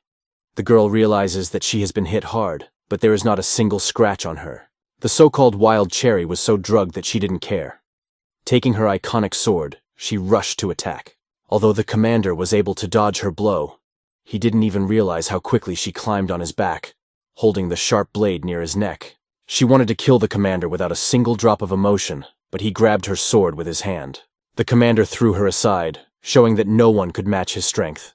The wild cherry quickly recovered from the blow, stopping, holding onto the floor with her nails. There was not a single live wound on her, and it was clear that the girl had excellent physical fitness and smooth movements. Looking at her, the commander could not even believe that she was recovering so quickly after such a strong blow. After all, the previous blow was so strong that it could have knocked down even a big and strong man. But he looked at the girl again. She looked like a zombie. Her eyes were out. Her movements were like a dance, as if she were a pedal. And this girl rushed to attack again with her knife. The commander, possessing a strong and powerful kick like any special forces officer, was ready to defend himself. But this girl, like a pedal, dodged his every blow despite their sharpness. She did not stand still, attacking the commander, stabbing him, tearing his clothes. His colleague noticed that she was quite strong, and this woman exceeded all their resource potentials. With her eyes gone, she should be in a coffin, not fighting so skillfully. The commander took another look at her and realized that, although they did not want to kill people, he had to act decisively in this situation. If his blows did not work, he had to take countermeasures. He swung with all his might, his eyes blazing. But before he could strike, a skillful blade was almost at his eye. He quickly grabbed hold of the blade, piercing his arm to avoid losing his eye. The creature with the glowing eyes managed to pierce his arm through, but he grabbed its head. With all his strength, he pushed it to the floor, pinning its face to the ground. After that, he decided to trample her to death. Although it was cruel, it was either him or her in this battle. Shortly after his heavy blows, he looked at the woman's face and saw that her eyes were closing, but she was smiling. He looked at her again and realized how ironic it was. She had more life now than when she was alive. His colleague ran over, seeing the knife in his hand, and asked if he needed help. After clearing the floor, the commander told his colleagues that they had completed the operation on the left and were ready to join them. The commando team was happy to hear him. One of the female commandos was delighted that the commander had done it so quickly, as she had never doubted his abilities. Walking along with her friend Kim, she was nervous because she hadn't been on a mission for a long time, but she noticed that she still had some powder in her guns. However, if you look at her actions, the doubts were also about her. After clearing the corridor of the usual cultists, she was still not sure of her abilities.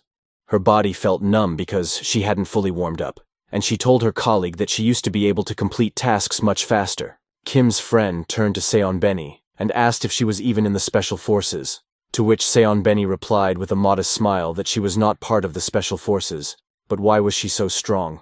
It's because at one point she followed one thoughtful person and became the same, and if this girl understands her, everything will become clear later.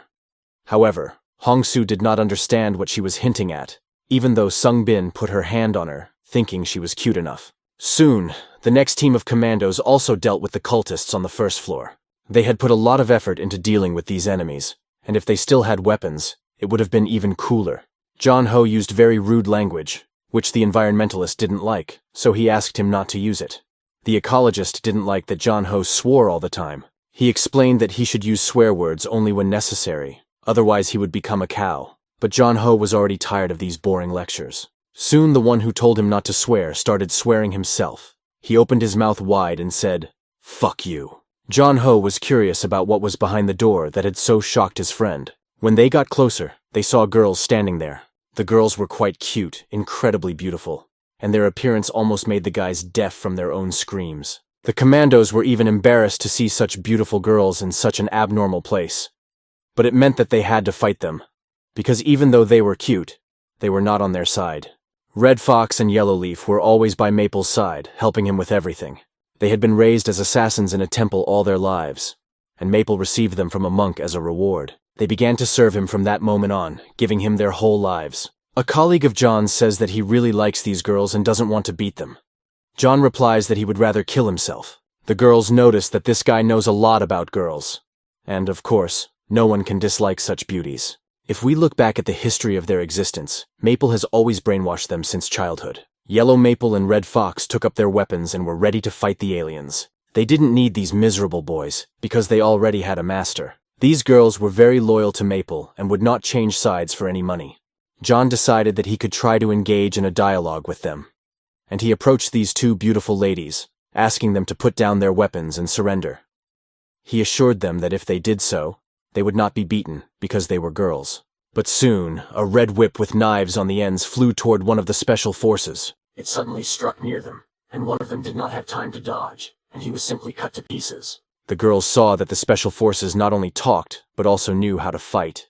In this case, Yellow Maple had a special trick prepared for them.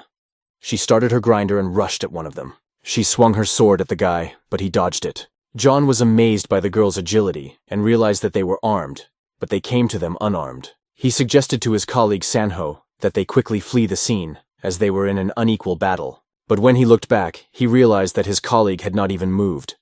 But why? Sanho confidently looked at these ladies and said that he does not run away from girls. And he abruptly began to attack Red Maple, and she didn't even have time to react. But on the one hand, she didn't care. Although she was surprised that he attacked her so sharply, she was not afraid of his blow. Sano only said that there was no better way to get closer to a girl than to hit her. He believed that the best way to get close to a girl is to communicate with her in the same body language, and he hit her hard on the face. But soon, when he looked up, he saw that this woman was able to abruptly stop his hand. Moreover, he was unable to hit her because she held his hand in her manicured hands and reminded him that he was wrong. She noted that he always had only twos in his communication, and that in order to fight them, he had to make great efforts, because before sending them to Maple, the monk trained them hard. They were contenders for the place of the wild cherry and competed with each other for this place. Physical attacks and fighting were like their native environment. Red Maple twisted the arm of this special forces officer, and with the other she was preparing to hit him with an iron whip. She said that the interlocutors were equal in the conversation, and that what they were doing was not a conversation at all, but unilateral education, and struck the officer with her whip. A serious wound appeared on his shoulder.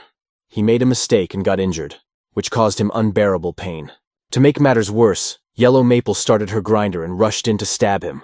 Looking at him, she only wanted to calm him down, sending him to his death. His co-worker John wanted to save his stupid colleague by picking up a wooden table. He threw it towards these girls to neutralize one of them, even though he suggested that his colleague run away. But he didn't listen to him, and now they have to fight. Yellow Maple, taking her grinder, swung towards this table that was flying at her. She cut it into 2 pieces, thus saving John from being hit. Looking at them, John realized that they were really hot. But his co-worker, being a fool, remained, and John again offered him to run away. But he refused, saying that he would not run even under the threat of death. John told his colleague Jose that if he was so sure, he should do the same. But Jose already had a different plan. He was not going to do it again without calculating his strength, let alone that of his opponent. John asked him again and again why he didn't want to run away, and Jose replied that it would be very humiliating to run away from the girls. But John reminded him, referring to his painting, that he had to pull himself together, and asked how he would ever explain this to his commander. But after John mentioned the commander, common sense returned to Jose, and he decided to run. He addressed these deadly girls with the words, "Girls, accept our plight." But as he stood in a fighting stance, his colleague only wanted him to shut up. After all, this would be a dirty battle, and despite all the maneuvers, this temple would be filled with blood today. Meanwhile, Kim went up to the 2nd floor and was amazed that no one was there. They must have thought we would never make it to the 2nd floor, our hero thought, looking at the empty room. Kim, as an experienced assassin, always met different people during his missions, and it seemed strange to him. Finally, he would be able to see the face of this scoundrel. The camera closely followed his every move, recording all his actions. On the tablet, Maple was constantly monitoring the progress of our hero and thinking about how to destroy him. Maple is already tired of this guy who can't die. Kim walks down the corridor, realizing that General Baek Jakun must have important information. He had anticipated this, but he couldn't imagine how strong he was. He was the one who killed the Phoenix, and the entire Special Forces unit was killed. Kim didn't pay attention to him at the time, but maybe they were just lucky. Now Kim realizes that he is not as weak as Phoenix and can stand up for himself. He has not only a secret trump card that even the temple doesn't know about, but also a way to solve this issue. And fortunately, he doesn't even have to lure them out, because everyone is already gathered. Kim had been walking around the second floor all this time, waiting for an attack, but no one was there. He started to say out loud that it was not very smart to leave the passage to the third floor empty. But someone answered his words from the darkness, asking what he meant by empty. He turned around and saw his big brother Lespetis. He asked Kim if he could see his huge body, which not only prevents you from going to the third floor, but is about to break all your bones, Lespetis added. Our hero looked at this scoundrel, realizing that June was right when he said that there was something on the second floor. Lespetis, clattering his huge steps, said he knew Kim would come. But despite their confrontation, our hero was glad to see him. They were both eager to fight each other and put an end to this game. Kim gladly accepted his offer, as he unpleasantly wanted to kill him with his own hands. Lespetis's cold gaze enveloped the battlefield. Hearing the word kill from the guy, he realizes that it can be interpreted in different ways. For him, our hero is just a lousy policeman who is meddling in his own business. The guy does not lose his balance, looking at the jock with his indifferent gaze. He realizes that the fight will be difficult, but there is no turning back. Although Lespetis's body is in great shape, it does not mean that he is better than guys with good physical fitness without steroids. And Kim hits him. He brutally kicks Lespetis's big arms. The two of them are talking all the while, although Lespetis stops Kim's punch with his powerful arms. It seems to him that the essence of the conflict is different, but for our hero, this big guy is a dumb jock who is slow to take offense. Maybe his brain is made up of muscles, the guy says right to Lespetis's face. Returning to Lespetis's story, he occupies a fairly strong position in the Haguksa clan. If we compare him with other members of the clan, he has the strongest punch and fist in this organization. After one of his punches, no opponent survived, but Kim easily dodged him, because he knew exactly who this guy was. After dodging, Kim attracted the attention of the duck, saying that every time he was getting bigger and bigger. Lespetis noticed that when he was still in Phoenix's place, this policeman said the same thing. It seemed like he knew him. Kim replied that of course he did, because he was the break with the muscles. He was furious and wanted to kill Kim for what he said, but when he grabbed him, he thought he was holding his body, but in fact he was only holding his sweatshirt. It was quite funny that Kim avoided being hit by this method. Now Kim was standing without his cape suit, just holding on to his bag. Lespetis asked him which one of them was the fool, and added that he had gotten rid of his clothes like some dirty bitch. What's he going to take off next? Lespetis wondered. Maybe he'll take off his shirt and then his underwear. And after that, what will he do? Kachok asked. Well, I'll tell you what will happen next. I'm going to skin you, and that's just the beginning. Recalling that moment, our hero realizes that when he was fighting this scoundrel, he was told that he was slowing himself down. In fact, Kim noticed that Lespetis had become even faster. It seemed to him that after that day, Lespetis began to pay more attention to his speed. But listening to this, Kachuk did not understand what Kim meant. Kim told him that abilities should be recognized. He praised Lespetis, saying that he had really made great progress. Lespetis listened and did not understand why the enemy was suddenly telling him this. Kim explained that Lespeditsa had tried so hard to hide his flaws, and for the sake of this body, he had suffered many defeats. But he never gave up, always went to his goal, pumping his arms and shoulders, and finally he reached his position to prove his strength. According to the boy, Lespetis still feels the failure of that day, and has become a little faster by correcting his weakness. The policeman says that he is good and recognizes his efforts, starting to clap his hands as if to applaud. What is this lousy freak even saying? Asks the ducks with interest. And who is he to recognize or not to recognize me? I have achieved this body only through my own efforts. Even pills won't help here, Kim emphasizes, saying it right to the duck's face, but he realizes that everything is natural. But in this beautiful house and temple there is no room for regrets, our hero continues. For the sake of increasing his muscles, he gave up the joy of increasing something else. When he chose to have his muscles harden, he gave up the joy of hardening another part of his body. These words made the duck more and more disturbed, but the guy seemed to laugh at him, realizing that he had no idea what he was talking about. Finally, Kim said it to his face. You are a castrate. Hearing these words, Kachok grabbed his chest, began to worry and panic. He did not want to believe that he was a castrate. "What are you talking about?" he shouted, rushing toward Kim at high speed. He only smashed the chairs of the congregation, which flew in all directions. Kim, of course, dodged and held his dagger in his hand. He emphasized to the duck that his big body had left him with no valuable parts that he could use, and at the moment when the duck lost its orientation, Kim ran up to him. With a stroke of his knife, he inflicted a slashing wound on his shoulders. It was the greatest humiliation for Kachok, who had worked so hard to build himself up. Kim kept telling him that his body was much stronger than the jock's, which was really just a big piece of meat and nothing more. And it was a good thing he had brought a weapon with him, because it would be easier to cut him into pieces. Lespetis's brother listened to these words from a policeman. After the stabbing, Kim also noticed that Lespetis had significantly increased his speed, although he did not use a weapon. According to this healer, guns are only for certain types of people, for those who doubt their abilities, only for weaklings. But during his attack, he made a mistake. Our hero's body was much stronger and faster, and he stabbed the bastard again, reminding him that he showed weakness that day and then lost the fight. Kim emphasized whether Lespetis really thinks it's all about speed. Maybe his brother didn't give him any advice. Hearing these words, the big man did not realize what kind of beast was standing in front of him. It cut his body with a knife and was not afraid at all. He grabbed his chest, clutching his t-shirt. Looking at Kim again, he screamed, "Who the hell are you?" Holding a sharp knife, this pseudo-police officer looked Lespetis straight in the eye and promised that he would soon find out everything, because now they would remember the nightmare of that day. Maple is watching this closely through the video cameras. He has nothing to say as he watches the fight, because this policeman still has the advantage. Maple takes off his mask in despair.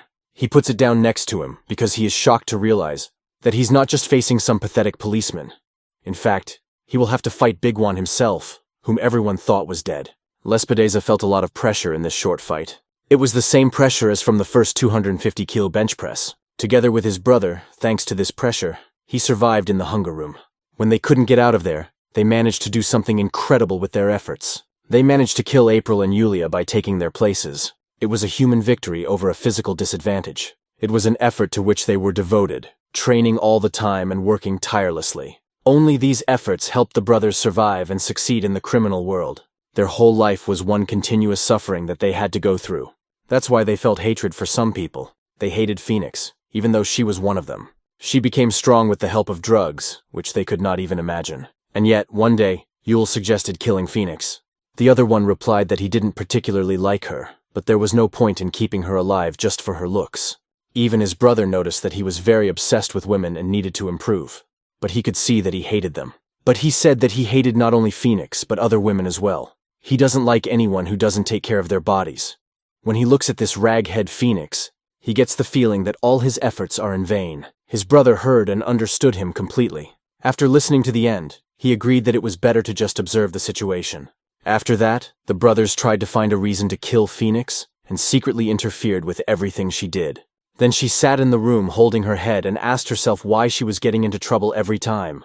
If she can't give a bribe, she doesn't even know what will happen to her. The monk thought a lot about her, and, after evaluating her usefulness, realized that she had none. So he asked his brothers what they thought about it. Their position was clear, and it seemed to them that they had a grateful chance. But there was one but. Just when it was raining outside, every drop was running off the umbrella, and one of the brothers was sitting on the floor in this quiet alley, where there was not a single soul, and the person with the umbrella was standing over him. Under the umbrella was a bright December who told him that he had been watching him for a very long time. He noticed that they were obstructing Phoenix and trying to kill her. What was interesting here? Kachka asked. But Kim pulled a handle out of his umbrella, turning it into a sharp weapon, and replied that it was up to him to decide whether to kill her or not, and explained that it was none of their business. Kim added that he had his own relationship with Phoenix, just like he had with his brother. He sat on his knees, got very angry with Kim, then clenched his fist so that the veins in his arm popped out, and asking, "What the hell are you talking about?" rushed at him. The blows were as fast as lightning, but Kim, who was much faster than him, managed to deflect his attack with his umbrella telescope. After that, he put him back on his knees and threatened him with another blow, asking if he understood. After 3 seconds of silence, the bright December did not wait, and the telescope began to move closer and closer to his face, or rather, to his mask. On the same rainy day, he was lying on the ground with his mask broken, bleeding, and covered in bruises. In his blurred consciousness, he realized for the first time that some things exist. Some things that don't work out, even if you try hard and go for it all your life. When he thought that he was about to die from a baton blow, the following happened. Kim saw someone appear in front of him as he was delivering another blow. His brother appeared and began to kick Kim away from his brother's body. He looked into the eyes of the helpless man who could not help himself, and quietly said, "Brother." However, he completely lost consciousness and closed his eyes, and when he woke up in another place, he saw the light, because emotions overwhelmed him. His brother was standing over him, looking after him and saving him. He asked his brother if it was Bikwan, and his brother explained to him that during the battle they had made a deal. They had to promise that they would not touch Phoenix if Bikwan let him go for treatment. He started to rage when he heard this and beat his hands on the floor in anger. Loud noises were made, and his brother just listened and looked at him, noticing his suffering. He tried to calm him down as best he could, asking him not to get angry. He came closer and explained to him that if he made an effort, he would definitely win. He looked his brother in the eye, and that day he understood. After that day, Lespedeza got hooked on steroids, started injecting them into his vein and taking pills to increase his muscle mass. The changes made him much stronger, and the more his muscles grew, the more he hated women. He became an impressive size and an impressive body. A few years later, he decided to take revenge on Bikwan. But he was already dead. His card was lying by the Buddha statue. But was he really dead? This question often bothered him. He didn't understand why this bastard had made him. Why this bastard, when he stood next to his card, could feel the energy of Bikwan. Damn it. Why was this happening to his body when he stood there? Why was every cell in his body trembling, and every muscle feeling someone's energy? It could have been either because of his habit of exertion or fear. Lespedeza let out a powerful scream, and then he rushed at Kim Kyung-soo, holding all his rage against him in his eyes. He rushed at Kim like a madman, with all his pumped-up mass and his big body, which seemed to be made for killing. Kim stood in front of him with a knife. The stabbing reminded him of something, like the willow tree by the river, its leaves. His mask flew in half, about 10 knife cuts appeared on his body, and he felt this pain. His attack deflected to the side and he fell right next to Kim. After that, Kim rushed by him again like a shadow, cutting his entire back.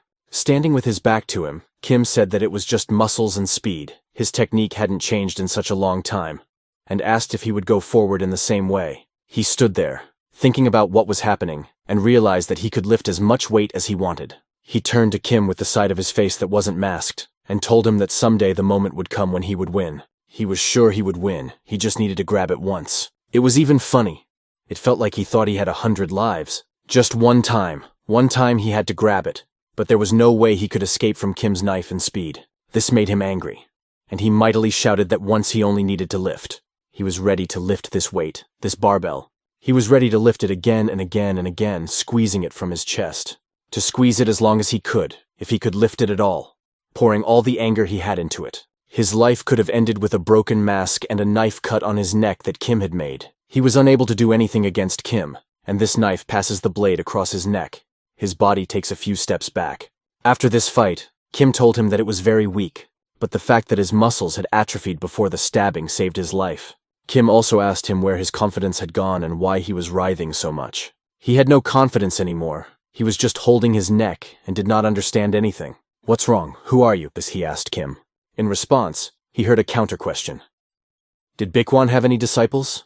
"What is this?" he asked himself as he looked at the man with the knife in front of him, at a loss. But even in this situation, he knew for sure that he would never win. When Lespedeza heard about Bikwan's death, he breathed a sigh of relief, because now there was no need to fight against him. Even if he suffered hundreds of defeats, he believed that one day he would win if he made the effort. But he could never defeat Bikwan, even though he believed in it so strongly, because his ability was an innate talent. The first Bikwan sat in the mountains and thought about the ability to kill people. He asked Bright December, who was still a child at the time, about it, and told him that in this world it is considered a praise. Although for an ordinary person it is a curse, the boy replied that he never wanted to have such abilities. The man explained that it was better than nothing. It was not the ability that mattered, but the person who got it. "No matter how cursed it is, it will be yours," he explained to the kid. And now this not-so-young man had slit the throat of the giant Lespedeza duck. He believed that he would never see himself in such a miserable state again in his life. At least he wanted to. He remembered the words of his brother, who had told him after his first fight that if you want to, you can beat anyone. He could barely contain his emotions from this pain and wanted to cry, but he held back. He turned to Kim asking him if he knew that there was something for strength training. There is a safety device that prevents dangerous situations. Kim listened to him and replied that he knew. He went on to explain that if a person fails, they will say goodbye to this world forever. Most people use these devices when they lift heavy weights. This seemed very strange to Kim, and he asked what he meant, but he continued and said that he chooses this safety device when he lifts the heaviest weight. He chooses nighttime, when no one is around, so that no one can help him, being ready to die if he fails. If you don't want to die, then you have to lift. And then there is nothing worse than death. This weight is just nonsense, he continued. This explanation was very long for Kim, but he continued and said that this is the situation now. He came here hoping that he would not die, and he continued by saying that now he would fight knowing that he might die. Kim held the knife right next to his face and asked him to try. There was a very loud scream from Lespedeza, as if he had new strength. He put all his strength into attacking Kim, but ran past him and just ran away like a real jock. Perhaps it's better to go to boxing or wrestling than to a gym. He ran forward down the corridor without even looking back. Kim didn't expect this and just watched him run, stepping on his heels. But still, he wasn't going to let him just run away and be done with it. It would be foolishness to let him get away alive. He caught up with him and slapped him on the back. He promised him that this would be the end of his already battered face, which begged for mercy with its appearance. But not his character, because even as he ran away, he grabbed the table in front of him and threw it back, hoping to hit Kim. But the table flies by and goes nowhere. It misses because Kim manages to dodge it, and a question is asked. Are you so eager to live that you're even willing to run away? It's really disgusting. In the past, Lespedeza thought about death many times. His thoughts never left him while he was in that head. He wondered why he was born so weak. It was really unfair. What was the point of trying to survive? Everything would only get worse, because the brothers were in an isolation ward, where they were not allowed to eat and were starving. They tried to find a point of optimism in this. Sat with their brother and discussed that it would only get better. Tears came to his eyes.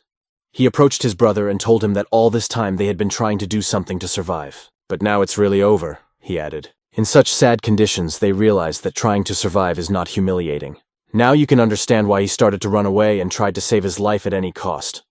He went through the colony in hunger, faced very harsh living conditions. The only thing that did not seem disgusting to him was his attempts to survive. This is what he told Kim, standing in front of him. For a minute, Kim closed his eyes and recalled fragments of his life. He understood him and took back what he had said.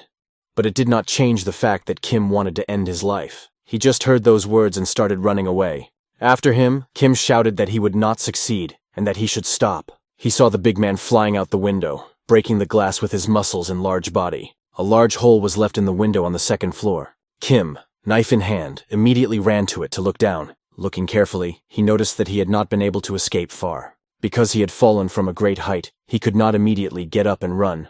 But his body was alive, his fists clenched. Standing in the hole of the window, Kim wondered what was the point of living with such injuries. But the point for him was that he was alive. If he was alive, he would be able to try again and again. He would be able to cope at any cost. His thirst for life was immeasurable. Even when he was lying on the floor, he was shouting that he would live. Kim had various thoughts about not letting him live. And he even got goosebumps from Lespedeza's overwhelming desire to survive. A swing of a knife whose blade can cut while holding it in your hands. But the knife can be used for another purpose. It can be thrown, which is what Kim did, throwing the knife while standing in the window opening. With great speed, the knife approached the man lying on the tile. His desire to survive was so strong that he put up his hand to deflect the knife, and the knife plunged right into it. I will survive. I will definitely survive, he kept saying as he crawled along the asphalt. He promised himself that he would try his best if he stayed alive. Kim could see that there was a lot of blood on the floor he was crawling on, but it was a mistake to think that he would die soon, because he would definitely survive. But he couldn't let that happen. Even if Kim took his time, he had to go down and finish him off, he thought. A knife whizzed right by his face, its blade extremely sharp. He had to dodge the attack that was directed at him by this man with various weapons on his back. He barely managed to dodge, receiving only a small cut on his cheek. And now they are standing opposite each other. The only problem is that Kim has thrown away his weapon. From the serious expression on his face, it is impossible to tell that he is going to surrender. The enemy looks very tough. He has a mask on his face, a katana in his hands, and several other weapons on his back. Meanwhile, the girls notice that the situation is great, but they don't understand why these guys are so desperate to defend themselves. The men hold 2 tables in their hands to cover themselves and realize that they look like an embarrassment. Each member of the squad takes his position. Kim Dong-chol and Song So-wi were responsible for shooting and covering. Pyong, Cheon, and Chuan were in charge of the assault, and they looked like real stormtroopers. Junho and Sangho were in charge of defense, hiding behind tables from the girls. The girls asked them that there was no point in just standing there, because they wouldn't last anyway. The tables wouldn't last forever. The girl in red was ready to smash everything here, swinging her whip with sharp blades. The man at the table was sure that the commander would soon approach them. It was Pyong Jang-wook, and he was heading to the next room. When the undercover guy heard this, he said he thought so. However, on the radio, the commander corrected his words a bit and said that he heard the sound of breaking glass on the 2nd floor and the screams of an unknown man. He needed to check what was outside and asked the guys to be patient. End of call. Their expressions changed as they stood at their desks. They looked at each other and realized that the situation was bad. And the girls at that moment caught their courage and came closer and closer to the boys. They got closer and saw traces of blood on the floor. They looked up and realized that the man who had fallen from the 2nd floor through the window and crawled down the road. They knew that Kim was on the 2nd floor and immediately started contacting him on the radio, asking if he was okay, but his radio was on the floor. There was no answer. Suddenly, they thought he was wounded. The girl immediately suggested going either to the 2nd floor or following the traces of blood. The commander took out a cigarette and started smoking it. He looked at the blood on the floor and thought about what to do. The saw in this girl's hands was spinning at maximum speed. Its circle was turning at maximum speed. The men didn't know where to go. They were running down the corridor from these 2 crazy girls with weapons. The girls were only discussing how pathetic they looked, and even recalled the comments of the men that they never run away first. But sometimes it happens that even men should be the first to run away, at least if they were given some weapons. But for the girls, these were all excuses, and they kept running like crazy. Running right at them, waving their weapons. Who gave a girl such a weapon in her hands? A saw with such sharp teeth? She had one wish, to send the men to hell. But her plan was cut short by a blow to the stomach. And it was cut even more short when she spat blood from the blow. Her colleague noticed that she was crawling on the floor, holding her saw in her hands. A smile appeared on the men's faces as they saw the commander smoking a cigarette and delivering powerful blows to the girls' stomachs. Pyongjang was the name of this commander, whose face resembled a Hollywood star. He met a lot of strong opponents while working in the special forces, and even after a short touch, he could tell everything about a person. After he shook hands with Kim, he felt a strange sensation. He felt the warmth of his hand, and then he felt a strong aura. A strong aura came from him, just like the other 3 people he knew. A girl appeared behind him and asked him what they would do next, because she was screaming, but there was no answer. "We should go up to the 2nd floor," she suggested. But he replied that there was no need to worry about Kim. He sent Kim Yan to follow the bloody trail, and he came to the aid of Junho and Sang-ho. The girls were trying to understand how they could have missed the blow. One of the guys warned the commander to be careful because these girls were not just anyone. He knew that this girl had incredible agility and strength, and the girl was looking at the commander and telling her sister that he might need her. Only the commander wondered if the one with red hair was of the same level, or maybe even higher. There were many more strong opponents than the commander thought. He knew one thing for sure. These girls had to be finished. But he expected to get his hands dirty today. Meanwhile, the person in the temple with the funny hat was holding a tablet and could not see anything on the screen. The crystals on the screen were blurred due to the poor connection, and the image was not displayed. A miscreant appeared next to him and told him that he had broken the CCTV cameras on the 2nd floor. Now it was clear why the image was not displayed. A beautiful girl was sitting on the bed and asked if he wanted her to leave him. And then she asked why he didn't want her to leave him.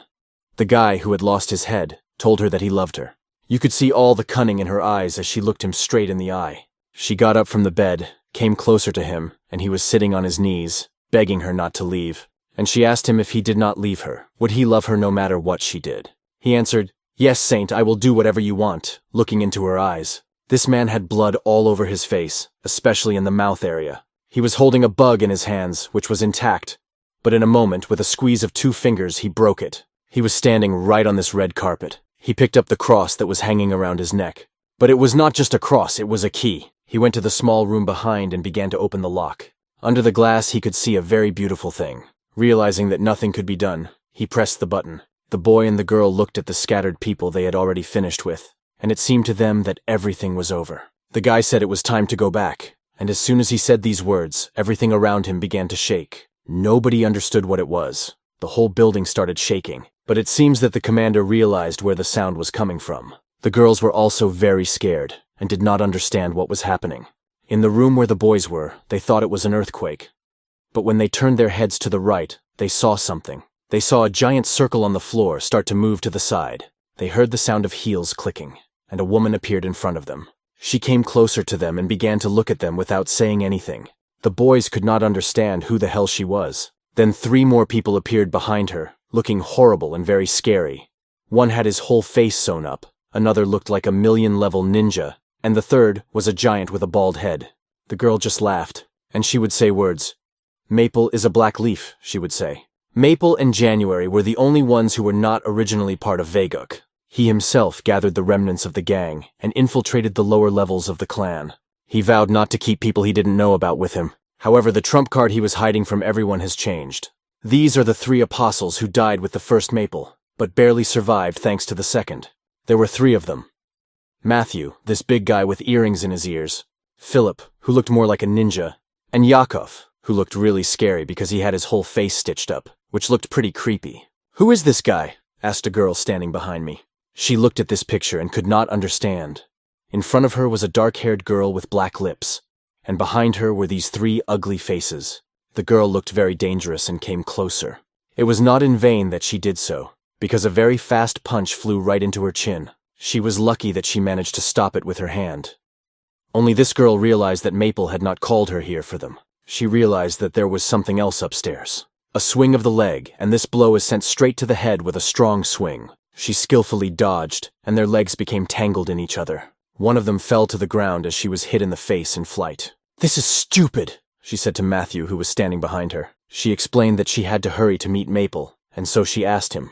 "Deal with these bastards yourself," she said. She didn't have to explain for long. He understood her goal. She rushed to the big man to make a triangle with her legs around his neck and began to strangle him. Her legs squeezed harder and harder. Then she spun around and broke his neck. This shocked even their allies, who were watching and were shocked. The girl noticed that she was not the only one who wanted to finish as soon as possible and get out of here. For her, it seemed like a challenge to fight. Although she didn't ask, she decided to just run away from here and run to her goals. She immediately rushed to catch up with her. Not letting go was a bad idea. Philip and the other freak ran towards her and stood in her way. Clenching her fist, she swung at them. At first, she dodged one of them, but she had to deal with him, so she used her left hand to punch him in the stomach. The second one was smarter, so it was harder to hit him. Nevertheless, she had to grab his shoulder with her hand and pull him hard. After that, she hit him with her head right in the forehead to shake his brain. Blood spurted from his nose and he started to fall backwards. To stop him from falling so fast, she grabbed the back of his head with one hand and his beard with the other. She spun his head 360 degrees and he lost consciousness. Holy shit, one might have thought watching her friend, who was simply amazed. But her friend shouted at her to get on with it. Because they were not finished yet, she ran after her. He could sew up his face many times, but after this battle, it is not known whether he will be able to do it again. But he probably will, because he turned around and started running away. However, the electric current that began to pass through his body, penetrating every cell, did not allow him to do so. The electric pistol used by the girl did not allow him to take a single step, and his body just froze in place. He was trembling as much as the charge was passing through his body. The stun gun works wonders, and this case proves it. Meanwhile, in the corridor, she is trying to catch up, but the speed is too high. Let's pay attention to this girl. She's a little over 20 years old. She graduated from the police academy, and her original goal was to become a police chief. But then she fell in love with a man, and her heart belonged entirely to him. To be with him, she joined a special forces unit. She had to work very hard there, and thanks to her efforts, she started working with him. Her love grew bigger and bigger, so about 10 years of service next to this man passed. Years went by. She gradually grew old but continued to run after this girl, noticing how fast she was. The girl ran towards Maple, calling out his name. They hadn't seen each other for a long time. If this girl was 20 years younger, she would have caught her long ago. But it seems that this girl's love and desire to see him are stronger than her desire to catch up. She ran and thought that she was talking nonsense, as if she was completely intoxicated. Her mood was in a bad way because of this creature, and she decided to tell her something. She asked her afterwards if she was very fond of speed. Then, when she started to answer yes, she suggested that maybe it was because her husband was a speedster. Her shoes slid on the tiles like rubber on asphalt when a car brakes, and she started to stop. It seemed to change her mood. She knew exactly what it meant, but she asked again what it meant. She realized that she really didn't like it, so she stopped and turned red with anger. I was ready to kill for such words, leaving no chance for life. Now she had to withstand powerful blows and answer for having offended her boyfriend. She received blow after blow, asking him to take it back. She repeated this over and over again with each blow, but the girl skillfully put up a block. She struck again and screamed, "Take it back!" But this time she missed. Her opponent was able to defend herself and counterattack, hitting her in the stomach, shouting that she was not going to take it back. "I don't want to," she replied, and she threw more punches. She screamed again and again, "I don't want to!" and threw punches, and it seemed that their strengths were equal. But a left straight punch right to the chin turned the girl to the other side. It was a very strong punch, and she felt its full force on her face. "But what do you know about Thai fighting techniques?"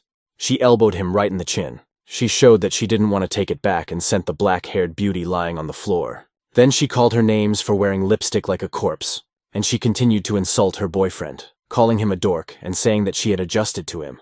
But the girl found the strength to get up, stand on her feet, and say that they were both equal. Then she pulled out her weapon and continued, "I didn't want to touch your face, but now I have to." A very strange but interesting weapon. It looks like a yo-yo toy that hangs on your finger, but has sharp teeth all around it that can cause serious damage. It is impossible to understand which of them started first, but it is clear that they both consider each other scum. Among the 12 apostles of the moon, only a few were stronger, and the first clan created this group that could be proud of its strength. However, they were no match for the monk-led moons. After the war, they suffered losses and fled to the Philippines, where their leader was eliminated by Quan.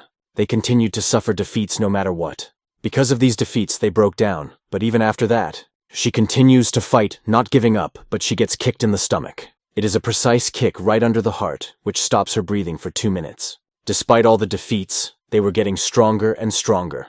It was clear that there was almost no chance of success, and yet Chaeyeon entrusted Jacob to Cho Gong-hee for a reason. While she fought the parishioners in white, scattering one by one and dealing with each opponent, they turned to each other, giving their names. Gong-hee received an offer from her to do nothing. These words made her feel like she was useless, and she even thought that she should have listened to Kyung-soo. This girl knew who taught her how to move like an assassin, striking at vital organs. Although some of her movements were a bit clumsy, an ordinary person could die from one such blow from the parishioner in white. It's scary to think what she could do with a little training. And now she is on her knees, asking Kyung-soo for help.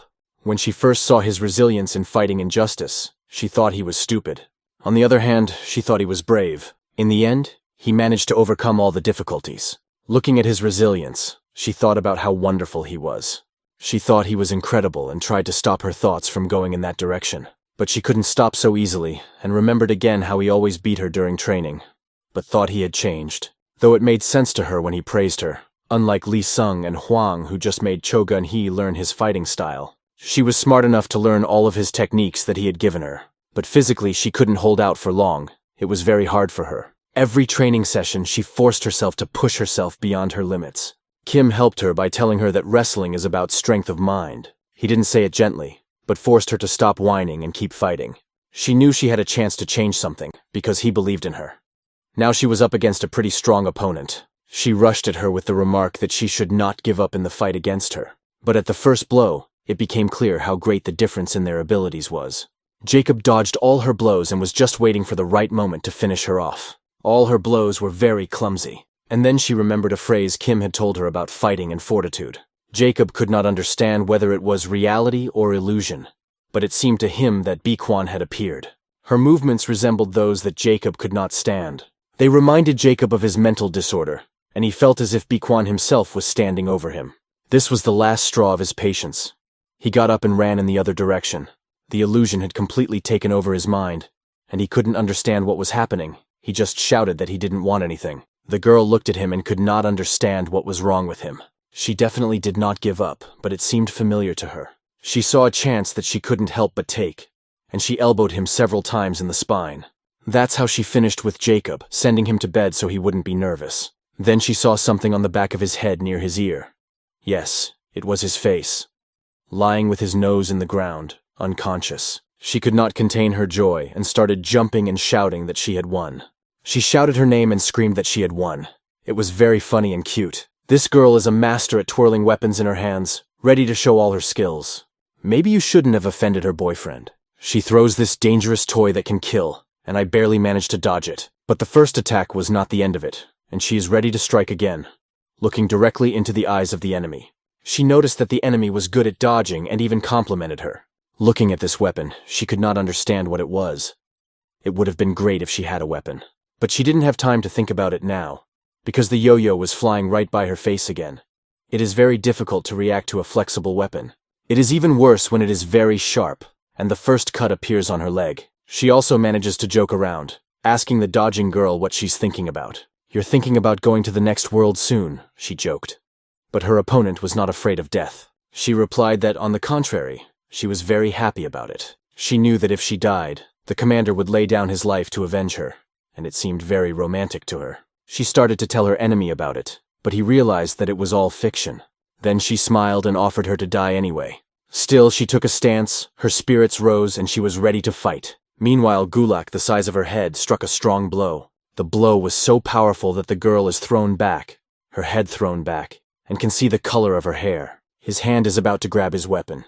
He manages to grab the whip, not paying attention to the sharp spikes that dig into his hand. The spikes cut so deeply that blood appears between his fingers. He has to pull even harder on the whip so that the girl falls and gets her red hair and costume all over the floor. The cigarette in his teeth is quietly blowing smoke as he pulls on the whip. He has enough strength to pull so that the ground disappears from under the girl's feet, and she flies straight at him. Arriving right at the station, she gets a surprise in the form of his hard C-fist. The punch was so powerful that the girl did 6 flips in the air, and the cigarette didn't even fall out of his mouth.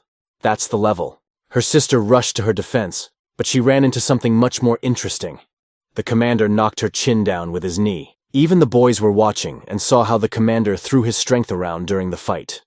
They thought that if he had a weapon, he would not have been hurt so badly. But, looking at his health and strength, we can assume that he did not need a weapon in this case, especially since he was fighting 2 girls who had weapons and could kill the most ruthless killer. He understood that these girls were very afraid, and that's why they didn't show their full potential. But the commander didn't think they were afraid of him. Although it was even better, because they resisted less, and he didn't have to kill them. He turned to his men and asked them to arrest the girls, tying their hands with a rope. Without hesitation, the boys put the bound girls under the wall. Even while performing this task, they were talking and could not decide who would do it. He really wanted to show off.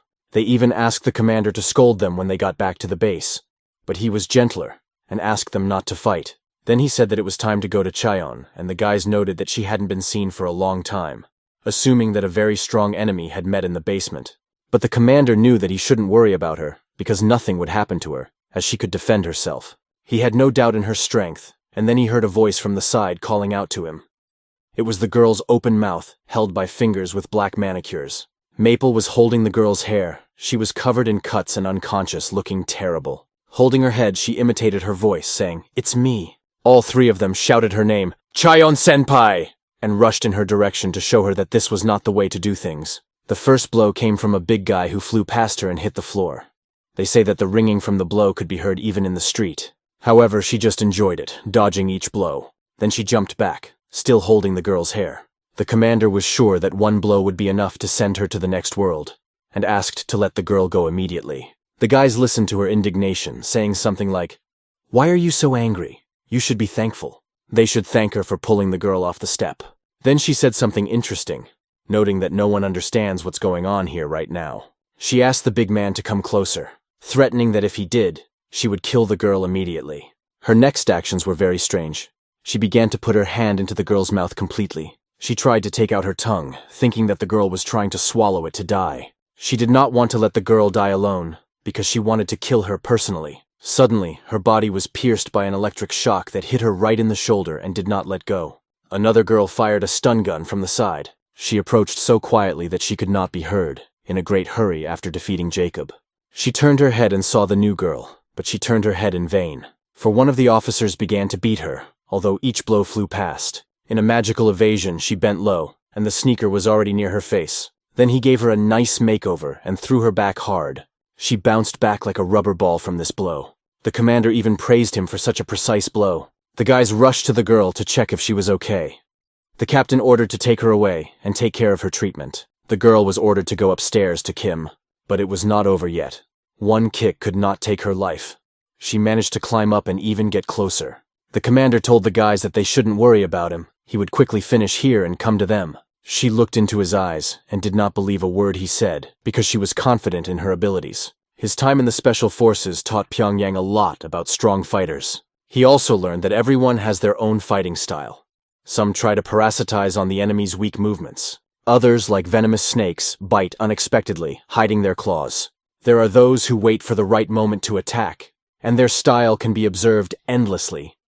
But it is impossible to understand it. Pyongyang's style was that he was not afraid of getting injured, always fighting to the last. She found his style of fighting very unpleasant, and so did he.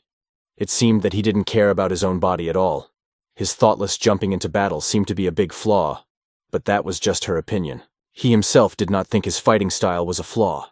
She began to talk about his eye, suggesting that it was because of this style that he had lost it, probably by running into a strong fighter. Pyongyang's style was quite simple, and it was a mistake to think that he was weak without weapons. He was ready to lose even his hands, to give his bones to take flesh in return.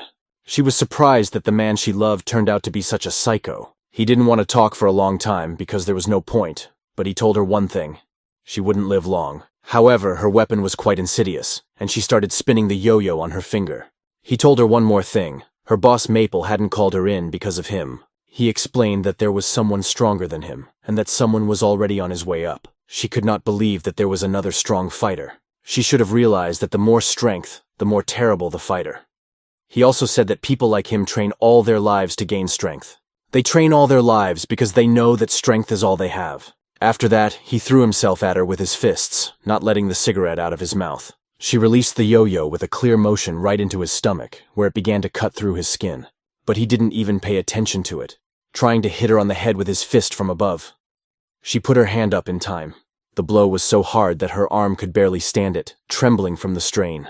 At the same time, he continued to explain that people train all their lives to kill. The yo-yo flew by his cheek, cutting his skin, leaving wounds, and he asked what she would do. He asked how she would help her boss, because she had to get to him in one piece, and if she could do it. He again emphasized that he didn't consider his style a disadvantage, and he was going at her like a tank. This time, he was ready to give his ears for this fight, and he wondered what she would give up. Her fingers? Her nose? She stood there shivering. Whatever it was, she had to choose what would hinder her the least to keep fighting. After all, that guy is much stronger than the commander. But now he is fighting a lesser opponent who has samurai techniques. They both respected each other as opponents, but they also wanted to kill each other. Their hatred was much stronger than their respect, and with his katana in hand, he crouches down. Kim tries to assess the moment and figure out what to do next. He dove down, dodged the katana, and stabbed him in the body. Miss Kant's first meeting with Bi Kwan took place a long time ago. When he was still a hitman, he had seen many fighters with different abilities, but he had never met anyone with similar skills. Because of this, he felt dislike for Miss Kanthus, whose abilities were very similar, and now, in this battle, all his movements were very unpleasant for Kim. Miss Kanth also felt that they were very similar. Their skills were very similar. Now they are in a battle, and they have to decide who will win and who will not. Perhaps it will even be at the cost of life. One blade in Kim's hands against a powerful katana in the hands of his opponent. This battle will be decided after someone's weapon falls out of their hands, no matter what it is, whether it is a blade or a katana. Meanwhile, the girl was very scared and most of all shocked. She was looking at all those people in white and was even more amazed at how many Kim had defeated. Then she looked at the door that was on the other side of her. She realized that this was the door she needed to go through. She was sure that Kim was right behind it, so she opened it and shouted his name. But all she saw was smashed seats and an empty room. No one was inside. The sounds of the fight came from far away, and she thought it was over. The black sheet whispered some words to itself. After they had lost their strength in the battle with the police special forces, he had planned for Miss Kanth to do their job, but he couldn't understand whether they wanted to kill the police. Nothing was clear to him. He was just talking to himself about it. He held his face, squeezed the skin on it, and spoke. "What is going on here?" He was sitting on one of the sofas when he heard a weapon scraping against the carpet. He thought it was Miss Kanthus coming in, because only his cat could make such a sound. But it wasn't. Bi Kwan came in holding a katana and told him who he was, giving his name. He could not believe his eyes. He reached into his pocket and pulled out some sharp stars, which he threw right at Kim. Kim slashed each star with his katana, and not a single one reached him. To the last, he could not believe that Miss Canthus was dead, and asked Kim about it. Then he went back to his old ways and began to speak. "What's going on here? What's going on?" Kim asked him to stop racking his brain, and explained that nothing was certain. He pointed at him with a katana, and said that if he confessed his crimes, he would die right there. He asked again what that meant. When he looked closely, Kim recognized that he was the same man who hid when the first Maple was dying. He stood behind the door and watched in silence, and then ran away. He did not keep his word, his promise, and now Kim realized that he was the one. He was the second Maple. Kim realized this as soon as the truth was revealed to him. He continued to ask Kim what he was talking about. Kim explained that he was Bi Kwan and asked him, "Have you forgotten the promise you made to me that day?" Bi Kwan stood in front of her. She asked him if he was the second Bi Kwan, calling him young. She was very surprised that he was showing his face so openly. She thought that he shouldn't do that. It didn't matter to him, because he knew that no one would look at his face for long, hinting that he would kill everyone. She reached for her mask and said that then, there was no point in hiding her face either, and expressed her desire to compete. He said that he had heard about her people, among whom there were 12 apostles. A boy and a girl stood in front of them. He looked at them and asked if they were one of those apostles. She denied it and said that they were not apostles but her leaves. She explained that when she acquired the crimson blossom, they would also change. When she becomes a dry leaf, they will also fall off. And when she becomes green leaves again, they will be with her again, she explained, hugging them. Judging by the questions he asked her, she thought he liked her and said they would be good for each other. But he objected and said, not at all. Her behavior reminded him of a monk. Now she is just enduring so that she doesn't snap and kill these children. What are you talking about? We are completely different, she insisted, emphasizing her great love for them. She looked at them both, turned to them and asked, "Guys, tell me the truth." They smiled, beaming with happiness, called her a saint and agreed. This was the first meeting of Bi Kwan, the second Maple, and the black letters. After killing many people, she stood with her shoe on the head of one of the dead. This picture was very funny for her, and she realized that there were still other masks left. Even then, Kim realized that this was no ordinary girl. He realized that she was very strong, which meant that the apostles were also very strong. And these guys, who seemed like small children, would grow up and gain strength someday. This girl could become one of the moons. She ran up to Kim and told him that he was as strong as she had heard about him. She even complimented him, saying that he was very young, and promised to love him if he stood by her side. He froze for a minute, and then simply said that he didn't want to. She continued to say that she didn't really understand love and all these feelings either. But Kim knew it wasn't love. He just had to look at these guys. Outwardly, they obey her, but you can see in their eyes how afraid they are of her. She definitely instilled these feelings in them. How can this be called love? But her answer was, fear is also love. Let's ask ourselves a question. What is love? It's when your heartbeat increases at the sight of your beloved, when you constantly think about him or her, and cannot live without him or her. Her heart was still beating, looking at him, looking at Kim's heartbeat. She leaned right up to his ear and asked him if he wanted to feel her heartbeat. His categorical answer was no. She turned her head away and said she would hear the answer to her confession next time, confident that Kim would love her even if he didn't like it. She took her boys, turned around and started to walk away. As she said goodbye, she said that something interesting would happen in a few years. 3 years have passed since that meeting. The first Maple, along with the apostles and other subordinates, attacked the Waygux clan when they had been gone for months. A glass in his strong hand smashed the skull of a big man. And in his other hand was the monk who had sent this big man to the next world. Around him were several other men who were fighting in earnest, and the 3 of them were flying at the monk. His fist, wrapped in beads, hit these fools one by one. He had noticed these signs long ago, and now he scattered everyone who attacked him. They lay on the ground without breathing. He saw these signs in the form of this girl. He told her that she was the one who pulled the knife on him. In response, she said that she did not want to be afraid of being abandoned again. There were about 30 thugs behind her, and she asked him to try to hold out until the moon came. But he had only a smile on his face, and he took it as a challenge. Maple and the 8 apostles brought with them 16 believers in red robes, and they all attacked the monk. But this girl realized one thing. The word impregnable characterized the monk, because he dealt with every enemy. She looked at the mountain of slaughtered people and thought that this could not be possible. The first Lespedeza and the second Peony looked down from the mountain at the scene unfolding before them, and discussed that it was complete chaos. They saw the monk scattering everyone, and the moons arriving one by one. Sakura and Miss Canth were the first to arrive and see that there was a riot. He asked Sakura if she had let those two go so easily, and he heard the answer. For her, that girl was strong, and she thought that the other moons would deal with her.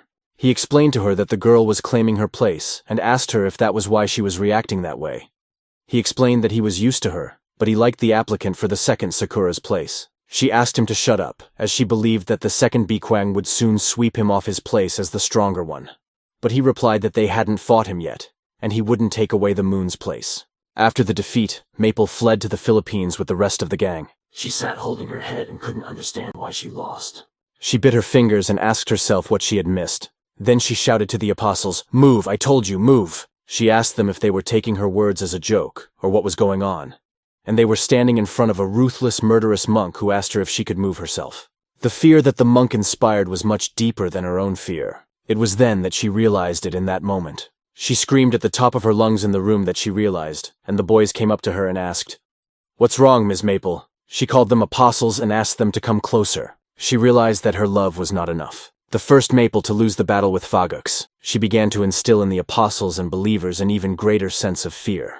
"Alistair, now you will all understand what has happened," she said.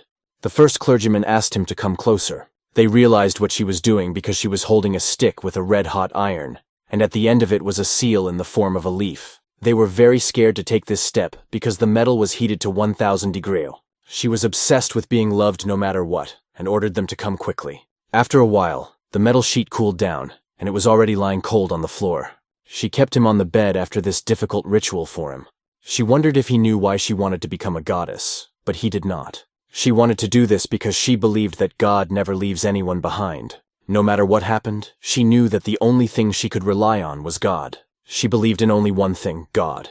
These explanations made him ask if she would ever leave him. She hugged him and asked him never to be afraid of that. They were lying in bed. He could barely feel his body after the complicated ritual, and heard only promises from her that she would never leave him. Never. She repeated this word over and over again.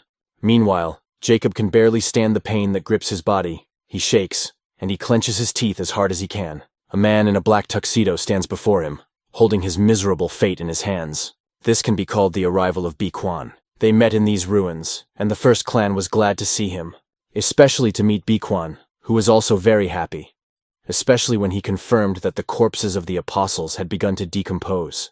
He asked her if this was the love she had been talking about. She did not understand why he was asking if he knew everything. Then he asked her where the children who were with her had gone. She responded by asking him what he thought, whether they were dead or not. He expressed all his feelings for her, called her disgusting, and said that he would have to kill her with a knife in his hand. She had something in mind and turned to the letter that was standing next to her. She told him that he would only get in the way, asked him to hide behind her and just watch, and took a few steps forward. Alive after the battle with Bikwang, she swung her fist and ran forward to attack. However, instead of using her fist, she used her foot. Her foot swung 180 and then she decided to deliver a direct kick. The kick landed right in his beard and she hit him. For him, this opponent is not as easy as they used to be, because this girl really knows how to fight. But there is also a problem for her. He has a knife in his hands. He is one of the strongest killers in this world. His intelligence is unsurpassed. She had heard that he had been tortured, but it didn't seem to be true. For her, it was just an excuse to make this fight less exciting. But she continued to kick beautifully. After another blow, he turned to her. He said that she had won. They were both tired from the fight, out of breath. After another attack, she bent down in front of him and said that he was a real monster. Then she asked his opinion of herself if she was strong enough, and promised to break all his joints so that it would not be easy to move after that. She began to recall the past, saying that if he had helped her then, perhaps the battle that day would have had a completely different outcome. She kept wondering how that was possible. She realized that he also had a lot of grievances against the freak. Bai explained to her that the monk had promised that if he completed the task, he would allow him to live the life of an ordinary person. She laughed and wondered how he could believe his words, and then decided to tell him the truth. He will never be able to live like a normal person, she said. By the way, she really couldn't understand one thing. In his best years, he could have totally handled this monster. This bastard had his girlfriend in his hands. What could possibly make him go against him? She asked further. She began to mock and say that this girl did not love him and hated him. In her opinion, he was stupider than she thought. It's not too late now, she added, and held out her hand to him and offered to join forces. But he was smarter than that, and realized that she was the same animal as before, a creature like him. like that ruthless monk. After that, Kim swung his knife and the blood from her body splashed into the air. Leaf immediately rushed to her body lying on the ground. He could not believe that she was now lying there and seemed to have left him. He believed that she would never leave him. She had promised him that she would never leave him when she made that stamp that he had on his face now. He saw all the pain in her eyes, saw how hard it was for her. She is an animal, just like him. Kim did what he thought was necessary with her. Leaf was in great pain. He could hear her breathing. She could barely breathe, letting air pass through her bleeding lips. She was apologizing to him, pressing her hand to his scarred face and touching the tears that were flowing from his eyes. Kim saw his pain, but not a single muscle in his face flinched at the sight. This made him angry. He got up and started running at Bi-Kwan with his fist clenched, trying to hit him. But he ran into the wrong person and was punched by Kim, even though he had a knife in his hand that he could have used. The letter flew to the door with one blow. After that, Kim decided to explain to him that no matter how many wounds he had, there was no way he could handle him. Kim wondered why he was crying so much and asked him about it. Kim explained that this girl was not giving him love. She was only instilling fear. And if fear is love, then you can love anyone you are afraid of, he told him, adding that he was still young and could forget everything. He watched and listened to Kim's every word, but tears did not stop flowing from his eyes. I could, Kim told the second clone, remembering everything that had happened. It was as if the whole picture flashed before his eyes. It was unexpected. He didn't understand what was happening and grabbed his head, but Kim realized that he was just setting the scene. Kim asked him to remove the hypnosis from the congregation and confess his crimes. He believed that God had sent him this test and thought that God wanted to test his faith. He did not know how to explain it and thought it was a sign. He raised his hands in the air and cried out, "Oh God, Lord, my faith is unchanged." But this conversation had to end, and Kim chose the best way to do it. After the katana struck him, he fell backward, the cross and chain around his neck making a slight rustling sound. He clearly had problems with his head. Kim saw this and made the right choice. And now she's holding the yo-yo and wondering if she can continue to fight or not. She hears a question from him. What are you doing here? He's just trying to test her. He is not sure that they have learned everything about each other. If she says that she can't beat him, she has to fight to the death. These words make her think. She can think of nothing else but to turn to the red and yellow sheets. And the girls, bound by affection, consider her their sister. She asks them why they are sitting and whether they will continue to sit like that, and asks them to get up. But they can't because their hands and feet are tied, explaining to her that her opponent is more of a man and that they are of no use to her. The man remarks that there is no greater burden than helpless allies. She starts spinning her yo-yo again and repeats the same thing to the girls. She repeats her words again to get them up. And they see the picture in her eyes. They were sitting tied up at a table, their hands tied to chairs, and there were many weapons on the table. It was as if they were transported back to the suffering they had experienced then. The taste of those tears resembled the tears in their eyes now, and they cried out for their sister's forgiveness and promised her that they would try harder. "Let's go," she said. They jumped up, gripped by fear, and despite the bindings on their bodies, ran forward. They attacked the big man, seemingly not caring about anything else. But one well-aimed blow from him made them realize that they had run at him in vain. The cigarette continued to smoke in his mouth. He turned his head back and noticed her running away, leaving her so-called sisters to fight him. She had nothing smarter to do than run away. Meanwhile, the clone receives new blows to the scar on his face from Kim. Kim decided not to finish with him quickly, although he could have already stabbed him with a katana. He chose a much more interesting option, to torment him. One blow after another made this idiot endure pain. Finally, the katana was right next to his neck and struck with the blunt side. Such a blow could also cause significant damage to his body, breaking several vertebrae in his neck. He could not be killed, because Kim had to force him to remove the hypnosis from the apostles. But he refused, disagreed, and did not want to do it. The katana flashed once more, but he managed to get a shuriken out of his jacket and throw it at Kim. The shuriken sliced through his shirt, leaving a cut on his arm. But Kim continued to force him to break the hypnosis with blows to his face that were so hard that blood flew out of his mouth. With each cough of blood, he said, "No, I refuse," choking on it. It seemed to him that he had been subjected to the most severe torture. But he did not want to play for long and offered to see how long he would last. He said that he had just realized something, even though it sounded incredible. He only now realized that he was Bi-Kwan. He explained that he had felt something wrong in the battle with Lespedeza, but only a madman could believe that he was Bi-Kwan. He began to remember Kim that day. He called him a bastard and compared him to others like him.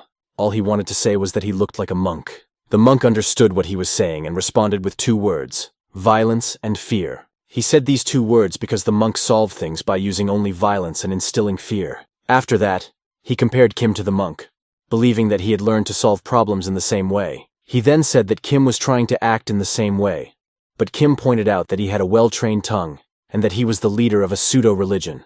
After that, he started talking about the life of an ordinary person and asked Kim if he had ever lived such a life. Kim replied, no. The clone wondered how Kim could tell him to live an ordinary life if he had never lived one. The clone knew only what he had been taught. He was told that this was the only way he could achieve her love. He said this without holding back his tears. Let's ask a question. What is the life of ordinary people? Even the first Biquan did not know this. The younger man asked him this question, and he was surprised to hear him ask why he was asking this question. The kid explained that Biquan had always told him to live an ordinary life, but he didn't even know what that was. There is no right answer, the first BK answered the kid. He explained that everyone imagines life differently as they see it. After that, he told the kid that for him, life is a story that he wrote himself. Everyone has a different story, he continued, but the end is certain. We will all die in the end, he added, telling the boy the cruel but true truth. And yet, before you die, when you look at the years you have lived, you should have no regrets. You must strive for a happy ending. And with these words, the boy had a question. Does this mean I can live as I please? You can, if it makes you happy, he explained. But there are things you must never do, and that meant not harming other people. The first one said a very clever thing. How can you demand respect for yourself if you don't know how to respect others? The young man looked down and thought that this all meant that he would never be able to live like a normal person. Recently he has been studying with a monk, and he noticed that he was becoming very much like him, just like the monk. First Biquan patted the kid's head and told him not to worry. He continued to stroke him, touching his hair. He told him that he had thick hair and would never go bald. This phrase seemed very strange to the boy, because he had just had a very serious conversation, and now he was talking about his hair. He realized that he was just trying to make a joke and told him so. But the man replied that he shouldn't be too serious either, and that he needed to work on his sense of humor. He explained that there was nothing wrong with that, because it would only make him stronger. After that, the boy asked what would happen if he hurt someone. He replied, yes, you'll kill someone too. He explained that you can never escape your fate, and that the boy had to overcome it in order to survive. He told the boy that when he kills others, he will eventually get used to it, and his feelings will become dull. Only then would he remember their conversation. He explained to the boy that he would use his fear not only for his own benefit, but also for the sake of his loved ones. After that, he said that the kid was fully capable of understanding this, giving him this realization. Now that Kim was older, he realized that he had been taught to use fear for just such things. Maple asked him if that was why he lived the way he did. Kim knew one thing for sure. He had tried. It became clear to Maple that Kim was talking about the scoundrel that no one could touch because everyone was afraid of Kim. And what was the result? Kim was curious, and Maple answered, you died, and so did the monk. He considered God to be the height of fear, because one could not resist him. Kim admitted that he also tried to resist God and died. But he did not consider that life to be shameful, and was not ashamed of it. Kim then asked Maple if he could consider himself honest and worthy. Maple did not understand the difference, because he had been taught that this was the only way to win love. This answer seemed extremely pathetic to Kim. Looking at Kim, he couldn't believe that a normal person would believe that Biquan had come back alive. After that, he cried again, and exclaimed that he had not been abandoned, but that there was just an incomprehensible situation. He only wanted to survive and return to his father. But until he broke the hypnosis, Kim would not let him go anywhere, swinging a katana at him. Behind him he heard the words, don't move. These words made Kim stop his katana and not let it reach Maple's body, because that fool was holding a girl in her arms, and she had a sharp blade near her face, threatening that if Kim did anything, she would kill the girl. Maple was very happy to see the black leaf, and the girl in her arms endured, feeling the blade near her face ready to cut her skin. Kim looked at this girl and remembered that she was the same one who was with him then. She turned to Kim, calling him Reed, and asked what he had done to Maple. She realized that he was the one the big guy with the eye was talking about when he said that Kim was stronger than he was. Maple raised his hands and started screaming, Blackleaf, save me! Kim had one problem. If he moved, this girl might stab her. Kim repeated himself and said he wasn't going to move. But then, like lightning, he rushed in with his katana so fast that red appeared right next to her shoulder, the red of blood. He made it clear that he would not repeat himself twice. It was in vain that she was holding the girl with that hand. because the jokes with Kim got to the point where she lost her hand, and the girl ran away. After that, he looked at her, waiting for her next steps. It seems that their team is not in the best condition right now. Maple can barely feel his body from the blows, and the girl has no arm at all. Kim wasn't going to let this bastard get away so easily. He was walking away and yelling at Blackleaf to stop him. She obeyed and rushed after Kim, trying to grab him with her hand. And now the katana was already near her face, and Kim could only swipe it quickly. And that's what he did. He wasn't going to spare anyone, he could only show them what their stubbornness could bring them to. Using the girl I was friends with as a child as a shield and trying to escape himself was a very courageous act on Maple's part. He climbed the stairs and kept shouting her name. Blackleaf! She was already on the verge of death. Blood was pouring out of her face, but she kept shouting his name, signaling that she could hear him. He told her that even if she had to die, she had to stall until he escaped. After that, he asked her if she understood, and she replied, "Yes, Maple." It was incomprehensible for Kim to look at this picture. It seemed that they had both gone mad. Maple believed to the last that he could get out of here. To get out and then return to him in the hope that he would accept his faith. One by one, the katana swings, and the blood flies in all directions. Blackleaf feels the sharpness of this blade, and the last thing she sees her friend, who asked her to stall for time, climbing the stairs and running away. And then she calls out his name, and he turns his head to look at her. And he hears her say how much she loves him. Let's talk about the second clan, about how he was still a little boy, and this girl was standing in front of him. This girl, the Blackleaf, was confessing her love to him back then, telling him how much she loved him. And let's ask ourselves again, what is love? What is this interesting feeling? Let's consider the moment when the first Maple brought children from the orphanage and raised her own army. She called it training. That's what she meant. This kid who is kneeling now is very tired from the training. In the future, he will become the second Maple. He was abandoned by his parents when he was a baby and never received love, like all the other children who were abandoned by their parents when they were babies and did not know love. The first Maple taught them that fear was love, and they believed her. However, this boy heard something from a girl with whom they trained together. He heard her say how much she loved him. They all believed Maple, except for one. The future Blackleaf was the only one who understood about the love that was given in the family. This girl followed the second Maple everywhere, who reminded her of her dead older brother. She would walk around and shout his name right behind his back. He always explained to her that he was not her brother. However, she did not stop running and shouting his name. They were friends for a very long time and became close because of this. The second Maple, who knew nothing about love, thought that he did not love the first Maple. The Blackleaf, who knew about love, was afraid of the first Maple. She understood more than the others. Sitting on a stone, she explained to the boy that Maple was always scolding them. She told him that she was scared, and asked him how he could possibly like her. But he answered that it was all out of love for them. What kind of love? She did not understand. And he asked her, "What is love?" This question surprised the girl, and she began to answer that it was just love. And as soon as she wanted to continue her thought, she appeared behind them and called them postcards. She asked them what they were doing here. Then she told them that now was not the time to sit and talk, and asked them to follow her. When asked where to go, she said it was time for a battle. The first Cherry was holding a dagger. Looking at her opponent, she remarked that this mop had raised some good boys. The only bad thing was that they were too young, and she rushed at him with her katana. He could do nothing but watch her fly at him. However, the clang of blades rang out right next to him as Blackleaf jumped up and fended off Cherry's attack. "Run!" she yelled at him, trying to save him. He tried to tell her about the mission, but she interrupted him, telling him to ignore it, because if he stayed here, he would die like the last dog. Cherry agreed with these words, saying that they would all die here. After that, she made a jerk and put her blade right in front of the girl's face. Their blades clashed against each other, and their eyes looked into each other. Their blows were so strong that the ringing could be heard far away. When they stopped, Cherry praised her, saying that she was very good. After that, she ran past her and decided to switch to the boy. Blood splashed in the air. Vishnia managed to run, but she stood right in front of the boy, and she deflected the entire attack with her body, taking a blow right in the stomach. Even at that moment, she turned to Kim and told him how much she loved him, that her love was stronger than anything else.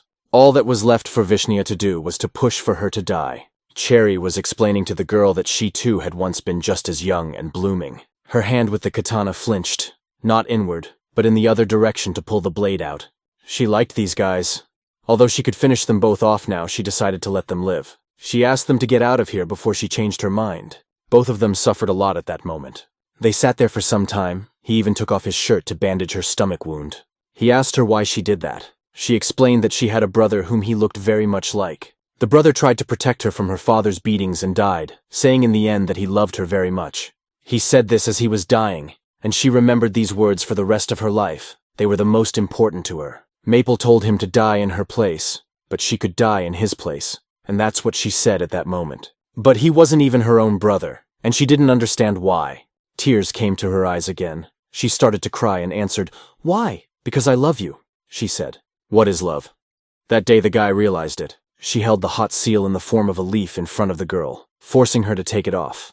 The girl was in no hurry to do so, but she asked her if she was refusing her love. If you combine these two examples, you can understand what love is. He turned to Miss Maple and said that he wanted to be punished in her place. He asked to be punished because love is not fear at all. One thing is for sure, having concluded that love is a sacrifice. The first Maple hid the black leaf deep in the basement so that she could not meet the second Maple. She asked me to look at this leaf. She also used it to hypnotize the second Maple. She hypnotized him so that he forgot the black leaf and looked only at her. She looked him in the eyes and said only the word, "Fear, fear, fear," thus suggesting that fear is love. Then she told him everything she knew. Watching him, she noticed that his abilities gradually increased. At one point, he wondered why it was necessary to instill a trigger that could awaken from hypnosis. He wondered whether he could do without it or not. She came up to him, put her hand on his shoulder, and explained that no one knows how circumstances can turn out. So she simply said, "Let it be. It doesn't matter for now."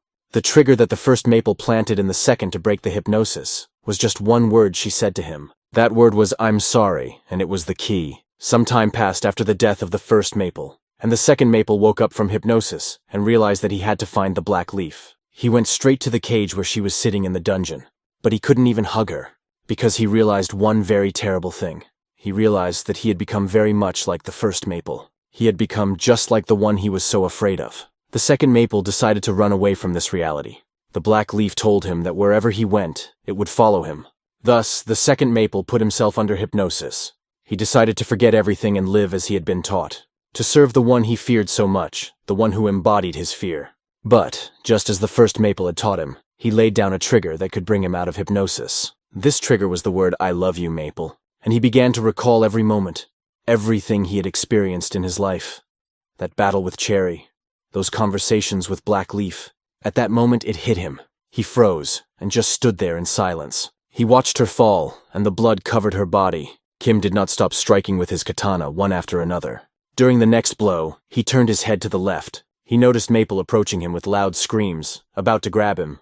Maple managed to grab his arm with his teeth, but he couldn't do anything further as Kim hit him, and he flew backwards. Kim added humor to the situation, and asked him why he changed his mind about attacking. But he did not change his mind, got up again and started running at Kim for the second time. This time, Kim kicked him right in the head, not with his hand, but with his foot, trying to knock all the stupidity out of him. However, he continued to cry and did not stop. Hypnosis no longer controlled his body. And again he rushed at Kim, but this time he ran past him and ran behind him, because it was behind him that she was. He ran to her, sat on his knees, and hugged her. As he hugged her tightly, he could not understand how he could have done such a disaster. He realized that here she was, true love. She was crying, tears and blood streaming down her face, and she was saying his name. "It's over," he told her, hugging her. He began to shout loudly at the whole temple, and told her that he remembered everything. Maple seemed beautiful. All the consuming fear and blood, similar to the color of the maple. Everything seemed beautiful to him, but in reality it was not. He just had to think it was beautiful. That's what he realized now. And all that was beautiful to him was not fear and blood. It was this moment when he was sitting under the tree. This girl who was always by his side, who came up and looked at him with kind eyes. And from her beautiful mouth came the words, "I love you." Her sweet face would turn red when she said it, and he remembered how much she blushed at those moments when he hugged her. And so when the hypnosis was removed from him, he was able to tell her that he also loved her very much. He was ready to break the hypnosis and confess everything. He only asked Kim for one thing, that he save her, just to keep her alive. Operation Leaf Cleaner was over. The mission was successful. The commander stood and listened to the version of why the leaves were not killed. Kim explained that he had forced them to confess their guilt. The commander was compelled to praise him and asked him how he had done it, emphasizing that Kim was not only a good fighter, but also had a great intellect. He also noticed a scratch on Kim's face and asked if it was caused by the pseudo-head of religion. "No," Kim replied. The commander then wondered who had done it. Kim explained that there was one very strong kid who did it. When asked by the commander if he had killed him, Kim could not answer in the affirmative. Their conversation was interrupted by a girl who asked them to listen and explained that she had already given first aid to the girl. Only the case was not yet complete, and Kim turned to Klen. He asked him to remove the hypnosis, as he had promised. He did not hesitate, sitting silently with his head down, and could not answer anything but, okay, and did not want to. As soon as Klen broke the hypnosis, the parishioners began to express their dissatisfaction. Each one of them was indignant, calling him a bastard, and asking how the bastard could do this. Red Leaf and Yellow Leaf, who were also brought out of hypnosis, were not happy and called him a bastard, saying how disgusting it was. They realized that he was simply manipulating them. However, he asked them to take it back and not to speak like that. He came closer to them and made them stop making noise, saying that the noise was unnecessary now. The captain also added his word and warned them. Then he decided to just hit them both in the head with his fists, realizing that this would shut them up. He noticed that they were hot because of how much they were indignant. Kim looked at this man and remembered how he used to not like going on missions with someone else. But now he could confidently say that he trusted this man, and realized that it would be safe to go on missions with him in the future. In this battle, 3 soldiers were wounded. He suffered the least, but he continued to smoke a cigarette. He was very happy that there were no casualties under the circumstances, and told them so on the radio. The commander asked his superior if everything was okay on his side, and he replied, "Yes, everything is fine." Since the task was completed, he promised to send people to restore order. There were already 2 guys in his office ready to do it, and the monk already had a person who told him that it seemed that Maple had lost. He asked what happened to the others, namely Lespediza and Miscanthus. He was told that they had not heard from them, and that nothing was known yet. He suggested that perhaps Sosna had crushed them. This news enraged the monk, and he lost his temper. Sitting and thinking in his office, he could not understand why the balance of power was upset, because the scales were tipped to one side. How could this be possible? He couldn't believe that Pyong's squad was stronger than he thought, or that it was Kim after all. The entire 3 months of training had been involved in this mission. In addition, Sosna had participated in the mission. How was that possible? He couldn't believe they had lost to the cops. Anyway, it was to his advantage, because he could control the police, but not Vaguksa. So their defeat might even be to their advantage. Although he was a little nervous, his hand reached for his phone and he picked it up. Because of what had happened, he needed to speed up the deadline for the task. When the phone was picked up, he said on the phone, or rather ordered the Black Crane, that they had to get ready to leave. The team couldn't wait for the reinforcements he sent. Shin So-hee, a senior police officer and assistant commander of the Black Crane squad, showed up with her group and greeted the commander. She used to be in the big guy's special squad. That is why he least expected to see her here, and was very surprised when he did. When he asked her, "What are you doing here?" she explained that they had been sent by their boss. She said that they were not the type to clean up after others. The others were curious about what she was talking about and what difference it made. The commander then asked the girl why she was alone in the group and where her commander had gone. She replied that he had gone to another place to perform another task. And then Choi Hong, a senior officer and commander of the Black Crane squad, appeared in front of the boys and ordered them to go with him because the police chief was looking for them. He was the former deputy commander of Pyong's special forces.